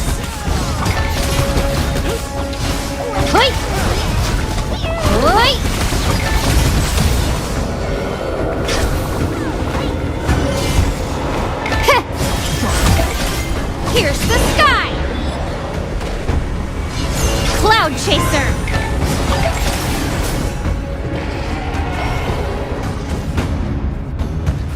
Your turret has been Dali High Court destroyed. official business. Keep clear! Your team has destroyed a turret. An enemy has been slain. Cloud Chaser!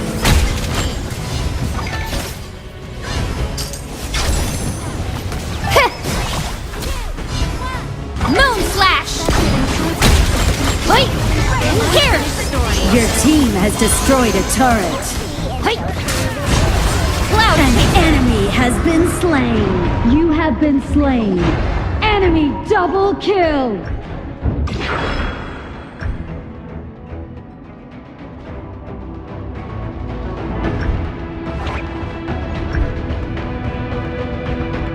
An enemy has been slain.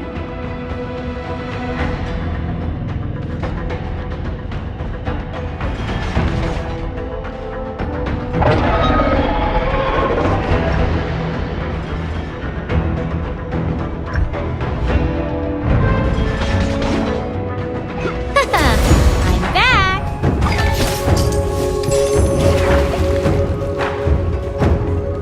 Cloud Chaser!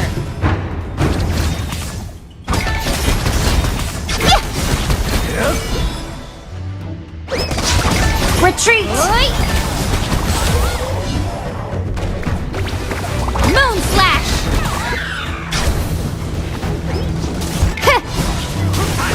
Should I drill it on a skewer? Stab! Hoodie! Moon Slash!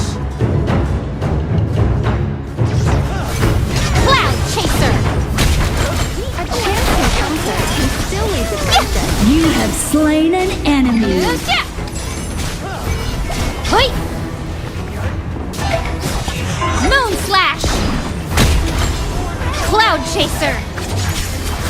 Your team has destroyed a turret. My spear! Killing spree. Protect our carry! An ally has been slain. Your team has destroyed a turret. Moon Slash! Cloud Chaser! An unexpected encounter is the continuation Rampage. Cheer! My choice. Fabulous. This is it. Shut down. Your team has destroyed a turret. Moon Slash! Cloud Chaser!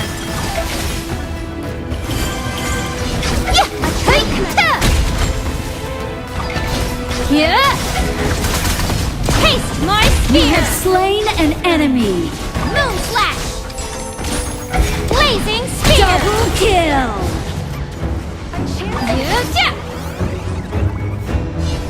Hey! Unhappy bonds should be severed. Yay! An enemy has It's been now or slain. never! Moon Engage! Slash! Cloud Chaser! Double kill. Pierce the sky! Triple kill. This Spectacular! is the will of heaven. Pierce the shadows!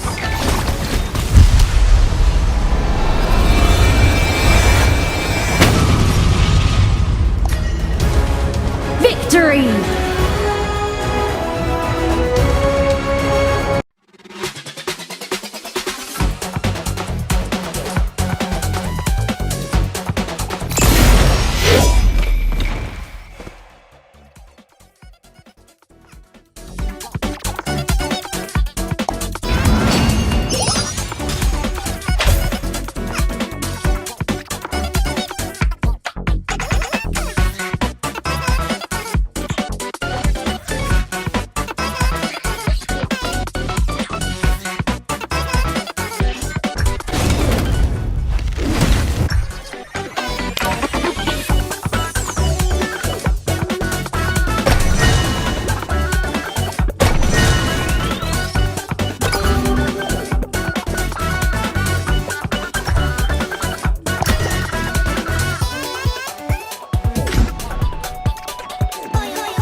Penta-kill!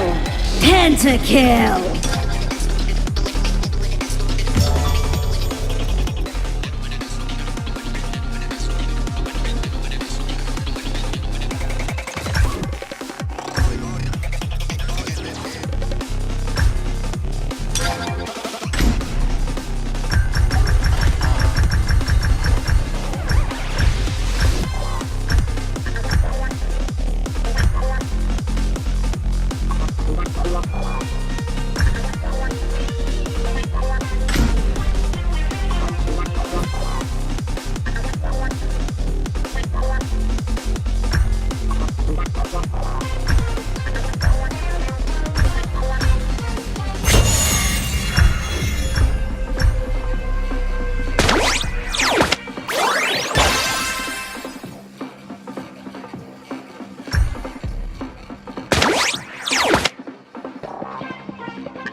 Bouncing around, pinballing around. 3 members have to go back to the fountain. They've been completely zoned away and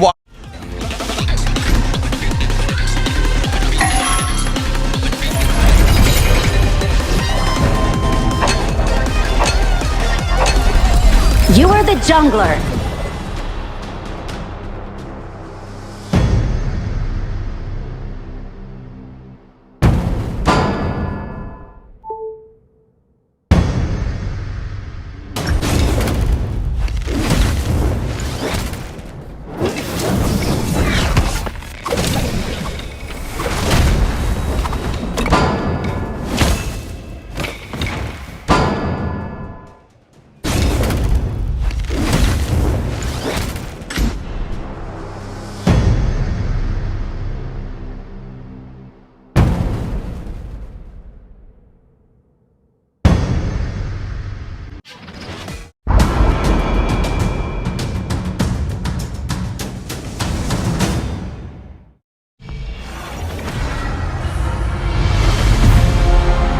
Surprise party Enemy and the minions last to will leave the arrive base is in a 5 noob. seconds.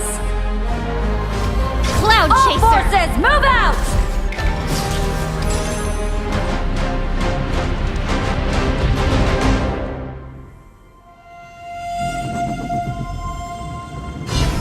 Yeah.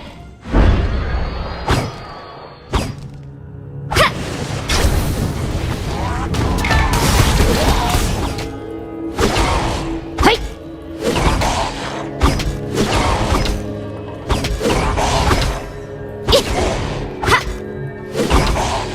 Hey! Oi! Moon Slash! Ha! Cloud Chaser! First Retreat blood. from the marker!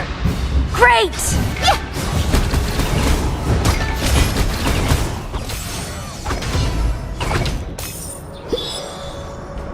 Cloud Chaser! Pierce!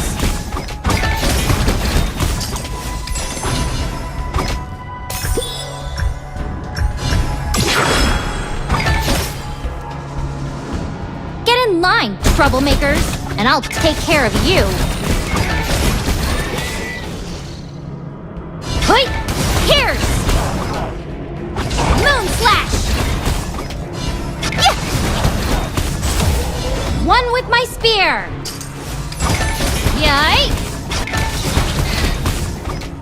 Ha!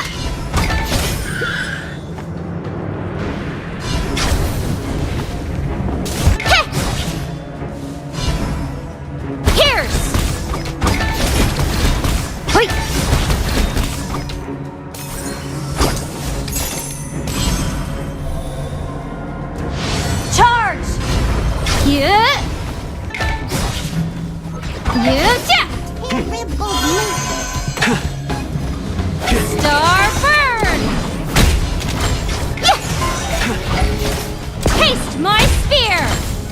Volley!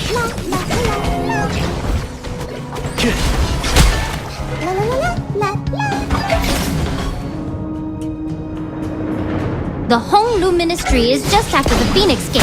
It's You a have lively slain place. an enemy. Charge! Yet?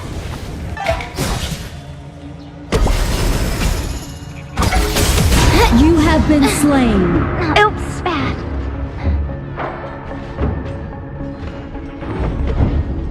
Enemy double kill.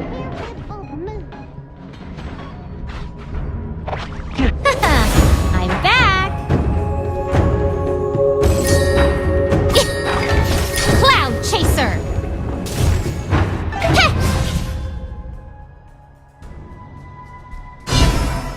Keep your flames to yourself, or off to the Dali High Court you go. Oi! Cloud Chaser. Spin. Oi! Yeah. Pierce. Cloud Chaser. Enemy killing spree. Charge! Oi! Cloud Chaser. Assemble at the marker. The Overlord and Tyrant have spawned. Ballistae have spawned. Hey!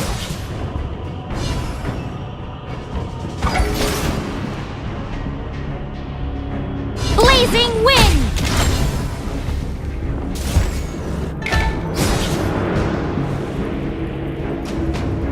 Moon Slash! The lock says Zhao. I wonder what it Assemble! means. Enemy Chaser. rampage. Sorry, my bad.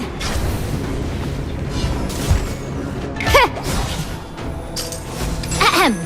Dali High Court official business. Keep clear. Cloud Chaser. Yeah. Ha. Huh. Ha. Taste my spear. Ha. Blazing Wind. An enemy has been slain.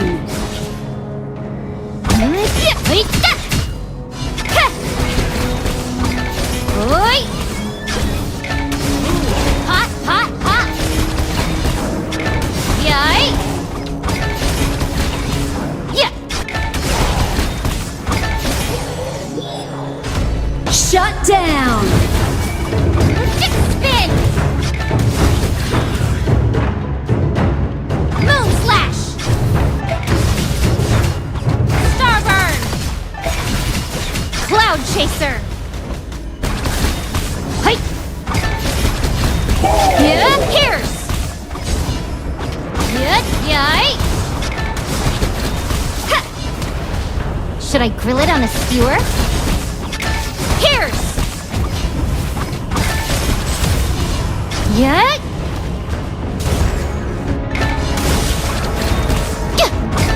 Oi! Your team has destroyed a turret. Moon Slash! Killing spree. Cloud Chaser! An ally has been slain. Roaring Sun! You have slain an enemy. Pierce the sky! Your team has destroyed a turret.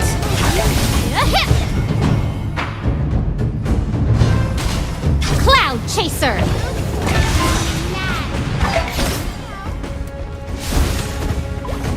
Your turret has been destroyed. Blazing Star! Yet?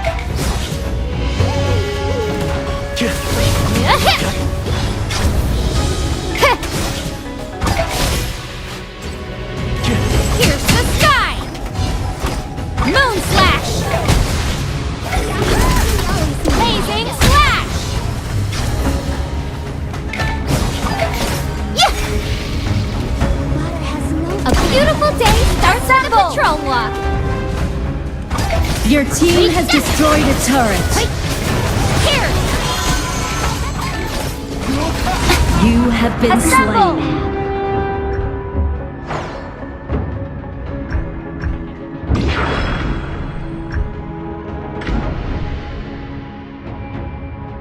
Someone lend me a hand. An enemy has been slain.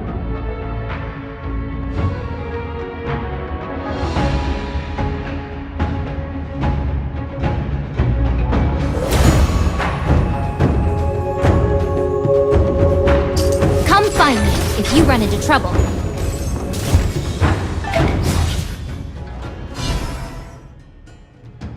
Pierce the shadows! Yikes! Hot, hot, hot! Cloud chaser! Yeah! Oi!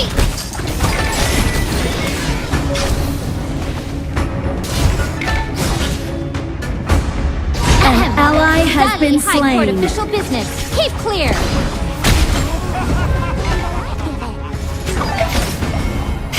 Taste my spear! You have been slain.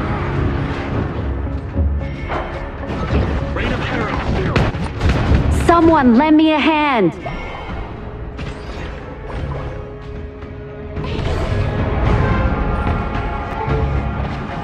Your turret has been destroyed.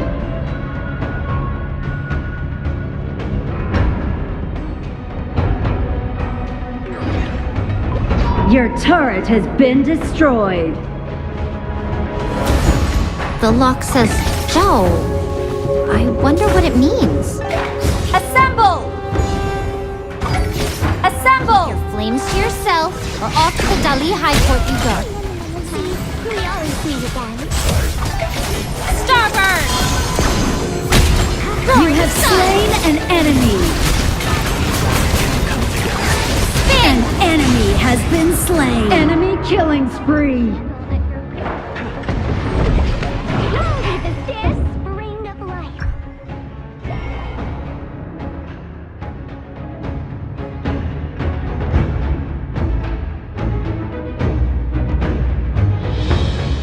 The Overlord and Tyrant have been enhanced. Cannons moving out. Your team has destroyed a turret.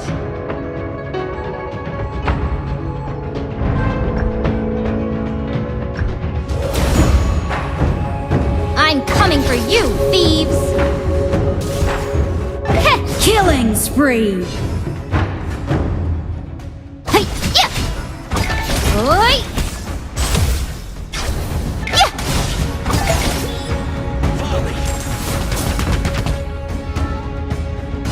Moon Slash! Ha! Yeah! Ha! Yeah! Assemble! Moon Slash!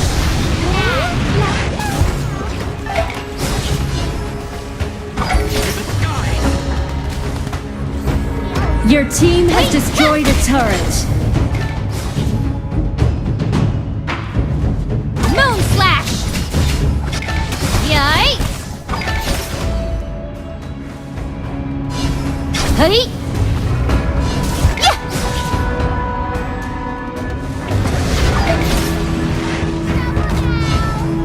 Yeah, hit! Moon Slash!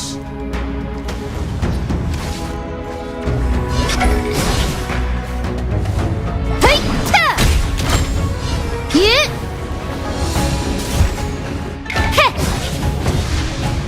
Moon Slash! Yeah! Ha! Blazing Slash! Heh! Taste my spear! Here's the You sky! have been slain.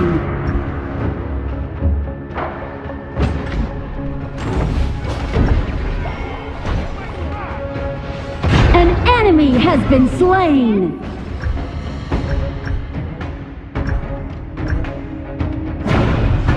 Rampage.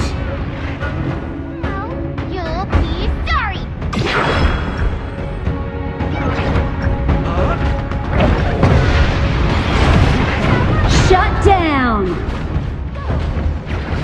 Enemy double kill.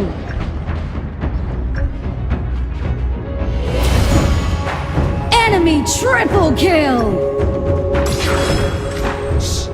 I can feel a serious case coming.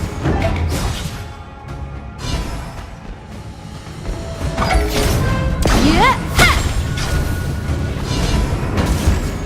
Ha! Moon slash.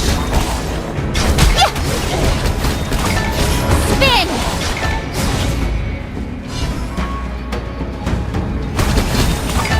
Yeah. Star burn. Cloud chaser. Moon slash. You have been slain. Someone lend me a hand.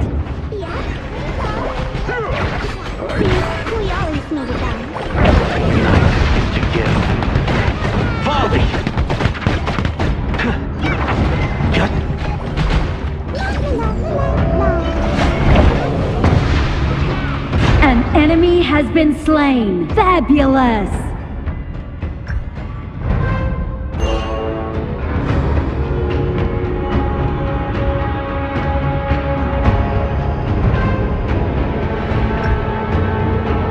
An ally has been slain. A beautiful day starts Enemy with a patrol double walk. kill. Yeah. Wait. Ha. Yay.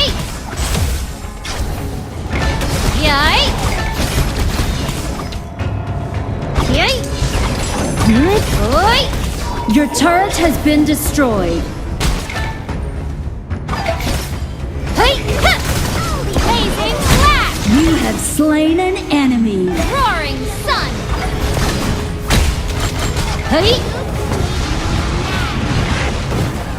Yeah. Yeah. Ha. Spin. Moon slash. Yeah. Blazing slash.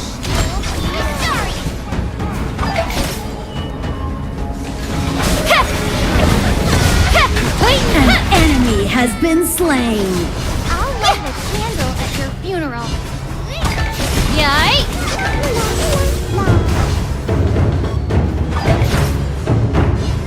Cloud chaser. Yeah.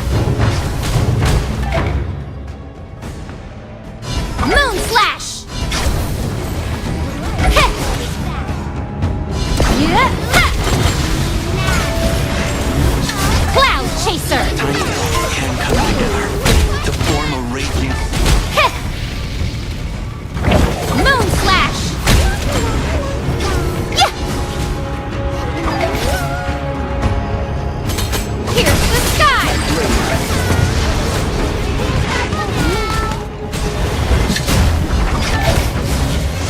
Wait, yeah. An ally has been slain. An enemy has been slain. Star burn. An enemy Roaring has been sun. slain. You have slain an enemy. An Face enemy one has here. been slain. Heh. Moon slash. Here's the sky. Cloud chaser. Your team has destroyed a turret. Here's Your team has Still not destroyed a ready. turret. Moon slash. Hey. Killing spree. Aced.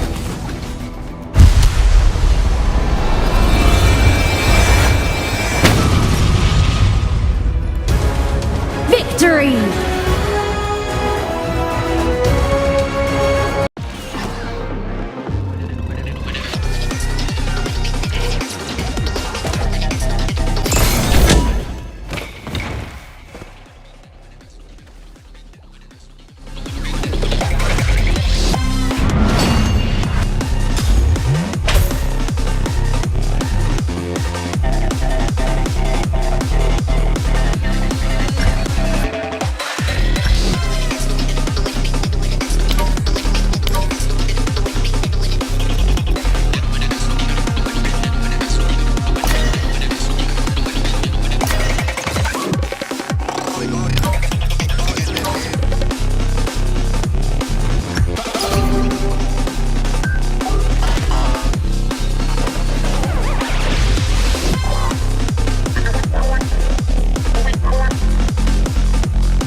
in that laning phase, so that they change up their minds. Like, okay, Chammy, we need you to take up.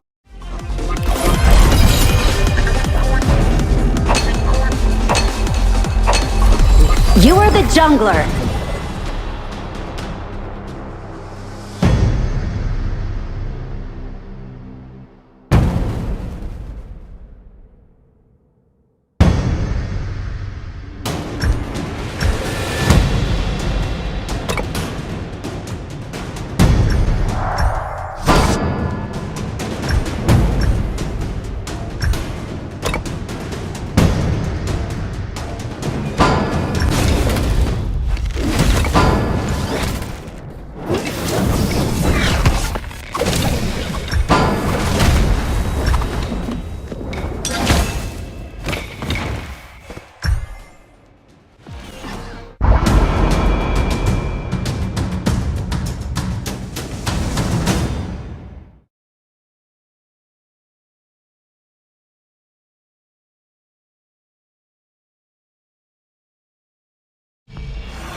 Enemy minions will arrive in 5 seconds.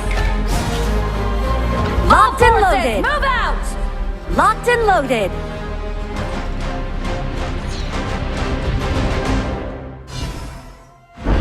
I'm ready for this to be the battle that makes me famous. Yay! Cloud Chaser! Yeah!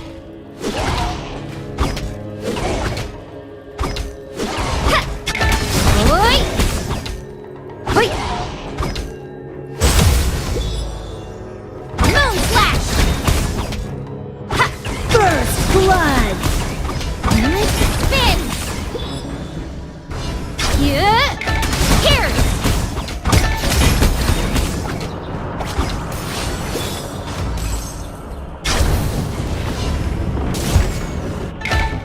Yay! Yeah! Cloud Chaser! Spin! Hoi! Hoi! Moon Slash! Assemble! Cloud Chaser! Pierce the sky! Honor and glory! An enemy has been slain. Hey! Yeah! Cloud Chaser!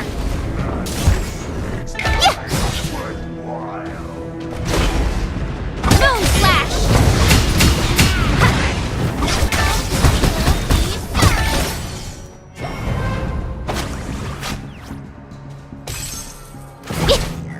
Yay!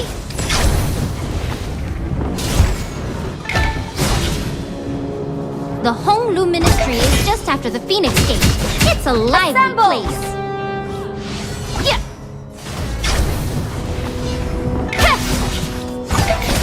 Pierce the sky!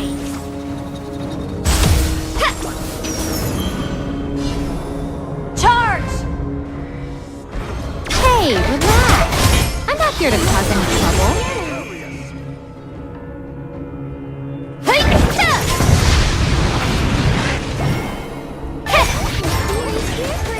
Yeah, blazing stars! Cloud Chaser!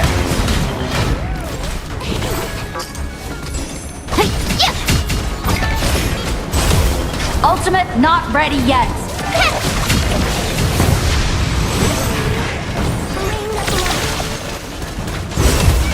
An ally has been slain.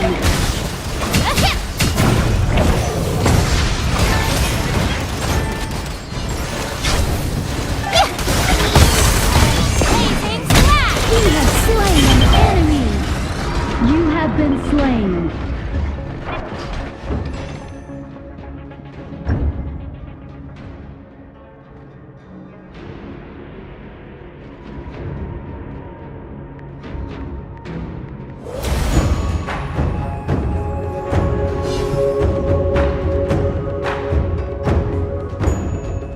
Get in line, troublemakers! and I'll take care of you. Cloud Chaser! Retreat! Moon Slash! The Overlord and Tyrant have spawned. Assemble at the marker. Balliste have spawned. Retreat! Your turret has been destroyed. An enemy has been slain.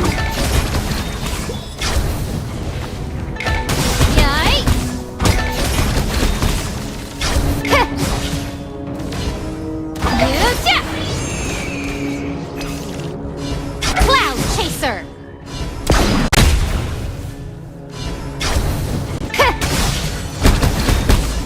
Moon Slash!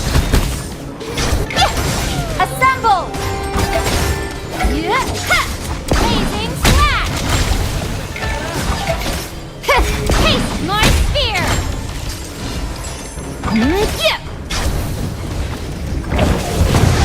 Pierce the shadow! You have slain an enemy.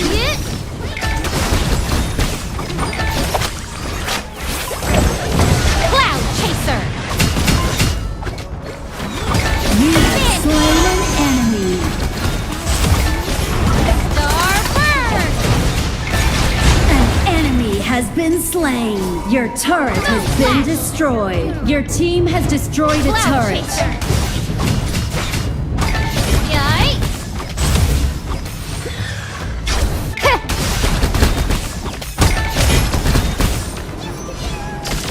Hey, Pierce! Retreat! Cloud Chaser! Retreat! Blazing An Wind! ally has been slain. An ally has been slain. Killing spree. Killing spree. Just a normal day for me.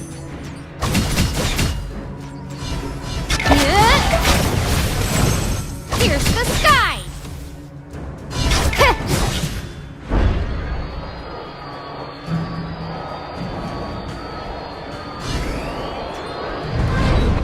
A beautiful day starts with a patrol Your walk. turret has been destroyed. Cloud Chaser! Keep your flames to yourself, or off to the Dali High Court you go.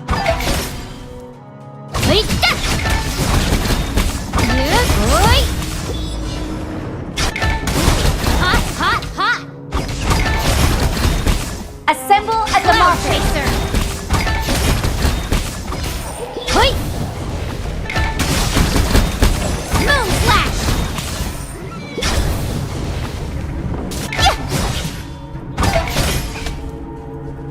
Charge! Cloud Chaser! Rampage. Yes!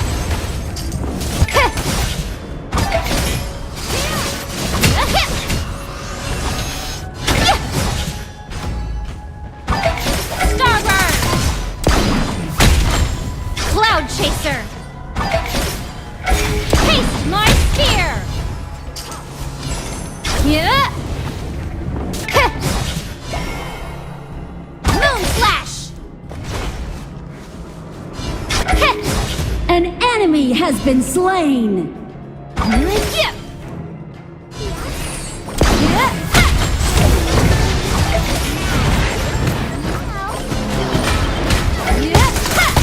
Taste my spear! Rampage. Moon Slash! Fabulous. Blazing Double kill. Pierce the sky! Your team has destroyed a turret. Your team has destroyed a turret. An ally has been slain. Hot, hot, hot! Spin! Cloud Chaser! Assemble! Hey! I'm on fire! Hey! Oi! Hey! Cloud Chaser!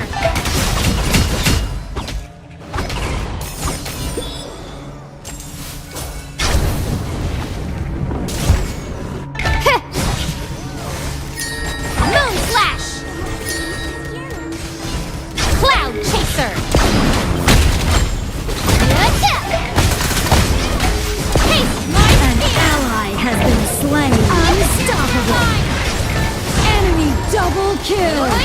Enemy triple kill!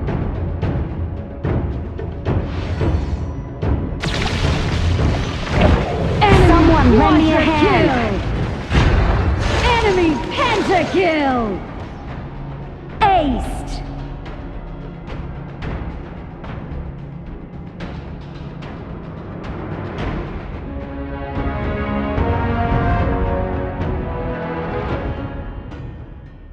Your turret has been destroyed.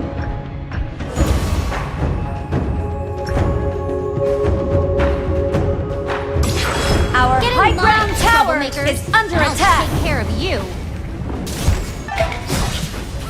Shut down! Fabulous! Double kill!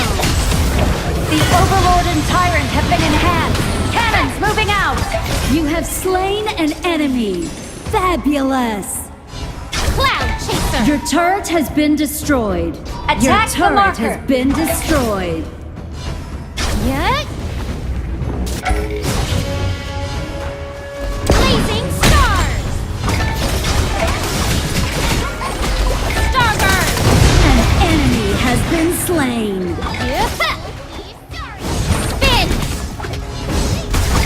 Yikes! Assemble. Cloud Chaser! Our high ground tower is under attack. Spin!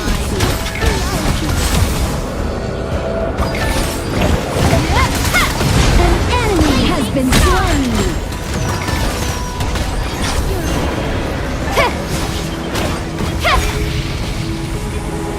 I'm coming for you, thieves!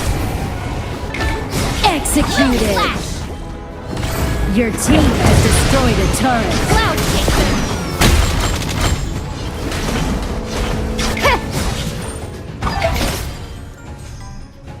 Assemble. Hey, relax. I'm not here to cause any trouble. Moon Slash!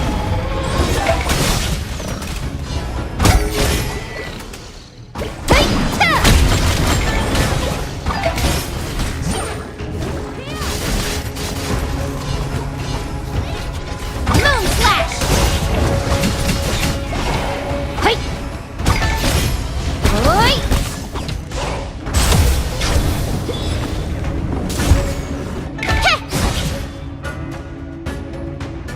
Moon Slash! Yeah! Cloud Chaser!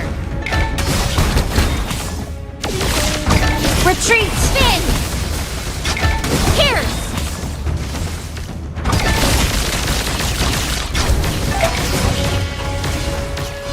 Moon Slash! Cloud Chaser! Yeah! Taste my spear! Blazing star!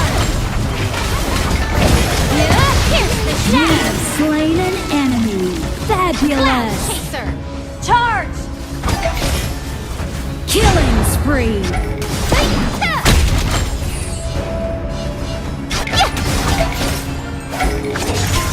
Taste my spear! Roaring sun!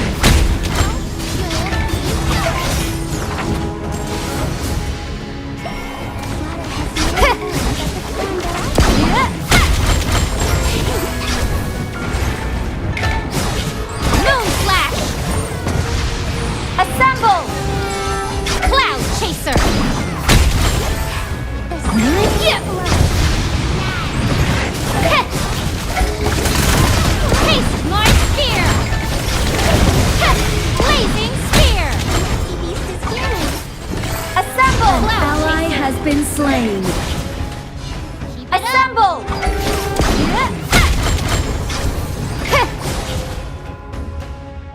An enemy has been Assemble. slain. Moon Slash!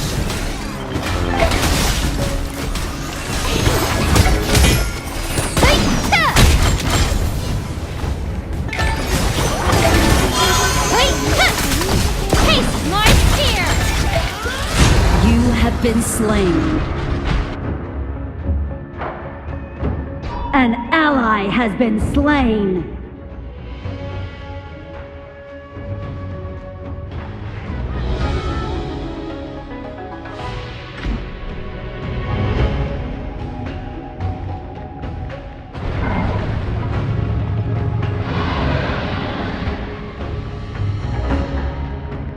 Our high ground tower is under attack.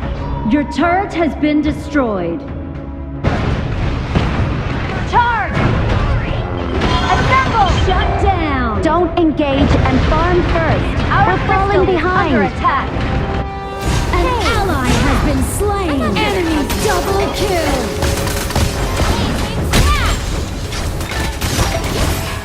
Roaring sun! Hey! Hey! Huh! Cloud chaser!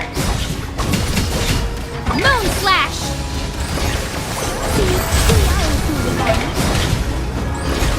Dip! Wait! Huh!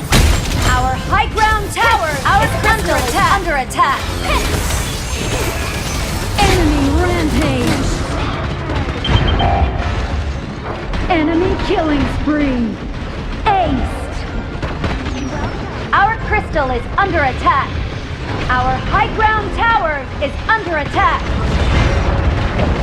Enemy rampage. Your turret has been destroyed. An ally has been slain.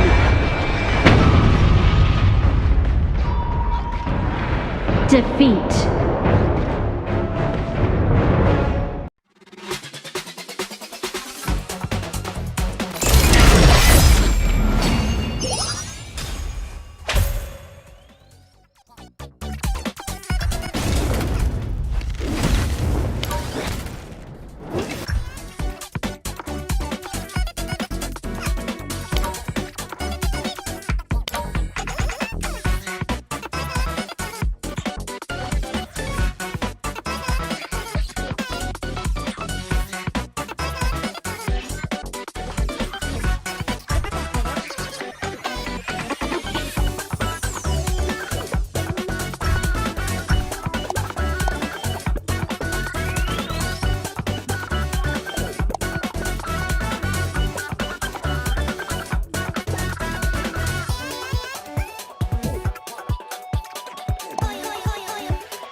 You are the jungler.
Enemy minions will arrive in 5 seconds. All forces, move out! Cloud Chaser!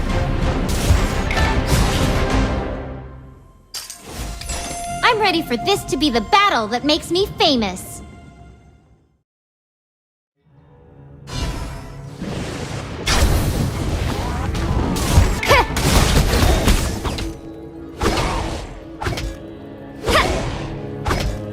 Wait. Cloud Chaser! Wait. Moon Slash! Yeah, yeah. Cloud Chaser! Yay! First blood!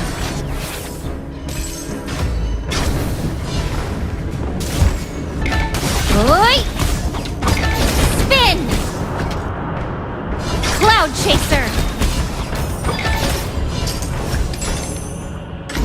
Oi! Yay!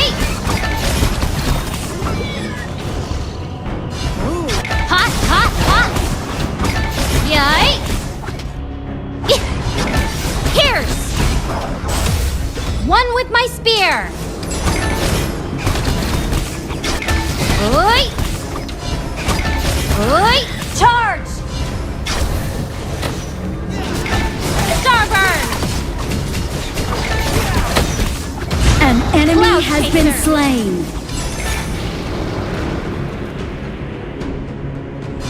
Yeah! Charge! Hey, relax. I'm not here to cause any trouble. Moon Slash! Cloud Chaser! Come together. Yay! An enemy has been slain. Yay! An Skill enemy not has ready. been slain. Moon Slash!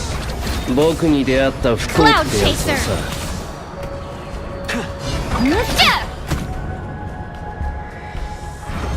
Yeah! Hey! Blazing Slash! Pierce the sky!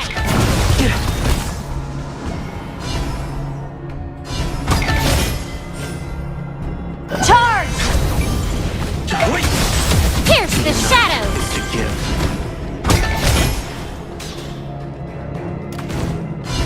Cloud Chaser! Moon Slash! An enemy has been slain.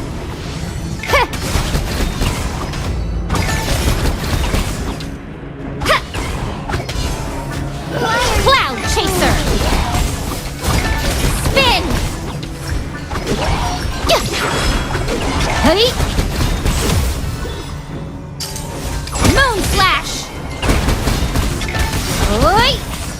Retreat! Assemble! Cloud Chaser!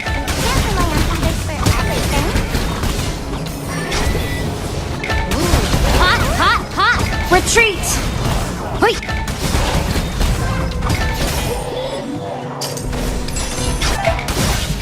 Pierce the shadows! Cloud Chaser! Yeah! Blazing Slash! The Overlord and Tyrant have spawned! Ballistae have spawned.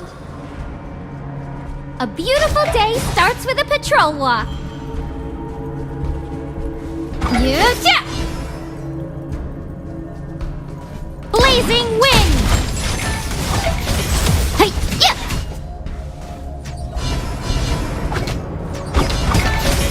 Cloud Chaser! Blazing slash! Roaring sun! You have slain an enemy.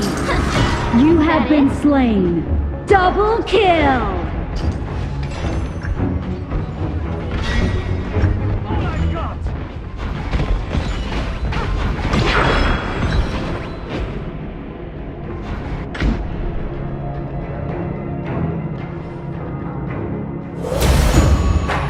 I'm simply the best. I mean, my spear is.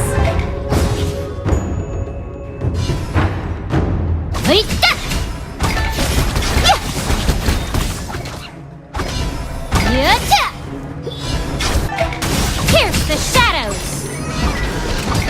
Oi! Cloud chaser. An ally has been slain.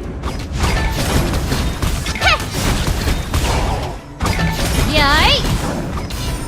Oi! Moon slash. Cloud chaser. You have slain an enemy. I'm so good. Yeah, spin. Yay! Cloud chaser. Assemble! Yay! Spin.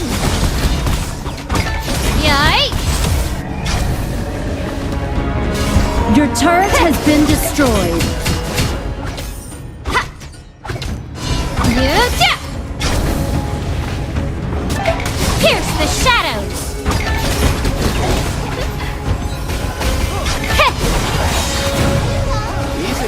Moon slash.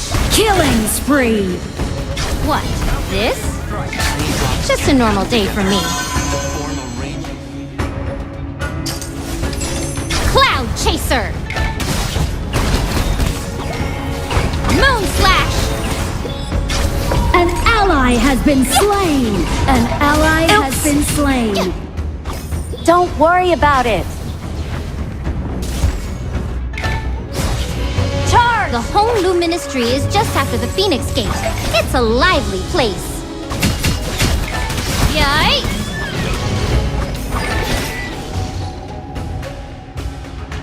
Yay! Hoi! Yay!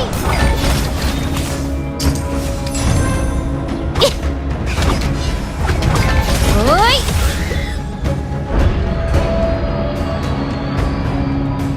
Assemble! I'm on fire!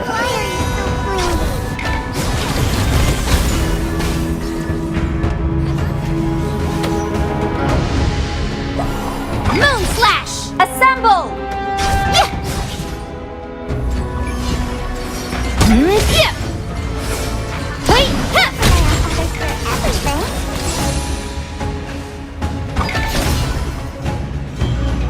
Yeah! Moon slash!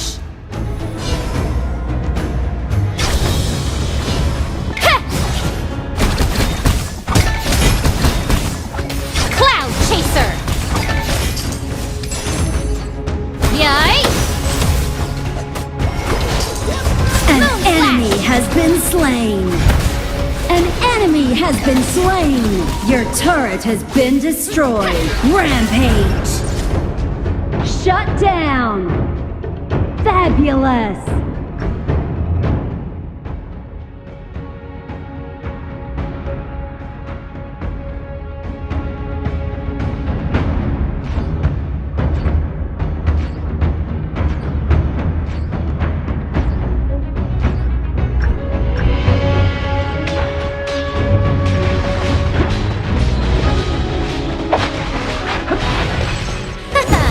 I'm back!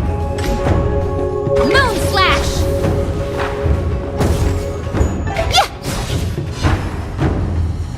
Your team has destroyed a turret. Yay!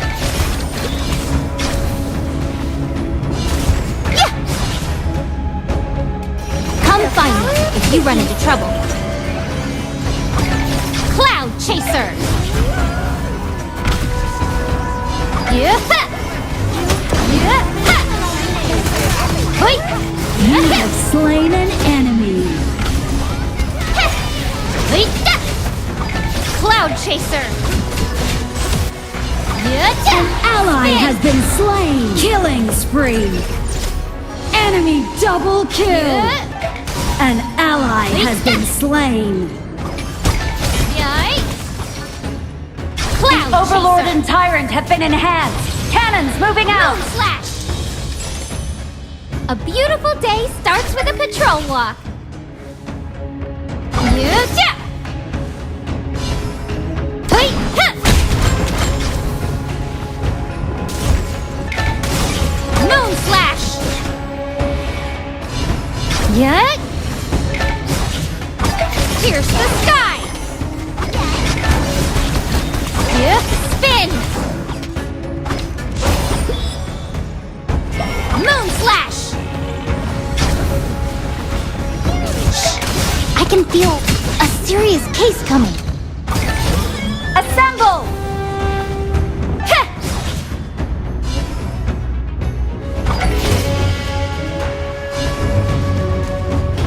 Yeah. Ha. Moon slash. Yeah. Yeah. Heh. Assemble at the marker. Hey, huh. Moon slash. There's for everything. Assemble! Yeah. Blazing stars. Hey. Taste my spear. An enemy has been slain. You have been slain. An enemy has been slain. Ultimate not ready yet. Copy that.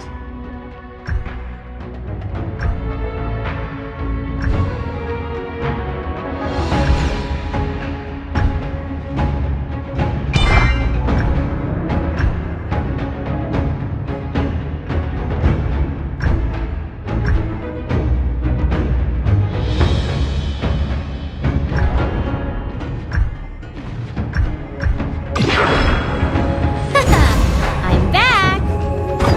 Cloud chaser. An enemy has been slain. Your turret has been destroyed. Yeah. Ha. Ha. Hey. Pierce. An ally has been slain. Cloud chaser. An ally has been slain. Enemy double kill. Amazing slash. You have slain an enemy.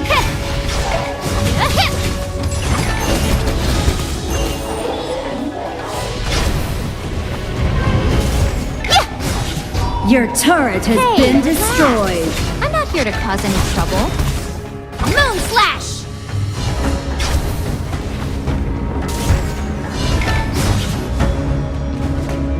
Pierce the sky. Yeah.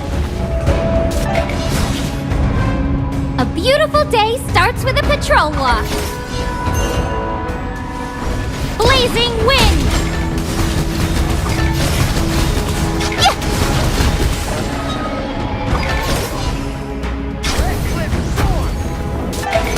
Starbird.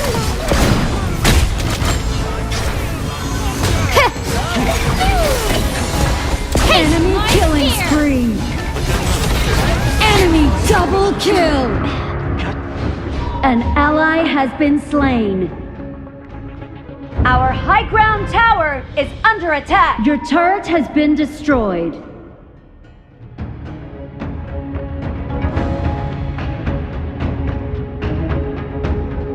Your turret Our has been high ground destroyed. tower is under attack. Enemy unstoppable. An ally has been slain. Our crystal Your is under turret has attack. been destroyed. Aced.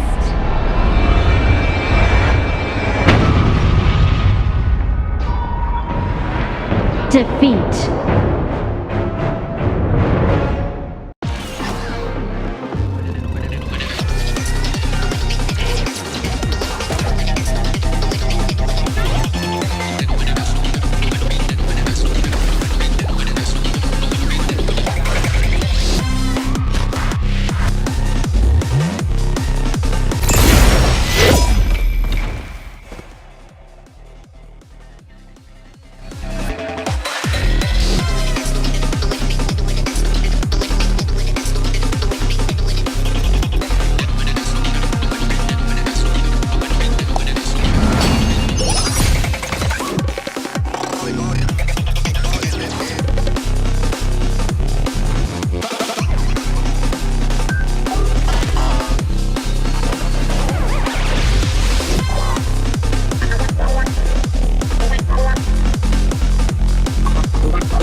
You are the jungler.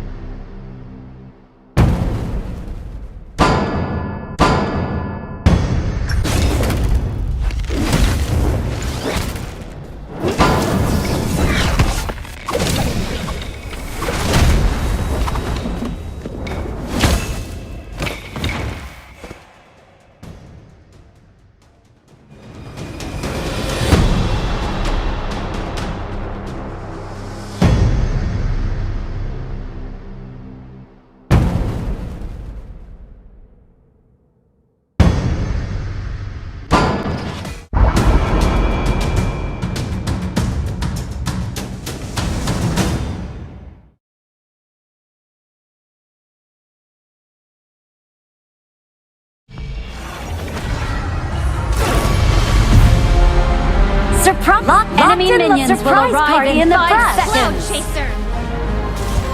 All forces, move out!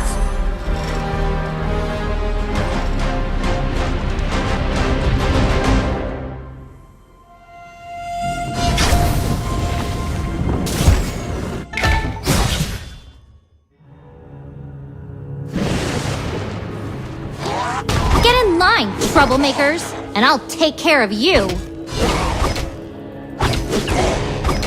Cloud Chaser.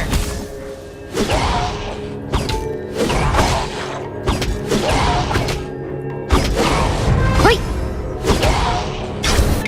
Here's. Yay. Ha. Yeah. First blood! An enemy has been slain! Fabulous! An enemy has been slain! Keep it up.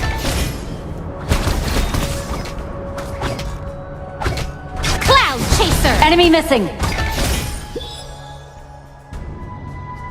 Spin. Yay. Ooh. Hot, hot, hot. Assemble at the marker. Here's. Assemble! Blazing slash. An ally has been slain! Enemy double kill! Not bad. An enemy has been slain!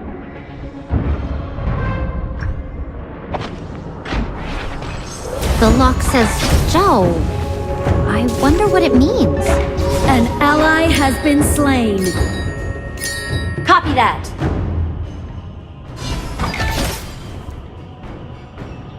Keep your flames to yourself, or off to the Dali High Court you go. Moon Slash! Cloud Chaser! Pierce the enemy!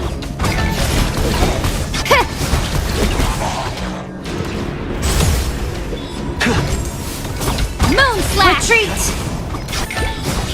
Assemble at the marker. I'm on fire! Yeah. Ha.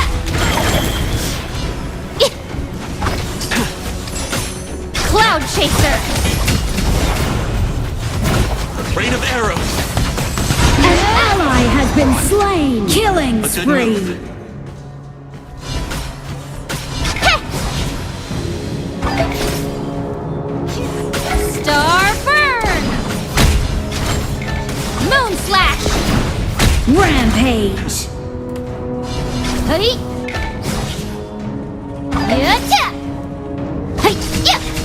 An ally has been slain. Spin!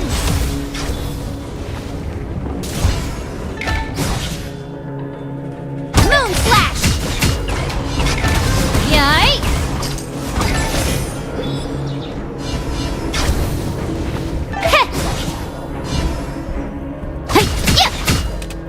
Cloud Chaser! Assemble at the marker. Yeah! Oi! The Overlord and from the Tyrant marker. have spawned. Ballistae have Cloud spawned. Chaser! Unstoppable. Enemy killing spree. Yeah! Yikes! Assemble! Moon Slash! Ha! Yeah! Cloud Chaser!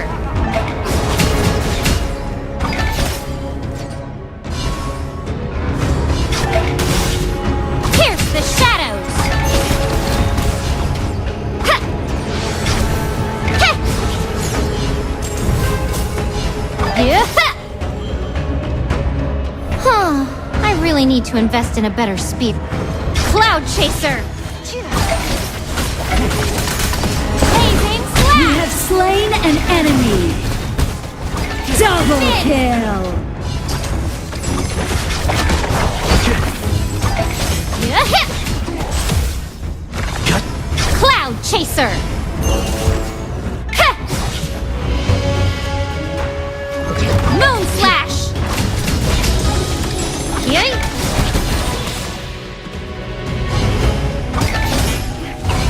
Cloud Chaser! Yeah. Hoi! Moon Slash! Yikes! Cloud Chaser! Yay!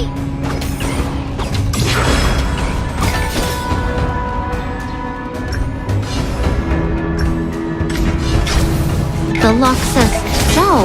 Enemy I rampage. wonder what it means. An ally has Cloud been slain.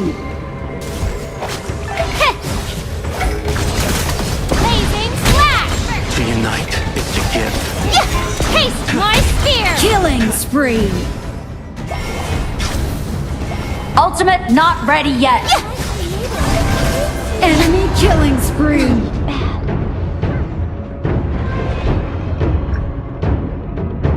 Your turret has been destroyed.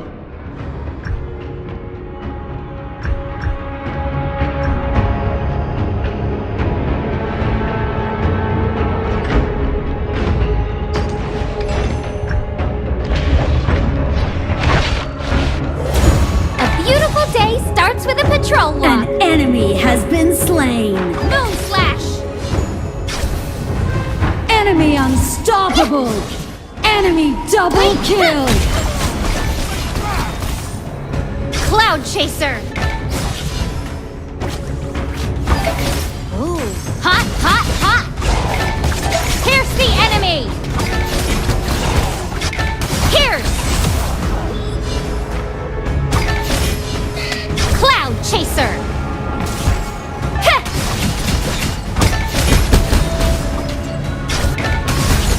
Moon Slash! Your turret has been destroyed.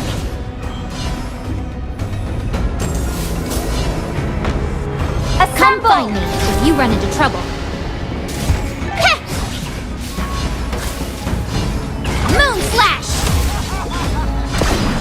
Hoi! Starburn! Cloud Chaser! Enemy killing spree. Blazing Wind! Enemy double kill. You have slain an enemy. Assemble! Enemy legendary. An enemy has been fabulous. Enemy rampage.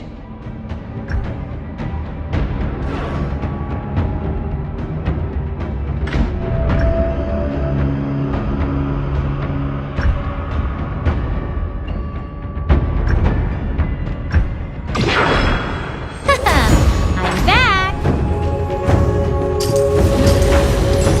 Cloud Chaser!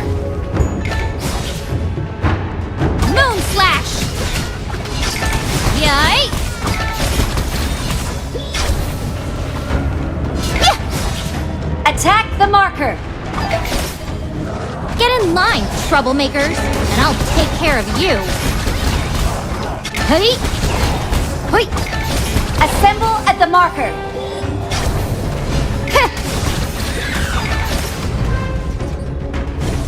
Hey! Cloud Chaser! Moon Slash! Enemy unstoppable. Someone lend me a Shut hand. down.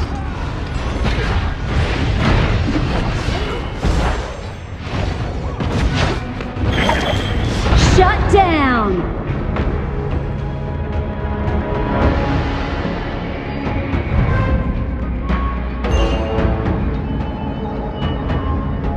Enemy godlike. Shut down. I'm back! Retreat from the marker.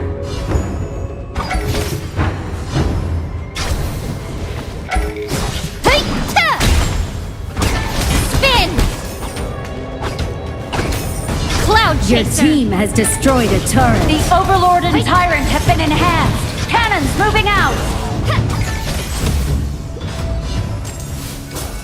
Yeah! Assemble at the marker. Blazing Wind! Cloud Chaser! Moon Slash! Wait!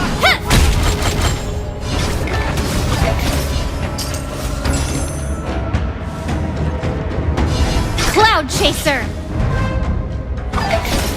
Assemble! Should I grill it on a skewer? Hey!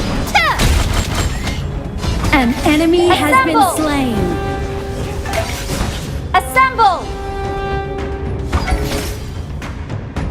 Hey!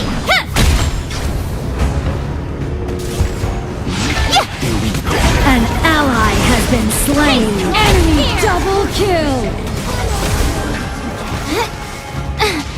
Not bad. Hey! An enemy has been slain.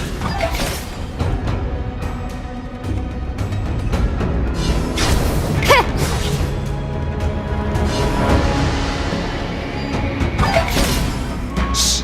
I can feel a serious case coming.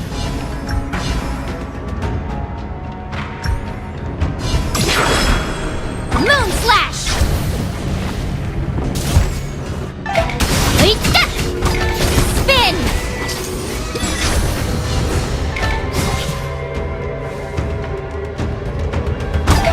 Pierce the sky! Moon Slash!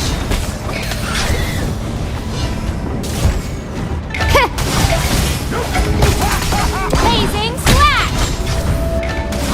Hey, An enemy has been slain.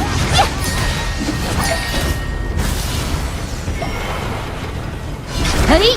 Yeah! You have been slain.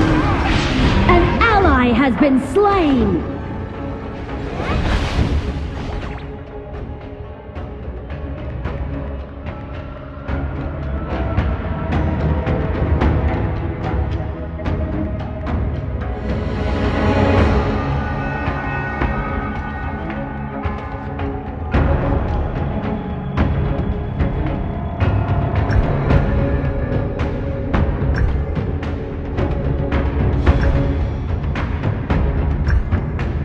An ally has been slain.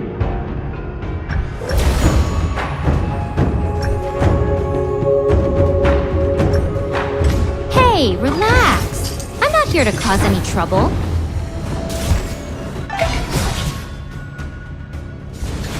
Yeah! Enemy killing spree. Spin! Shut down. Slash! Cloud Chaser! Let's start her! Pierce the sky! You have slain an Blazing enemy. Wind! Should I grill it on a skewer?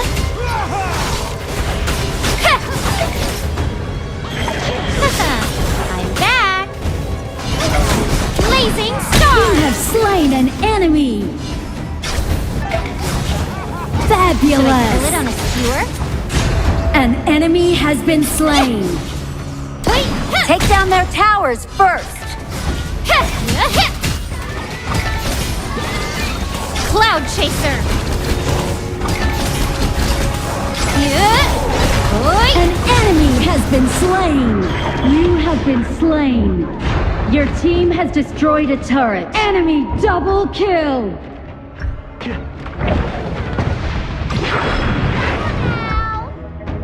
Ultimate not ready yet! Your team has destroyed a turret!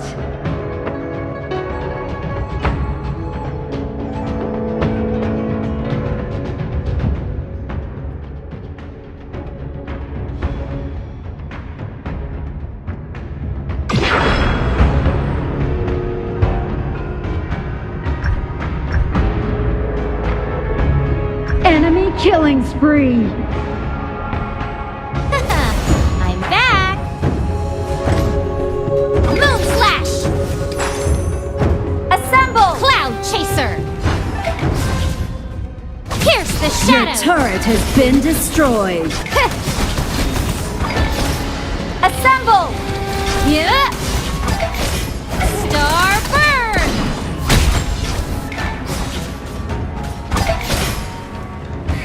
Roaring Sun! Blazing Spear! Moon Slash! Ahem. Dali High Court official Your business. turret has Keep been clear. destroyed! Assemble! Cloud Chaser! Assemble!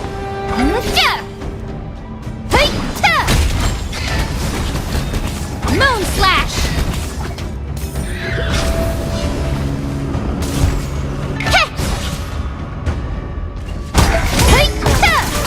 Blazing Slash!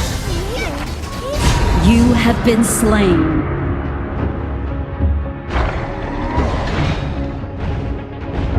Killing spree! Fabulous! Double kill! Triple kill!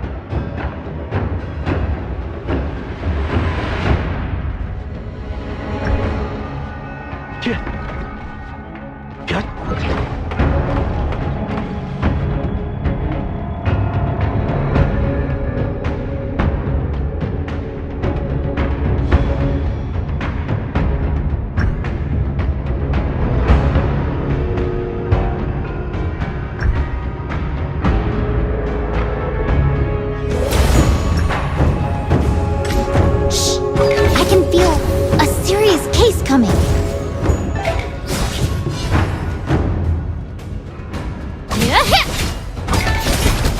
Hoi! Pierce the shadows! Hoi! Yep.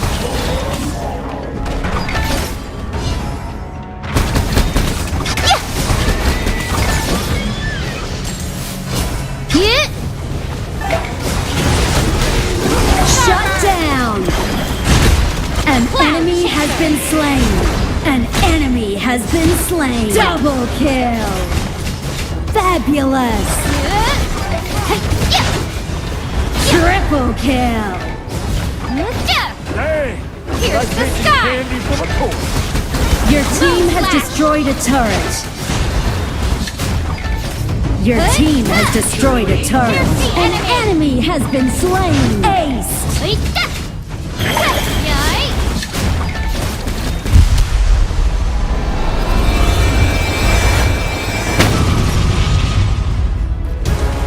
Victory!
jungler.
Enemy minions will arrive in 5 seconds. Surprise party in the brush. All forces, move out!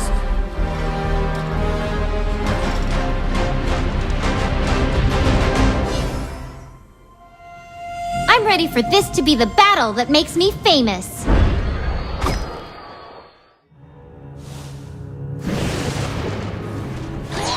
I'm coming for you, thieves! Ha! Yeah! Ha! Yeah! Moon Slash! Ha! Yay! Here's!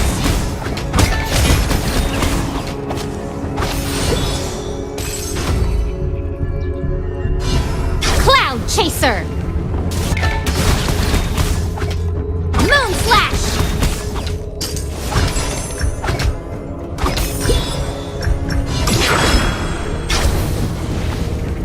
Heh! Oi! Cloud Chaser!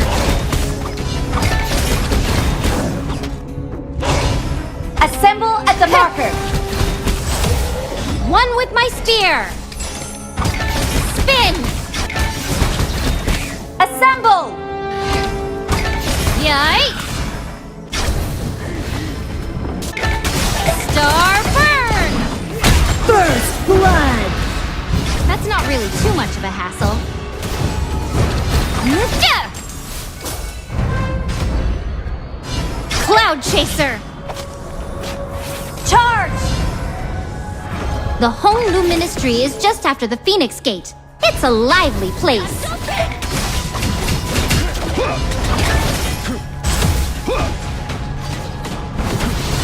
Cloud Chaser! Moon Slash! Roaring Sun! Oi! Cloud Chaser!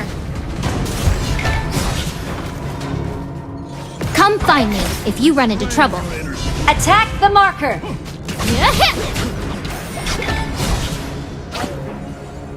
Here's Assemble at the marker. Cloud Chaser! Moon Slash! Yeah! Yeah!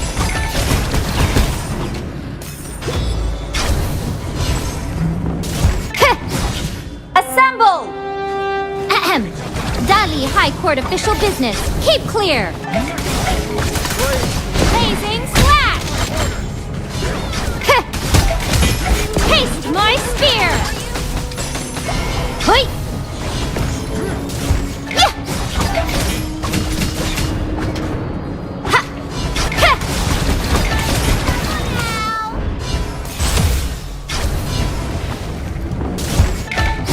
Shh!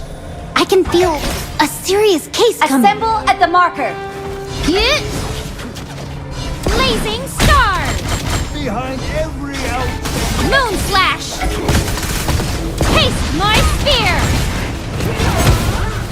An ally has been slain. Assemble! Enemy double kill. An enemy has been slain. The Overlord and Tyrant have spawned. Keep an eye on the brush around Ballistae here. have spawned.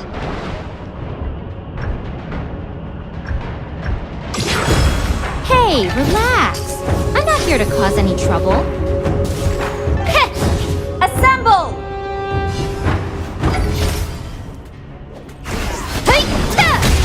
Enemy killing spree. Enemy in our An jungle. enemy has been Help slain. me get rid of them. Shut down. Cloud Chaser. Oi! Yet. Moon Slash. Yeah. Should I grill it on a skewer? Cloud Chaser. Hey, yeah. Oi! Charge! You have slain an enemy. You can run, but you can't hide. Oi! Moon Slash! Charge! Keep it up! Yeah! Yeah! Hey! Ta! Cloud Chaser! Yeah!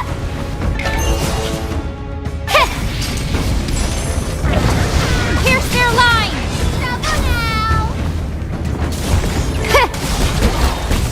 Moon Slash! Retreat! Yikes!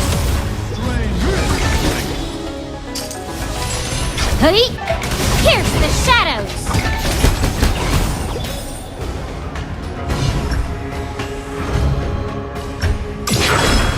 Ahem.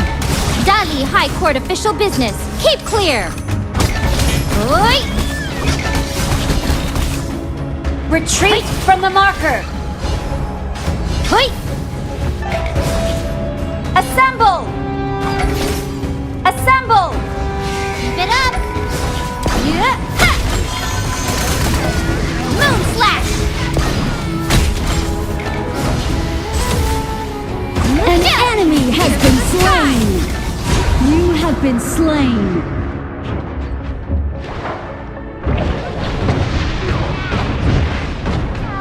You'll be sorry! Wait!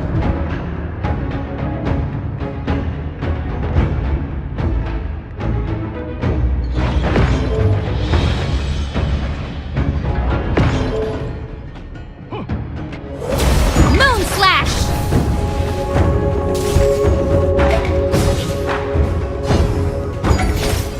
Hey! Ha!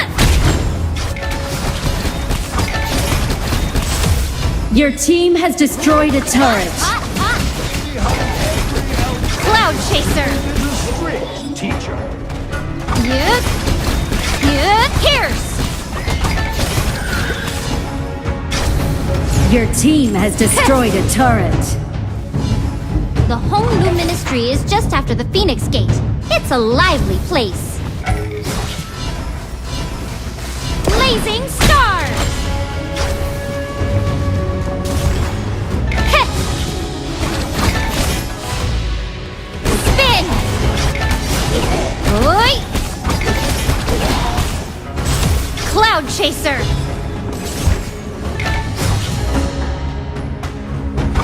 Your team has destroyed a turret. Troublemakers, and I'll take care of you. Moon Slash! Heh! Taste my spear! Cloud Chaser! Heh! You have slain an enemy. What? This? Just a normal day for me. An enemy has been slain.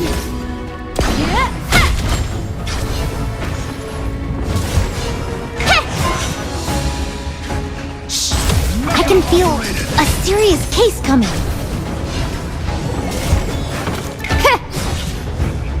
Moon Slash! Cloud Chaser!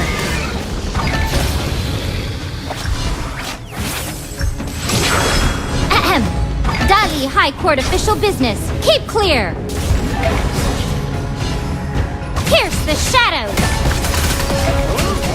Cloud Chaser. Ha!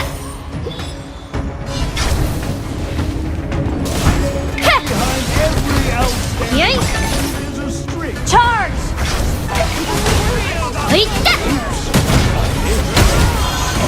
Cloud Chaser. You have slain an enemy. So good.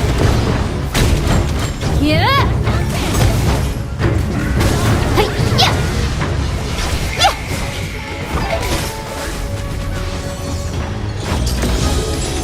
Cloud Chaser. Keep it up.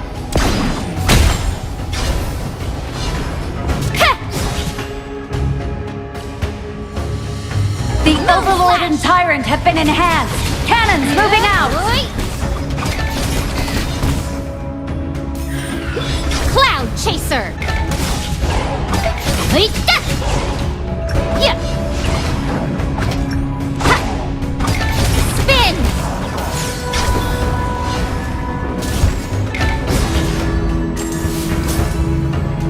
Hey, relax. I'm not here to cause any trouble. Hey, yeah.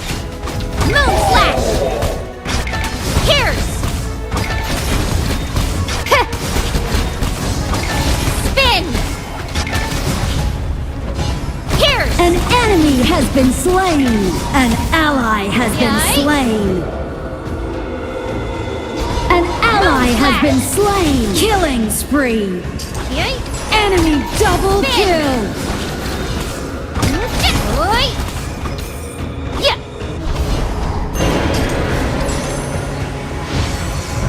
The Honglu Ministry Your is turret just has after the been Phoenix destroyed. Gate. It's a lively place.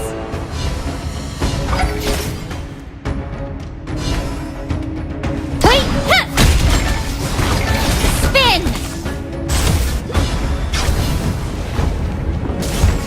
Heh. Wait! Cloud Chaser! Let's pierce the sky!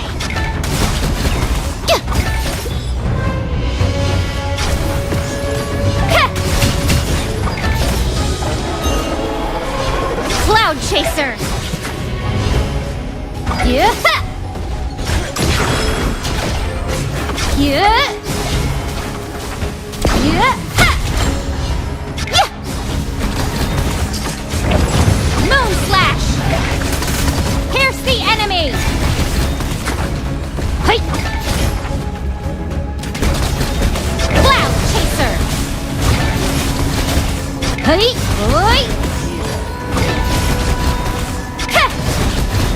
Wait!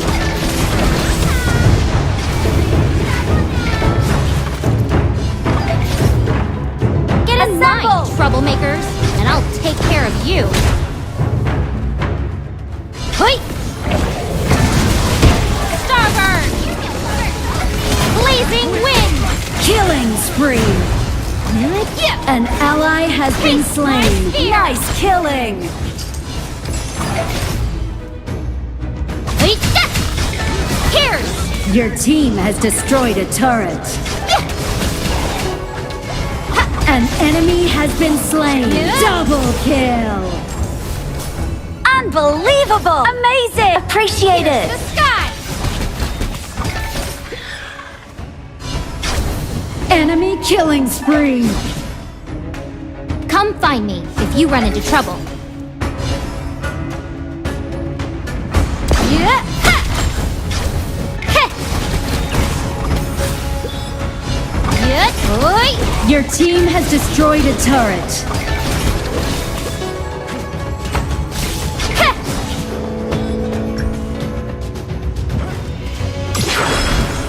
Cloud Chaser!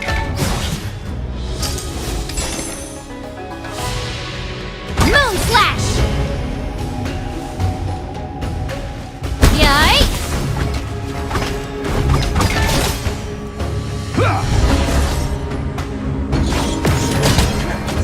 I'm on fire! Heh! Moon Slash! Heh! Wait!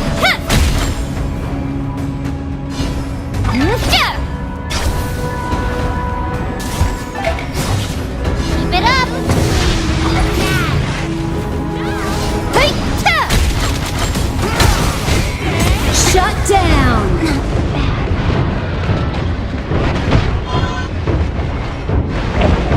Shut down! An enemy has Ultimate been not slain. ready yet. An enemy has been slain. Double kill!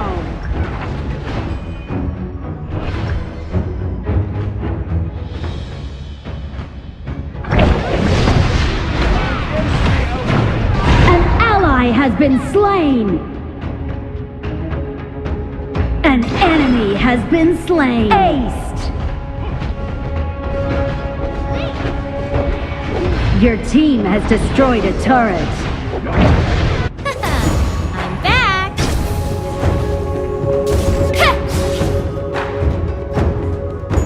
Moon Slash!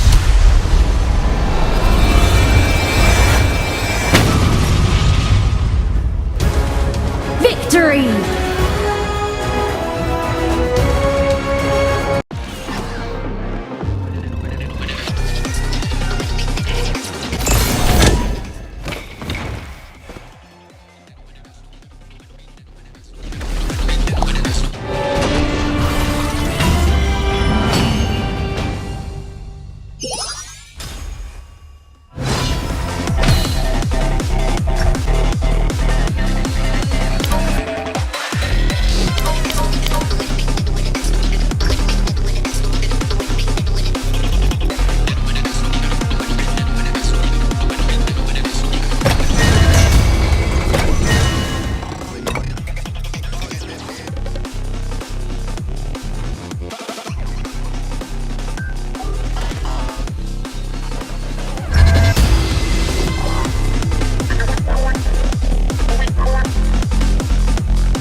Pentakill!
Pentakill! Pentakill!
But the thing is that their lack of controllability. Yes, and also tankiness, right? I mean, yes, they have quite a bit of lifesteal when the side of Yu as well as the side of Silence, once they get the equipment up, they do have quite a bit of lifesteal available when they land the auto attacks. Yeah. But right now, they just need a shield in front. Someone who's able to soak in all the damage, or maybe even eat all of the CC coming in from the side of RNT. Lapu Lapu it is, and maybe like Yang Jian for Zhuhao this time, I guess. And also for RNTX, because of the Dharma pick and also the Princess Frost, the control is definitely there. The CC is completed, so they might need some hero to do the split push in the middle game. Yeah, I definitely agree. Split push, actually, in this case, on the side of RNT, wave clear isn't their biggest strength, right? And we will go for the traditional pairing here. So the couple that is in play, Oghren as well as the Dire Dia. They are a couple, but there's a second couple here that is going to be the Dire Dia and the Artie. This is one of the traditional picks you'll see in any professional league in HOK. And I would consider that bottom door as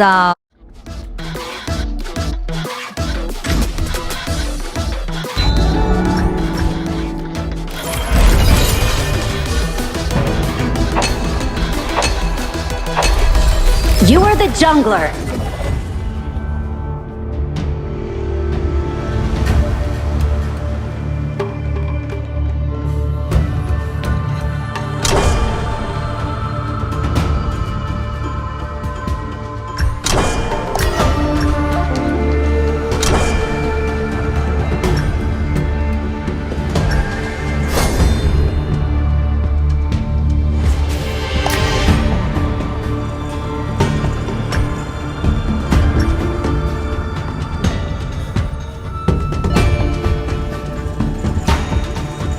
Pick your hero.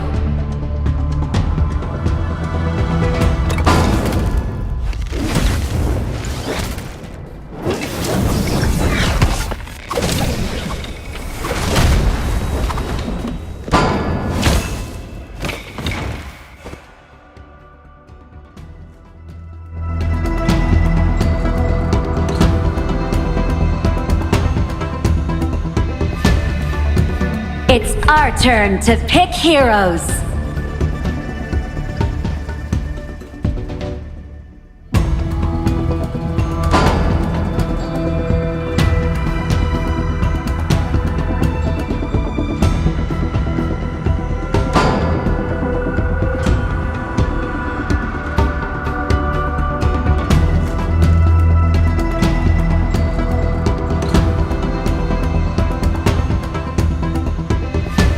It's our turn to pick heroes.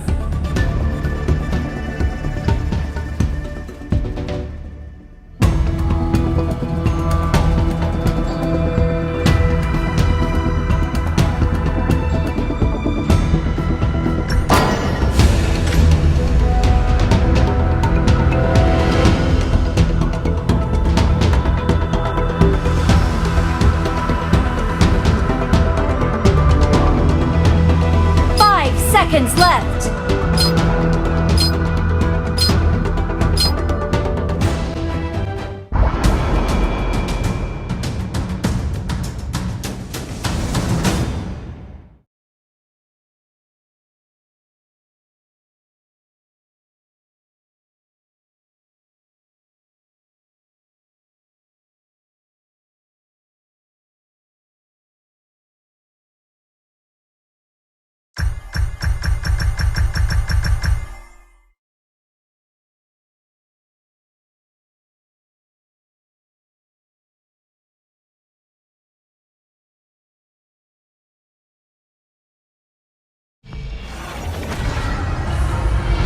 Surprise party locked and loaded. Chaser. Enemy minions will arrive in 5 for this seconds. All forces, move out!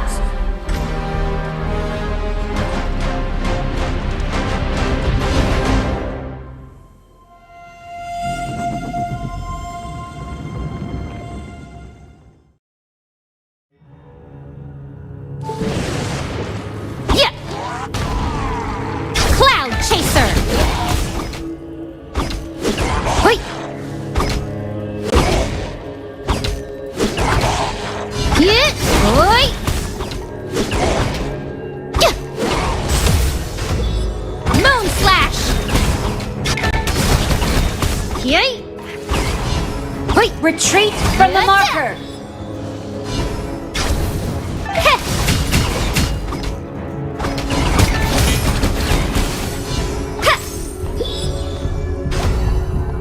Cloud Chaser. Retreat from the marker. Yay.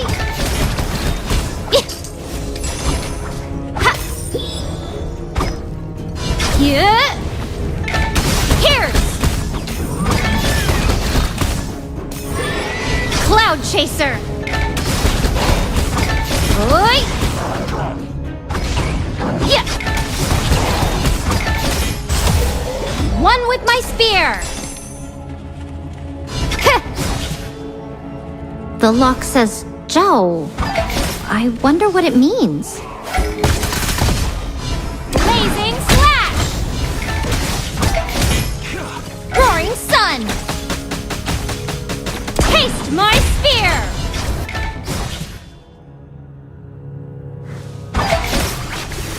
Get in line, Attack the troublemakers, and I'll take care of you. Cloud Chaser! Moon Slash! Wait!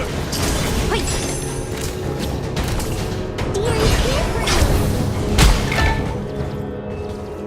Yeah!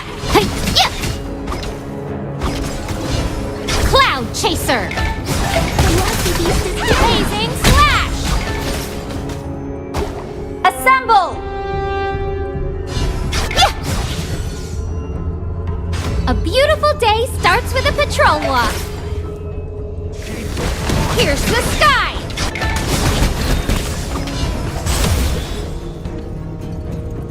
Ha! Hoi! Yay!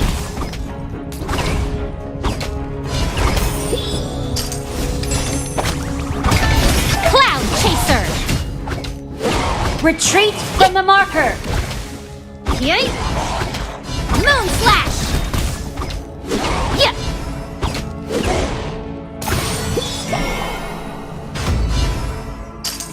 Cloud Chaser!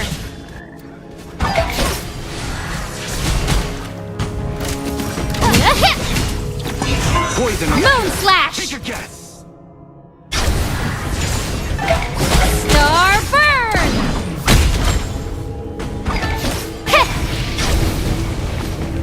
Yeah! Taste my spear! Assemble at the marker. Moon slash.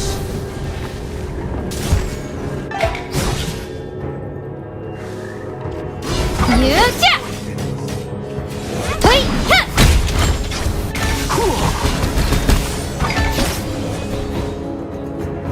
The Overlord and Tyrant have spawned. Moon slash. Ballistae have spawned. Oi. Hot, hot, hot. Cloud chaser.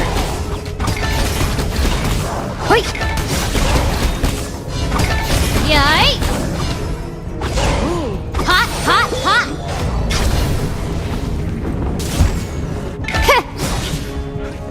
I'm on fire. Here's the sky. Cloud chaser.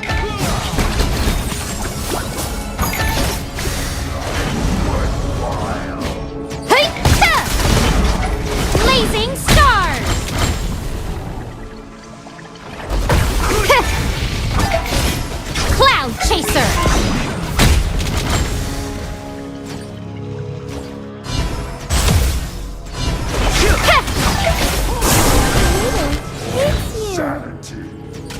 Hey, yeah. Moon slash. First blood. That's not really too much of a hassle. Yeah. I'm coming for you, thieves. Yeah. Ha. Assemble, cloud chaser. Pierce the sky. Enemy missing.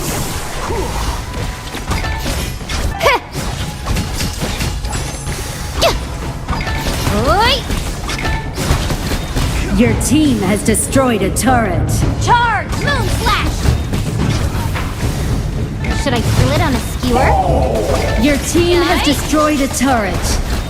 Roaring sun!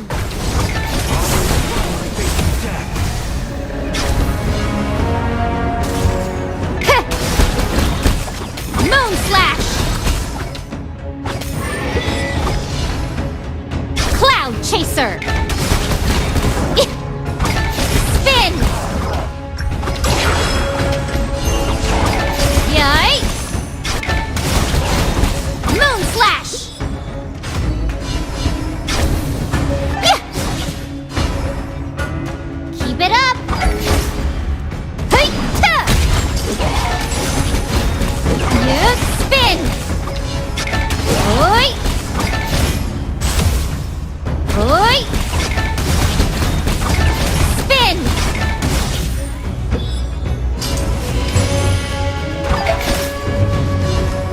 Cloud chaser! Hey! Ha! Ha!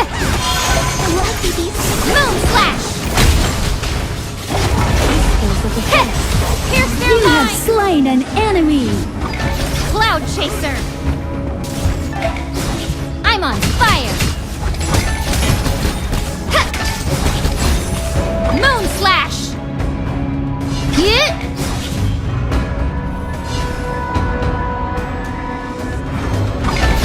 Cloud chaser! Yeah! Yeah!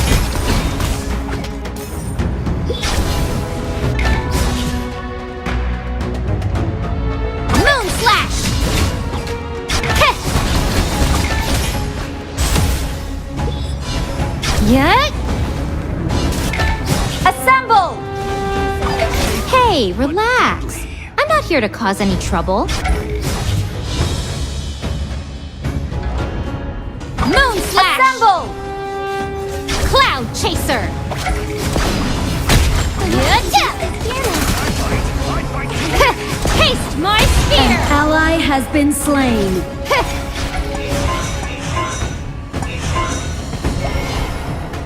Moon slash! Cloud chaser!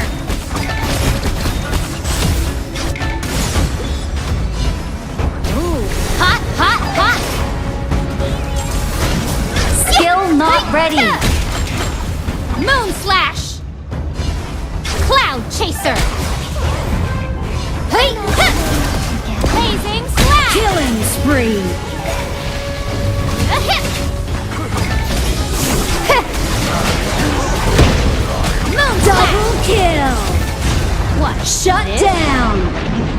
normal day for me. Assemble! An ally has been slain. Assemble! An enemy has been slain. Seems you're out of luck.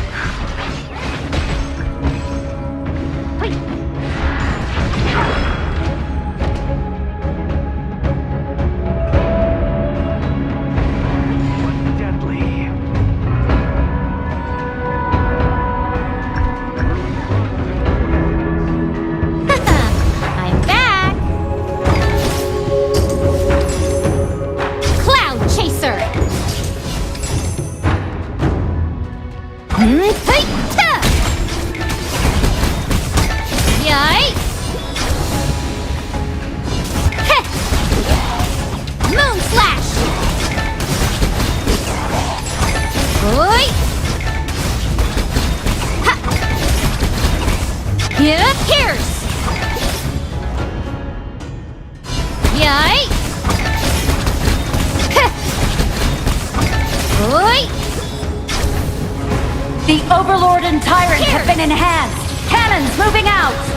Yeah? Heh! Nuka!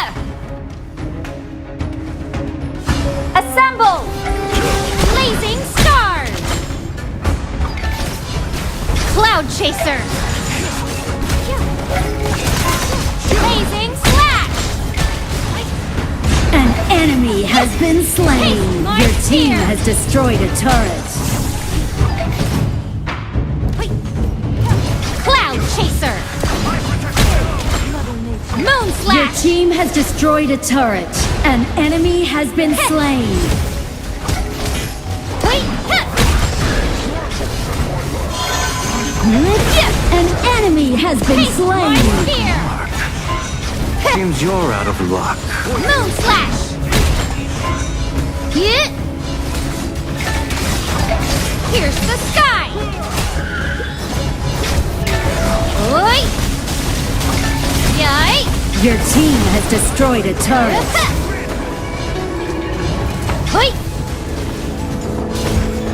Yeah! Assemble! Moon Slash! Star Burn! Ha! Yay! Should I grill it on a skewer? Ha! Yeah! Moon Slash! Yeah! Oi! Hey-ta! Hey-ta! Killing spree. Roaring Sun! Yep, yay! Your team has destroyed a turret. Pierce the sky! Yep! Yep! An enemy has been slain. Starburn! Yay! Moon Slash! An enemy has been slain. Double kill. Yay!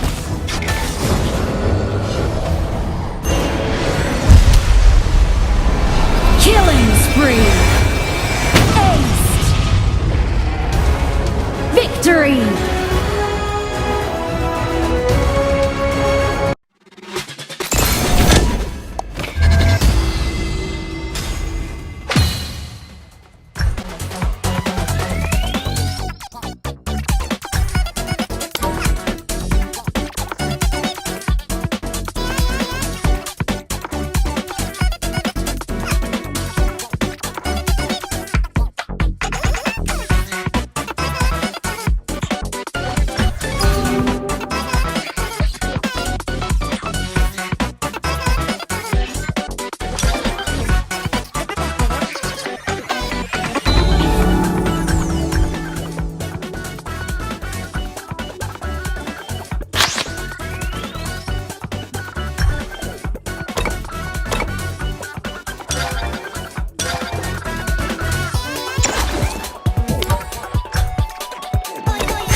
For the jungle.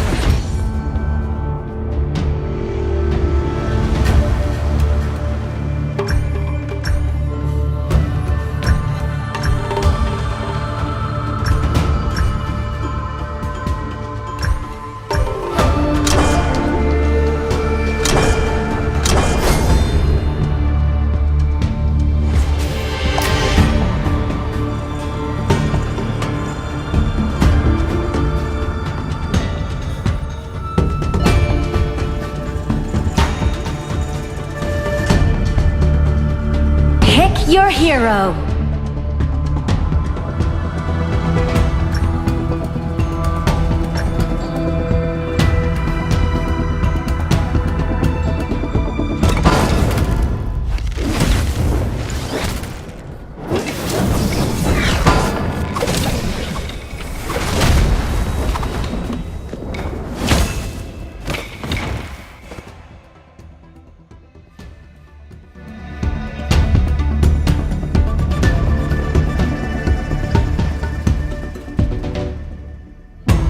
It's our turn to pick heroes.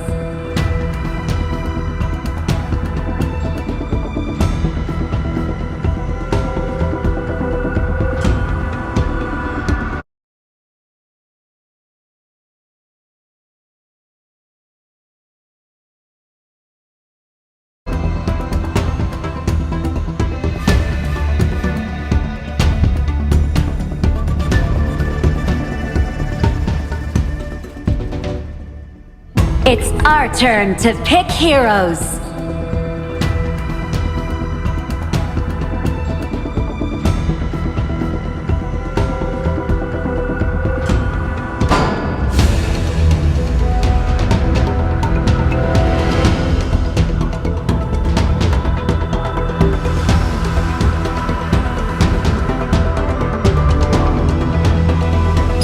Seconds left.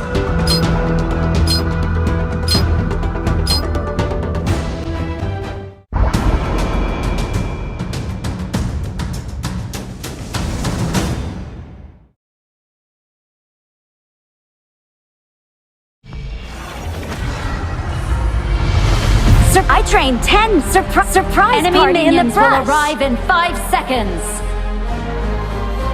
All forces, move out! Chaser!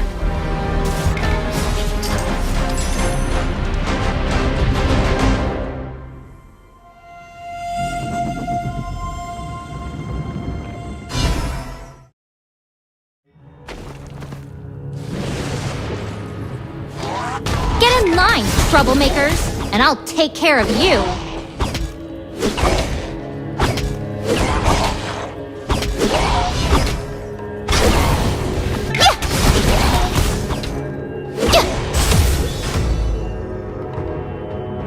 Moon slash!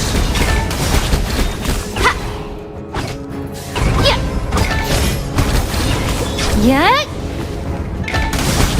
First blood! Spin! Wait!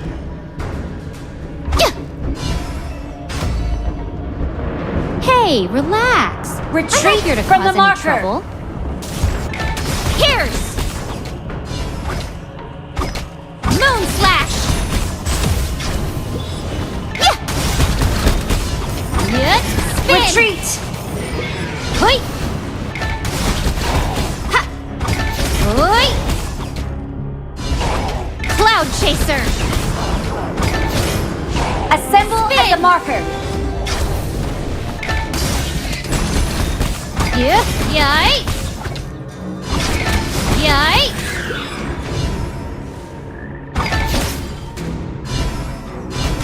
Cloud chaser! Wait! Moon slash! Hey! Starburn! Roaring sun! Wait! An ally has been slain. Moon slash! Assemble! Keep it up! Spin! Cloud chaser! Hey! Oi!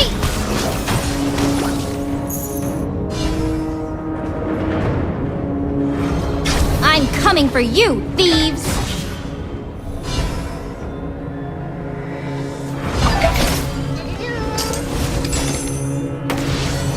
To the sky! Cloud Chaser! Moon Slash! Ultimate not ready yet.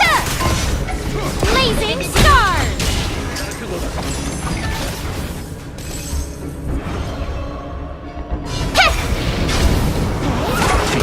Blazing Stars!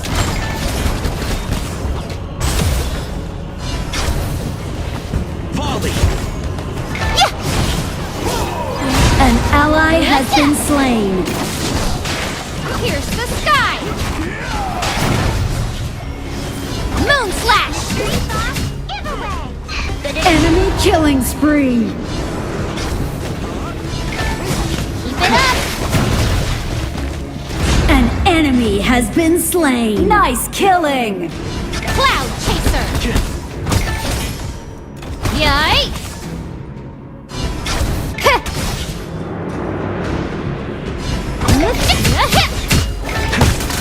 Pierce the enemy! Make sure!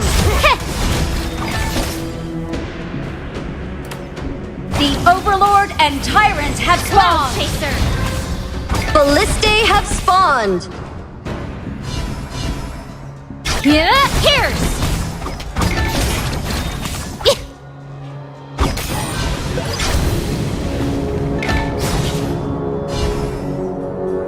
I'm coming for you, thieves!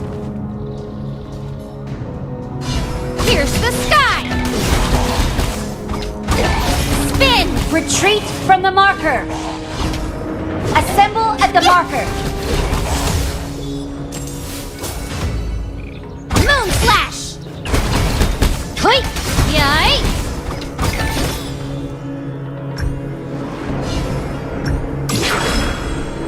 Cloud Chaser! Yai!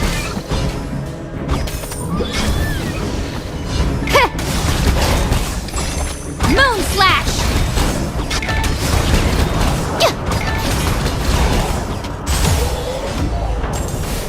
Cloud Chaser!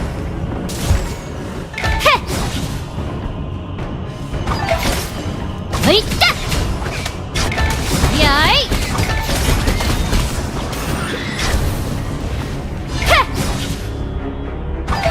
Assemble. Blazing Slash! You have slain an enemy. Moon Slash! Pierce the shadows!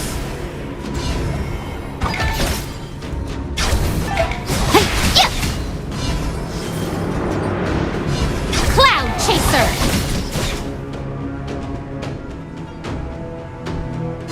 Assemble. Moon Slash!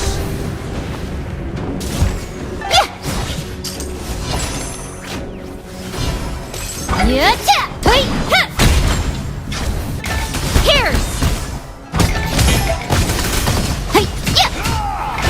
Yai! Shut down.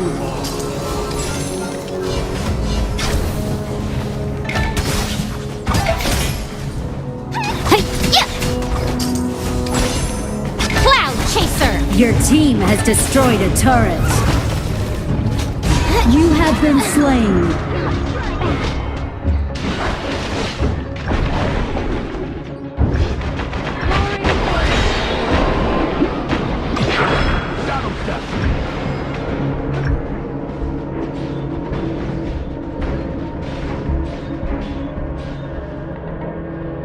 An enemy has been slain. An enemy has been slain.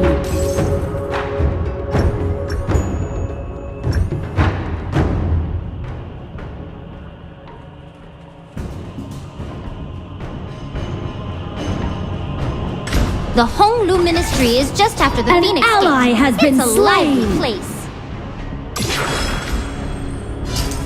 Cloud Chaser! Spin! Yay!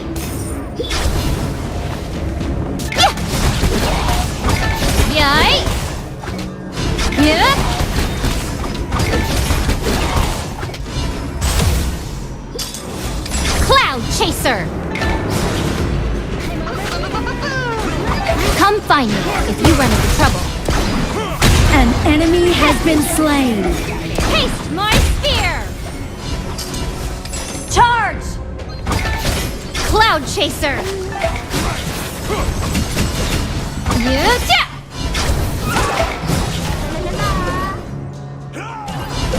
Moon Slash! Yeah! Pierce the sky! Cloud Chaser!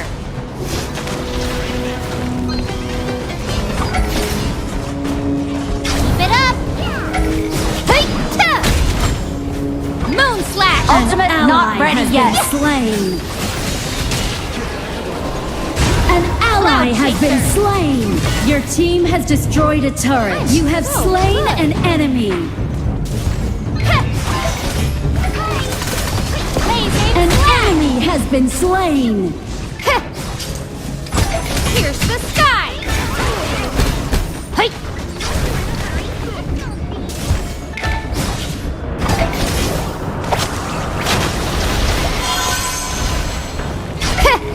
Blazing stars! Pierce the shadows! Spin!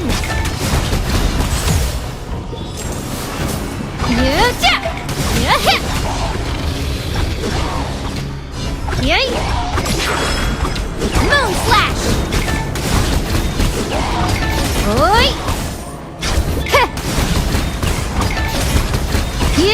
Pierce! Your turret has been destroyed. Starbird! Yay! You have slain an enemy. Skill not ready.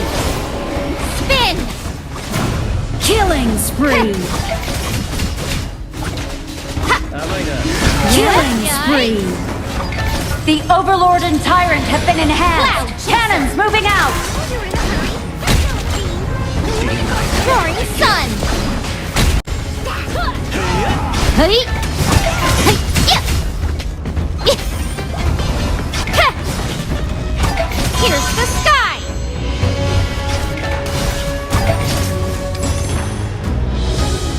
Ooh! Hot, hot, hot! Hey! Moon Slash! An enemy has been slain. Your team has destroyed a turret. Your team has destroyed a turret. Rampage. Stay down. I know you're in Moon Slash! Hey! Cloud Shut Chaser. down. Hey! Unstoppable.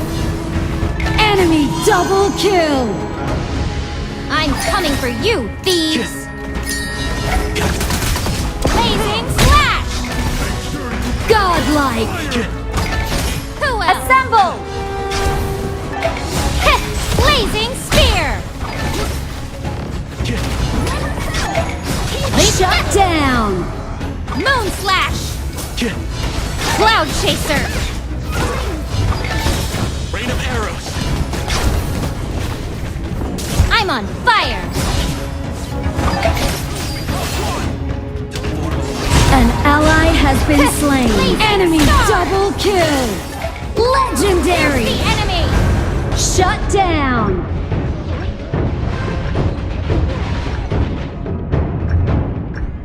Your turret has been destroyed.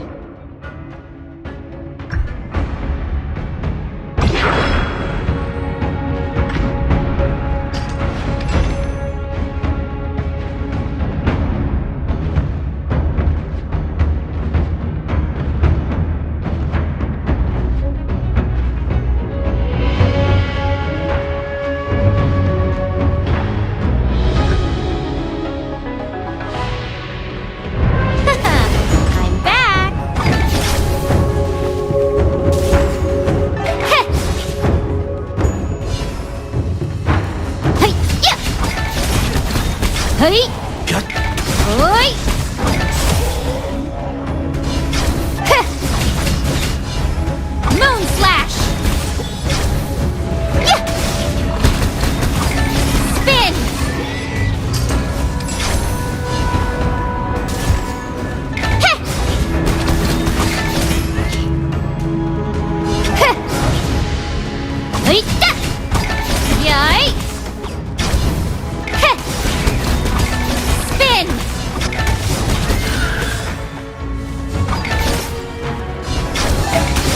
the shadows.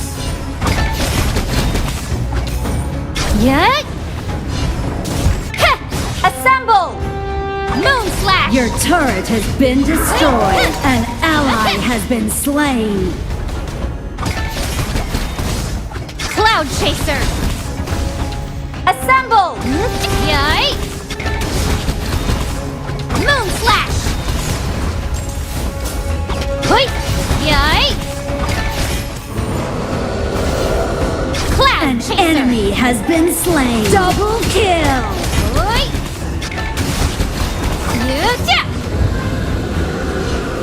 Yeah.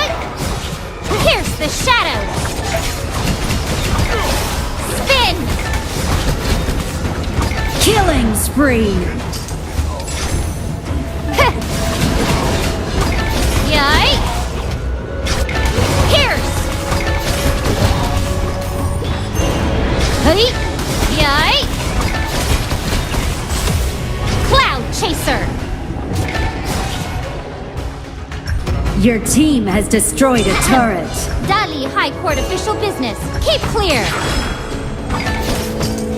Your team has destroyed a turret. Ooh. Hot, hot, hot. Heh. Yeah. Wait. Huh.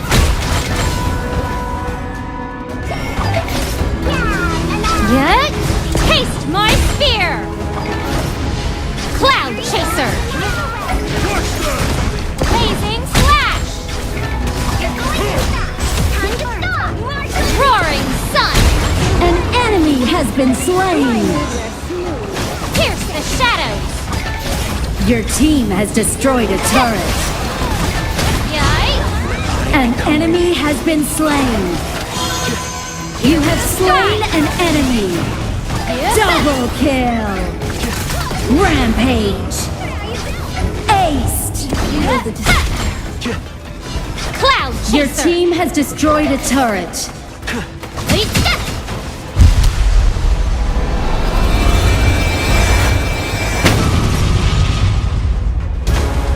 Victory!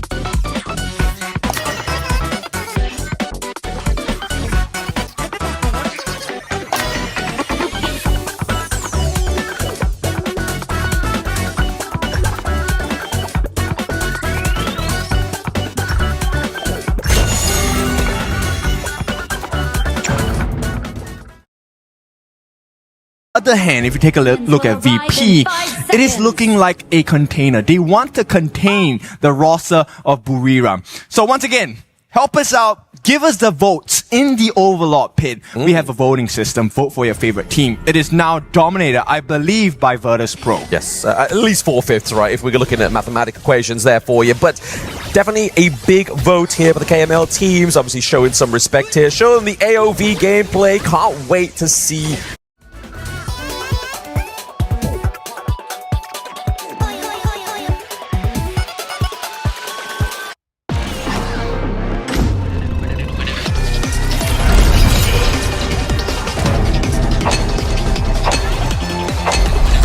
You are the jungler.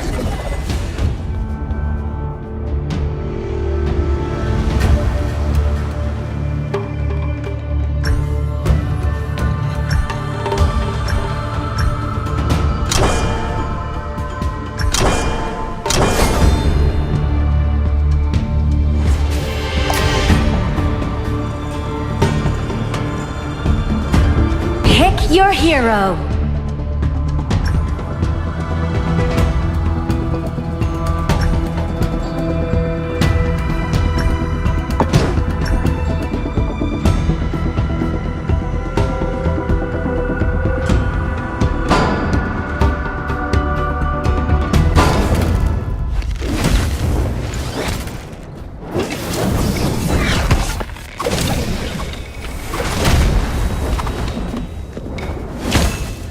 It's our turn to pick heroes.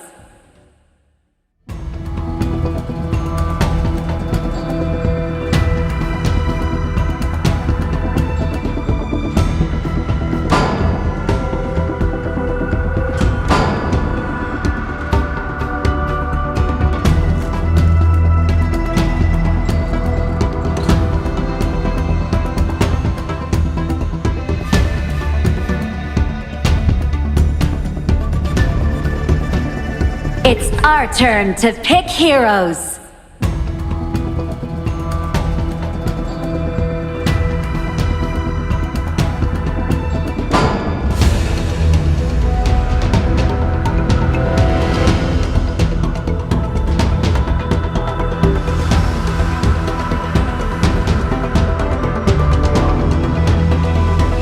Seconds left.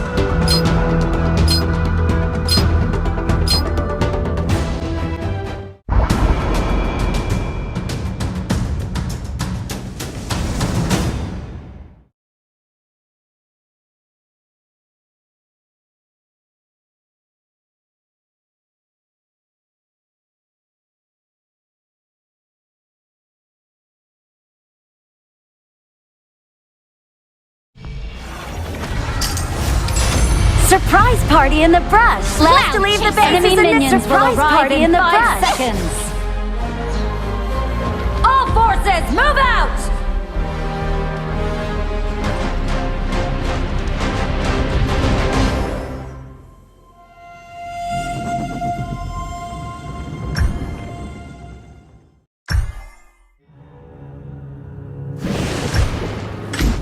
Cloud Chaser!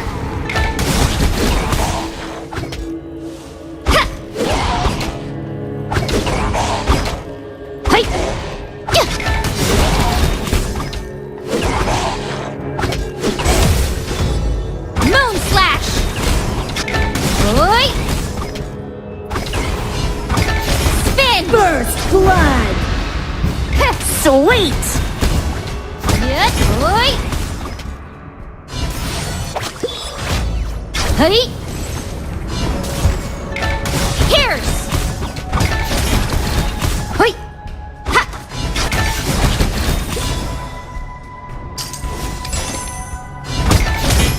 Yay!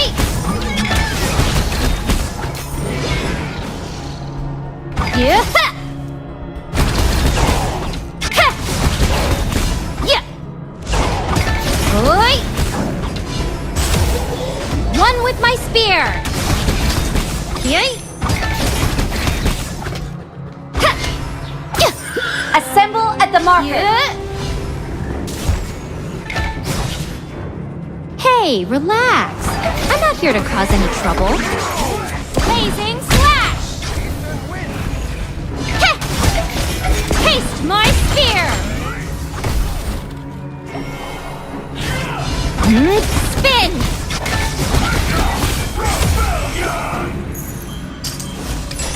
Assemble! Moon Slash!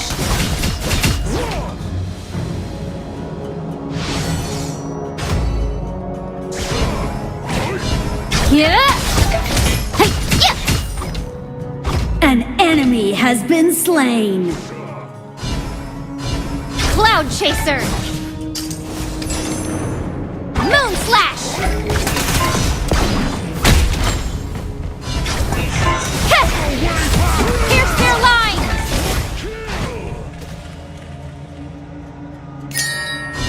Cloud Chaser! Moon Slash!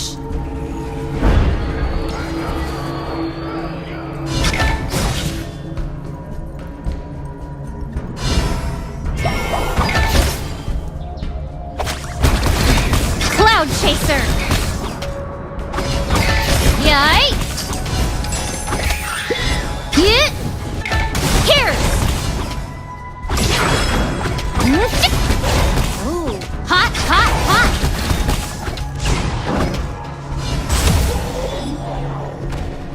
Moon Slash! An ally has been slain.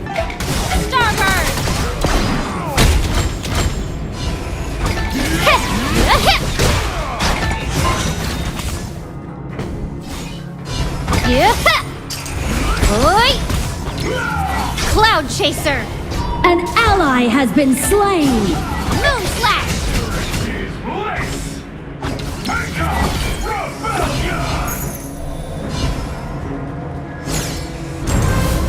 Oi. Oi. The Overlord and Tyrant have spawned. Cloud Chaser. Ballistae have spawned. Here's the sky. Here's their line. Yes. You have been Assemble. slain. Sorry, my bad. An enemy has been slain.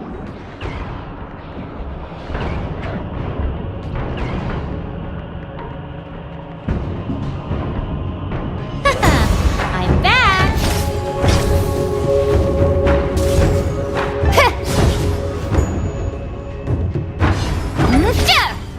Wait.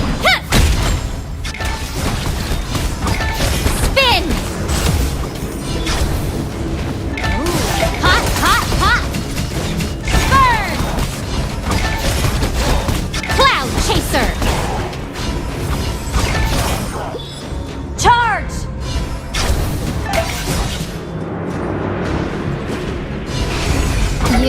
Blazing Wind. Moon Slash. Cloud Chaser. Keep it up. Hit. Wait. An enemy has been slain. Yikes. Yikes.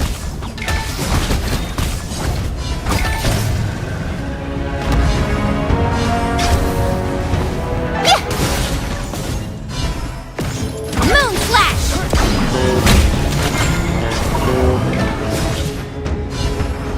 Pierce the sky. Cloud Chaser. Yikes.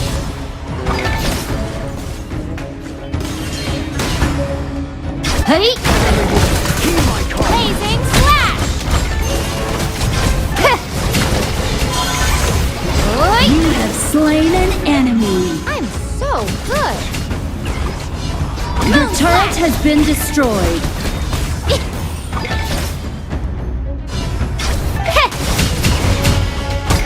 Oi.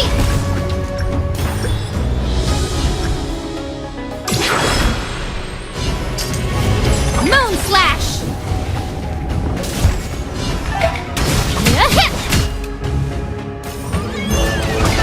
Spin. Enemy missing.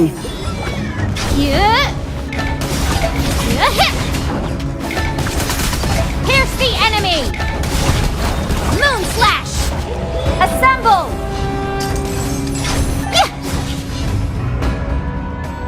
Shh. I can feel a serious case coming. An ally has been slain. An ally has been slain. Moon Slash.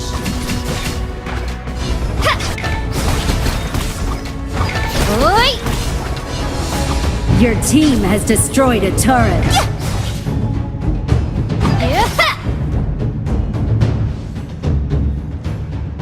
Cloud Chaser. Blazing Stars.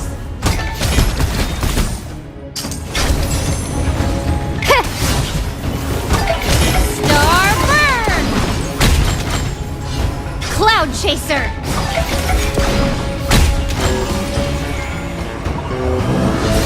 Wait. Keep it up. Wait.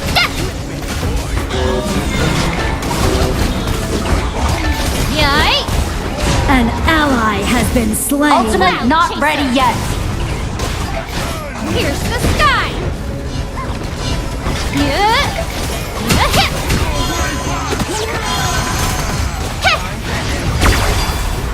Blazing Wind.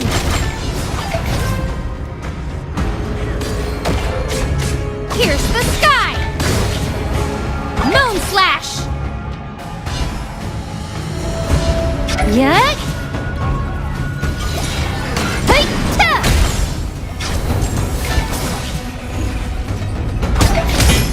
Hey, yeah! Cloud Chaser!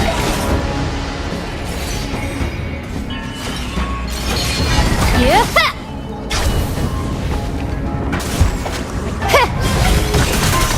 Blazing Slash! Roaring Sun! Your team has destroyed a turret. Cloud Chaser! Assemble!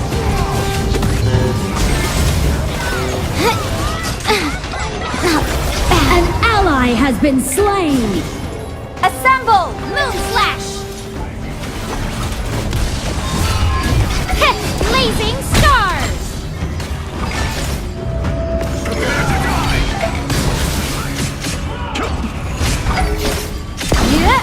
Your team has destroyed a turret. You have been slain. Cover me!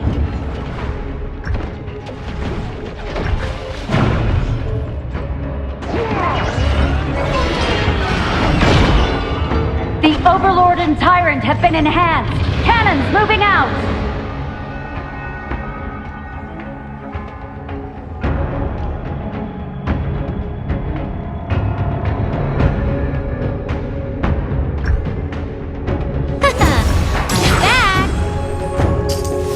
Cloud Chaser! Moon Slash! Hoi! Blazing Stars! Hoi! Retreat from the marker! A hit! Hoi! Yeah, Pierce! Cloud Chaser!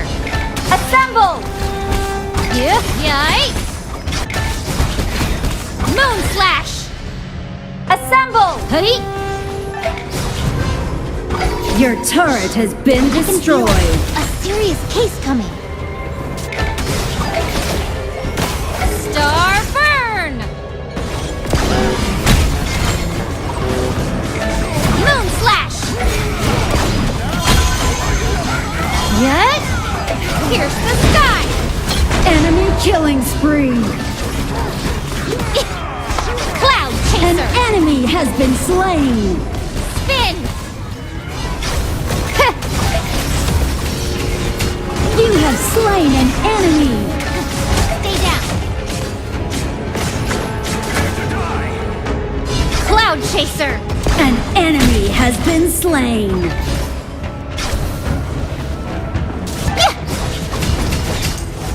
Moon Slash! Hey! Hey! Da! Ha! Hoi! Cloud Chaser!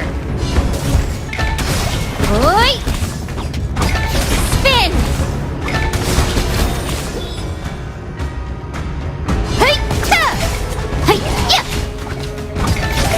Pierce the shadows! Hey!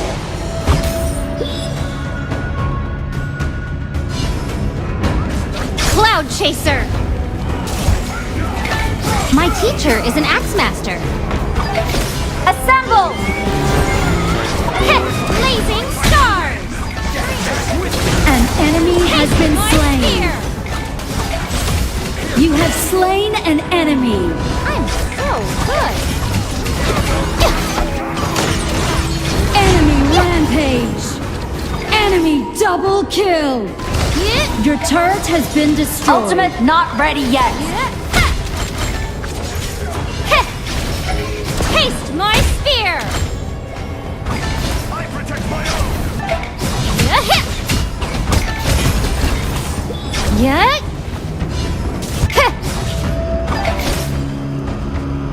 I'm coming for you, thieves! Oi!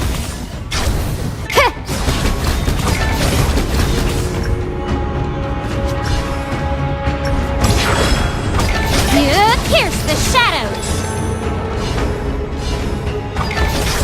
Chaser! Moon Slash!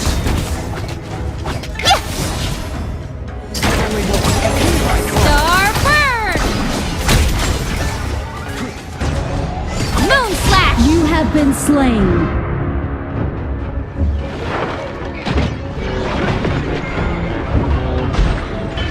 Enemy double kill.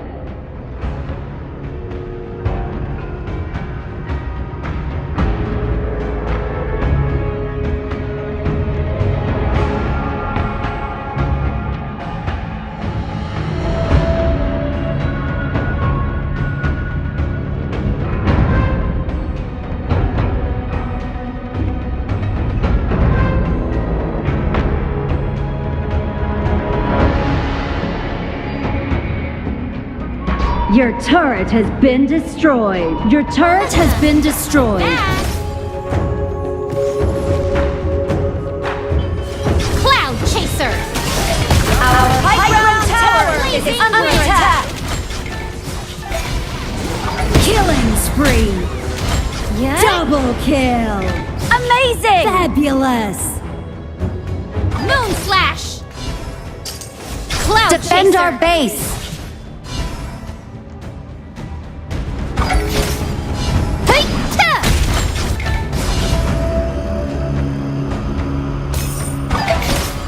Assemble! Beautiful day starts with a patrol walk.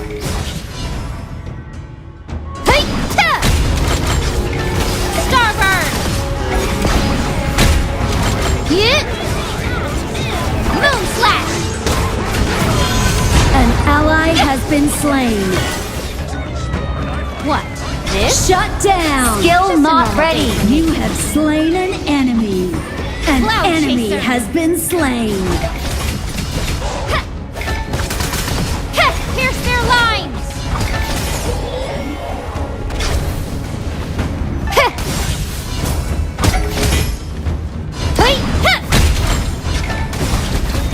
An enemy has been slain.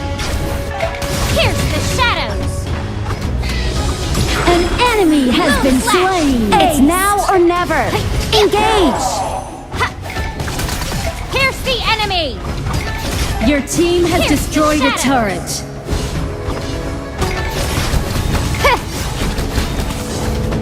Moon Slash! Pierce!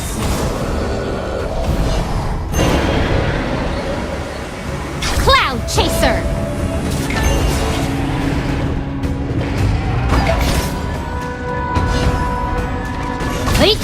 Your team has destroyed a turret. Moon Slash! Roaring Sun! Cloud Chaser! An ally has been slain.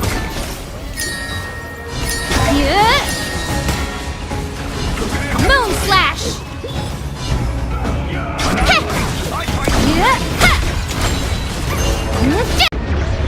You have been slain.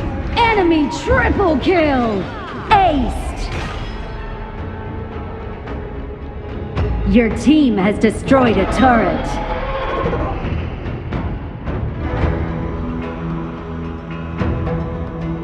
Our high ground tower is under attack. An enemy has been slain. Nice killing. Your turret has been destroyed.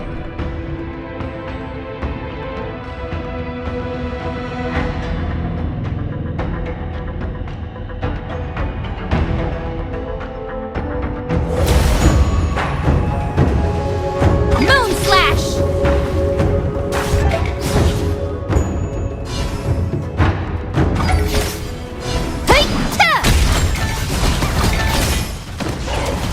Yikes! Moon Slash!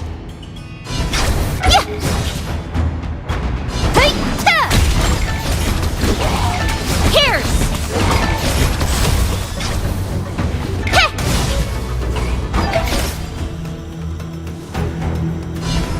Cloud Chaser! Moon Slash!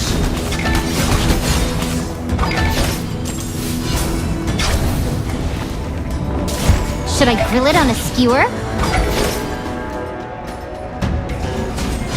Cloud Chaser! Yeah! Ha! Ha! Moon Slash! Yeah! Ta! Ha! Keep it up! Yeah! Ha! Starbird! Yeah! An ally has been slain.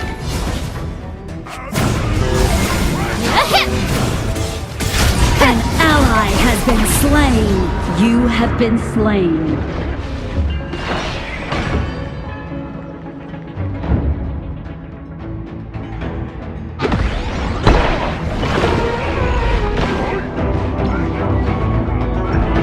The Tempest Dragon has arrived! The final battle begins! An enemy has been slain. Fabulous.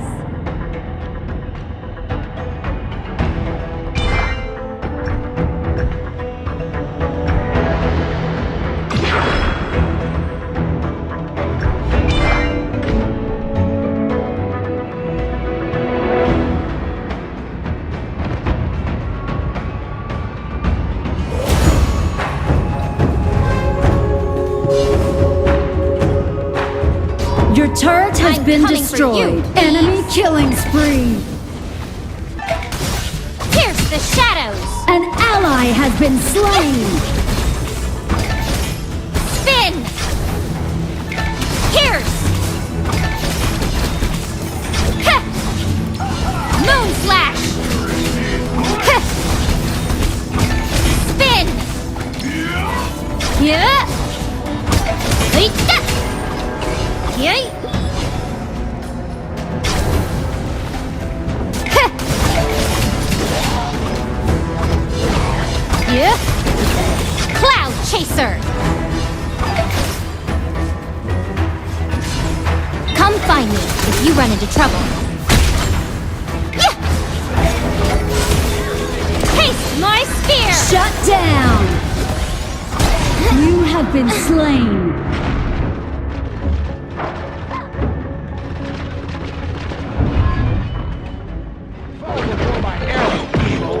Retreat!